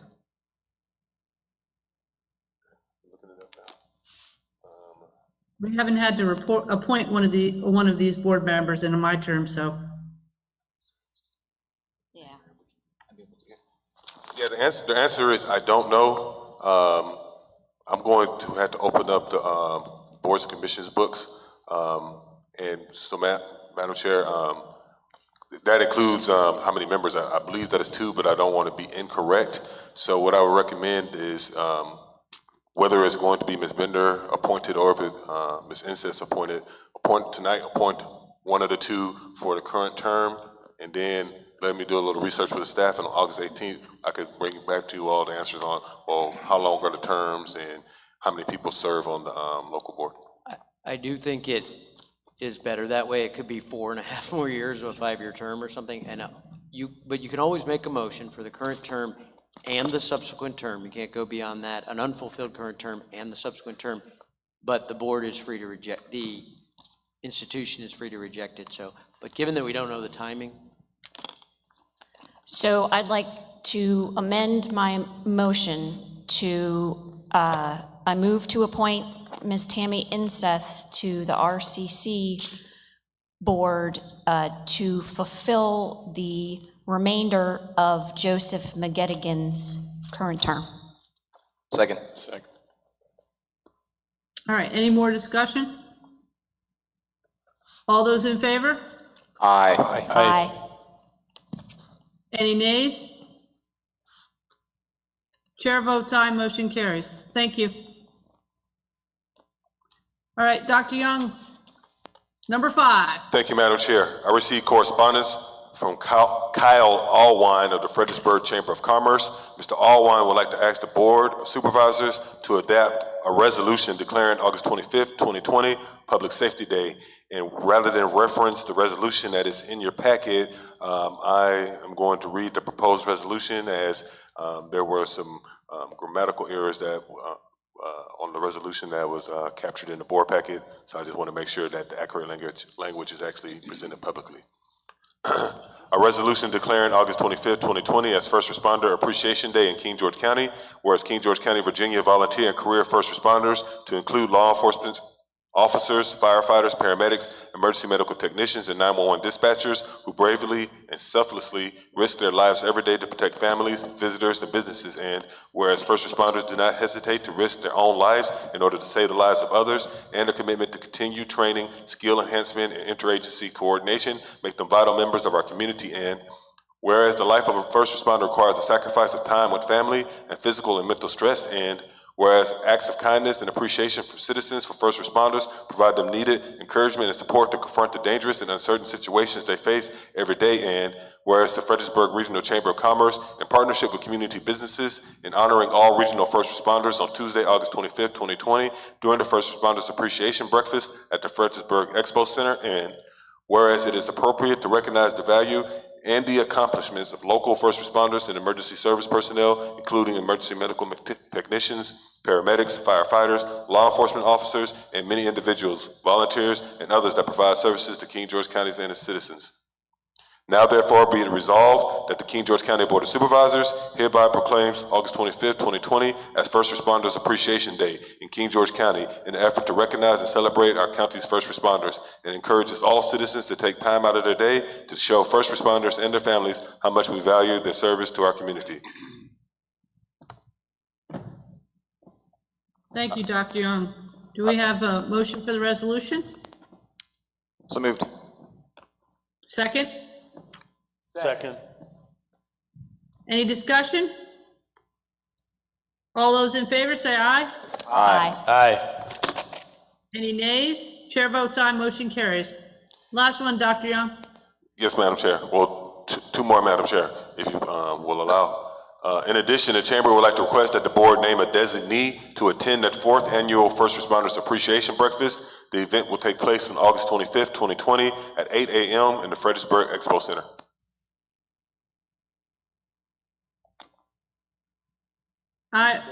Dr. Young, I think it should be Mr. Bush since he's our representative. How does everyone feel on that one? Have a motion for that? I appreciate that, Madam Chairman, but I think for events like this, I think it's appropriate that the chair, whoever holds that chair every year, should attend as the representative of the full board. So while I appreciate your gesture, I would recommend that the chairman attend. I don't mind that. I just wanted to offer you, Mr. Bush, because you're our liaison. Is everyone okay and amenable to that? Yes.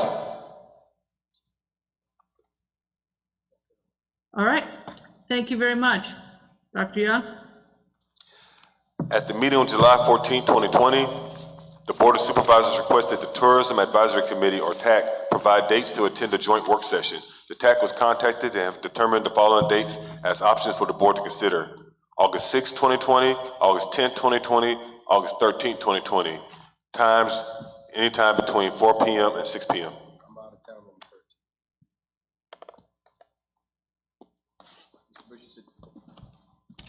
I know Ms. Kupka and I cannot do the 10th. And I cannot do the 13th. So Thursday? Is everyone good for Thursday? Yeah, I'm good for Thursday. Is everybody good for Thursday? I believe Oh, I should well, be able I to will make that have to be virtual on Thursday, just remember. Fair enough. I can make that work if everyone else can. Thursday the what? The 6th, this Thursday. Yep. Dr. Young. Yeah, We have to make notice. Oh my goodness. This is a public meeting of yes, our you are board correct. and we can't, we need 14 days notice, right? Yes. Yeah. Yes, you're right. Good. Let me send correspondence back to the TAC and say, give us some dates 30 days out, if that's okay. Yeah, That definitely. works. September would be better. I apologize, board. It's all good, Dr. Young. It's a long night. I just looked at my calendar to look for dates, and I'm like, wait a minute, that's... Madam Chair, that concludes my report. Thank you very much, Dr. Young. Ms. Kupka, you're up. I move that the King George County Board of Supervisors convene in closed meeting pursuant to State Code Section 2.2-3711A8 for consultation with legal counsel employed or retained by a public body regarding specific legal matters, requiring the provision of legal advice by such counsel concerning the county's intellectual property and seal protections and the county's rights with respect to a board impersonator. I invite the county administrator and county attorney because they are deemed necessary and/or their presence will reasonably aid the board in its consideration of the topics to be discussed pursuant to Virginia Code Section 2.2-3712F. Second. Before we go into closed session, I'm sorry, Madam Chair. I'm sorry. Go ahead. And I was just reminded to see Chris sitting over there. If you all recall, at the work session last night, we had a discussion about potentially funding childcare for county employees. And we promised that we'd bring back some type of proposal or what that would look like. Chris put together a quick proposal.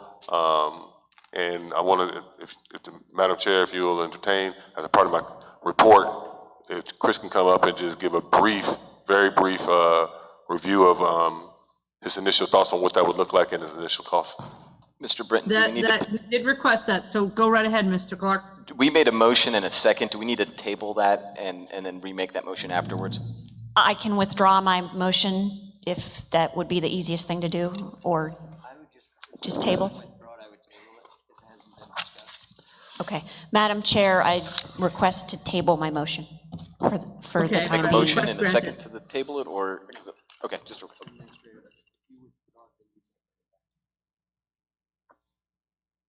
Ms. Binder, Ms. Kupka asked to table it. Are you amenable to that?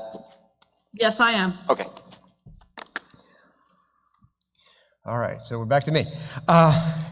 Last night during the CARES Act work session, we discussed the possibility of having Parks and Recreation develop a plan to serve school-age children of King George County government employees. This program would be at the Citizen Center and would be staffed by Parks and Recreation, part-time and possibly full-time employees to make sure we're covered during the work day. Today I worked diligently, actually starting last night at 10 p.m. As soon as we got to that point, I worked diligently to get as much covered as I can. We would task for school-age children only. We would open at 7:30 each day without, at least preliminary till we hear from other if employees are working different shifts. But our initial recommendation is to open at 7:30 each day and be closed at 5 so that those working traditional county hours would be able to drop off and be at work by 8 and would be off at 4:30. They would be at the Citizen Center.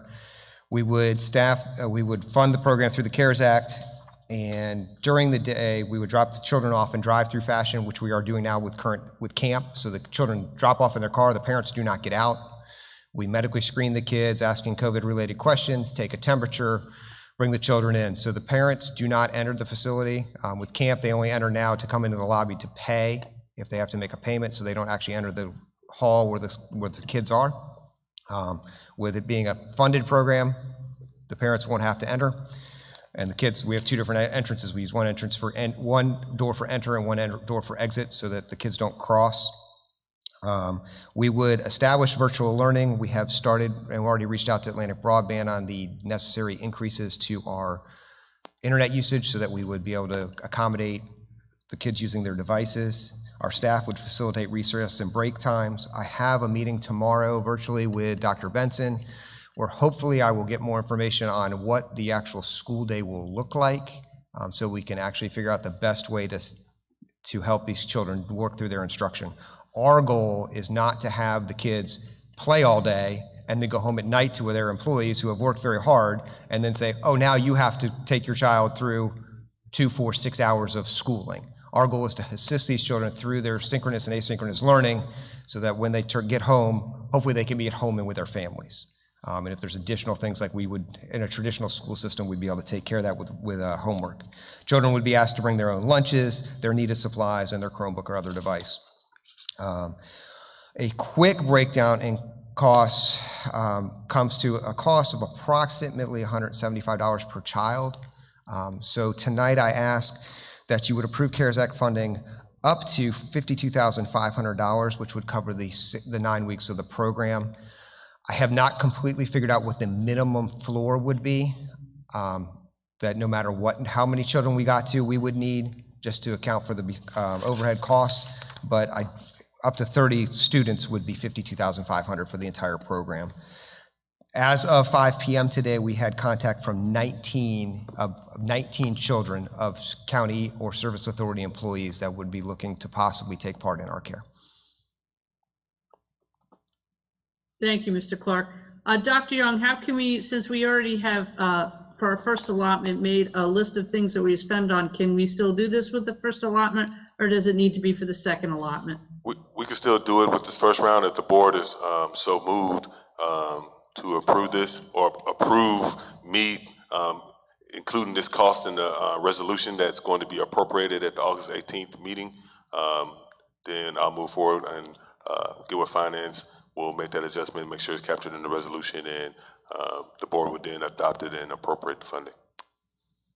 Thank you, Dr. Young. Do I have a motion for this? I move to approve $52,500 of CARES funding to fund the daycare proposal presented by Mr. Clark of Parks and Recreation. Do I have a second? Second. Any discussion? Yes, real quick, do I need to also make a proposal to reduce the amount of the fire and EMS in order to counteract that?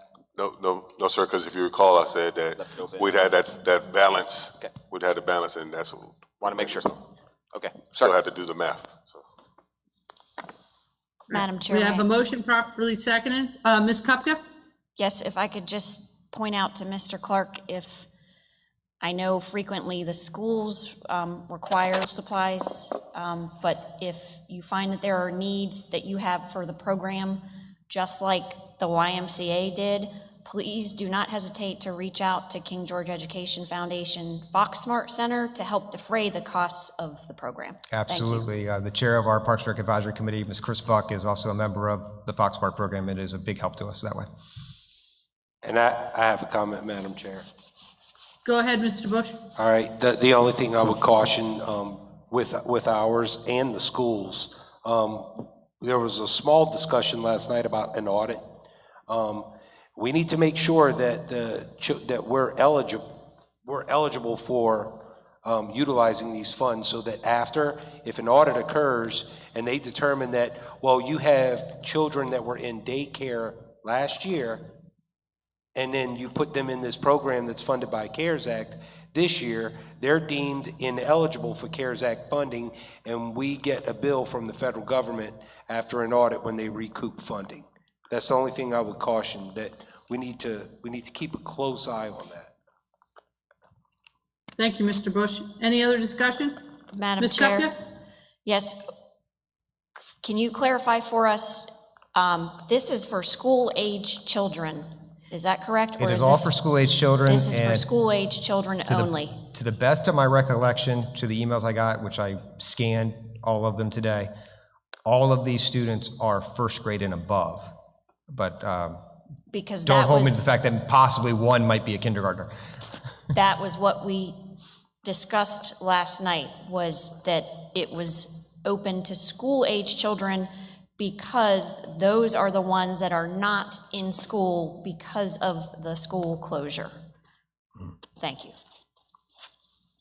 And I also want to clarify a point, it's for county employees and service authority employees.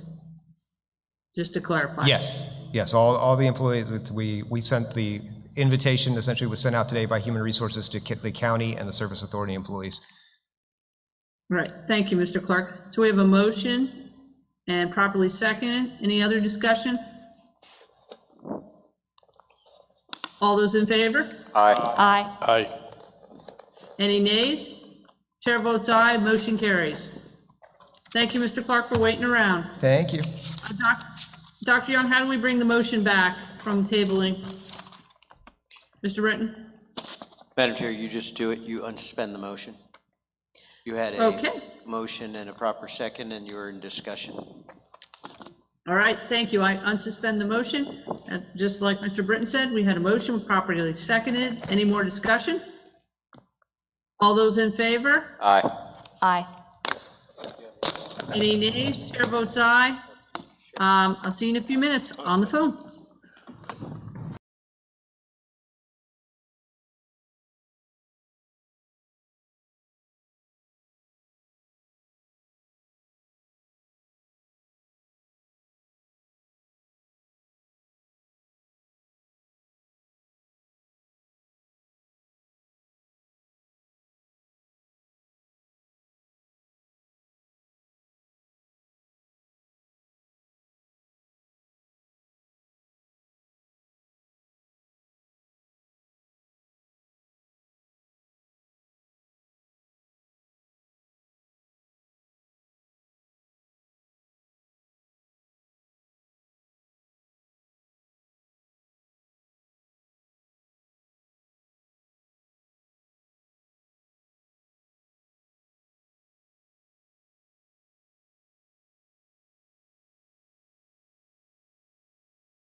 Madam Chair, we're all back in the auditorium. All right, thank you, Ms. Kupka. You read the copy? Sorry, I may have misunderstood. Do you want Ms. Kupka to read the certification? I thought you were going to read the certification. Motion to come Yeah, out of closed session. that's what Mr. Britton's talking about, the certification. Yes, me? Go ahead and read. Yes. Okay. I move that the King George County Board of Supervisors return to public meeting and certify by vote that only public business matters lawfully exempted from open meeting requirements by Virginia law, and only such public business matters as were identified in the motion convening the closed meeting were heard, discussed, or considered during the closed meeting. Second. Any discussion? Now, Ms. Kupka, do you so certify? I so certify. Mr. Bush? So certified. Mr. Stonehill? So certified. Mr. Granger? So certified. Kathy Bender, so certified. We are back in session. Ms. Kupka? Statement from the King George County Board of Supervisors regarding public and social media postings of non-officials. From time to time, it may come to this board's attention that certain individuals are misrepresenting themselves or appear to be representing themselves as county officials. This causes potential and actual confusion among the public whom we are elected to represent. As a result, we may reach out to those individuals and ask them to cease or modify their behavior and communications to make it clear that they are not public officials and that they are not acting on behalf of the county. On some occasions, these overtures may fall on deaf ears and the individuals may continue their confusing or misrepresentative communications. As a specific matter of public concern, it has been brought to the board's attention that Ruby Bravo is posting and commenting about county concerns and affairs in a manner and by use of various media platforms that may make it seem as though she is an elected official and/or represents the county. Of particular concern is the continued use of the same accounts that Ms. Bravo used when she was, in fact, a county official. These include the Instagram, Twitter, and Facebook accounts titled and/or using the monikers KG Supervisor, Ruby Bravo At-Large Supervisor, and at Ruby Bravo King George County. Some of these communications include photos that show actual King George County officials, county facilities, and other incidents that may suggest that these are official communications. Some communications may contain inaccurate, confusing, dated, and/or information and images that some may deem inappropriate. Only duly elected, validly appointed, or certain employed persons have the right and title to represent or speak on behalf of the county. County officials have reached out to Ms. Bravo in a spirit of friendly cooperation in order to request that she change her social media monikers and alter her communications, perhaps adding a clear disclaimer that she is not a county official. Ms. Bravo has declined. If anyone has any concerns or confusion about any communications and whether they properly represent the county and its interests, please contact county staff on the website or at 540-775-9181. Thank you. Thank you, Ms. Kupka. Do we have a motion for adjournment? I move to adjourn until August 18th at 6:30 in the King George Auditorium. Second. Any discussion? All those in favor say aye. Aye. Any nays? Chair votes aye. This meeting is hereby adjourned to the next regularly scheduled meeting on August 18th, 2020 at 6:30 p.m. at the King George High School Auditorium. That meeting may be held by electronic means and remote participation. All citizens are encouraged to participate in advance or during the meeting by electronic means as provided by the county.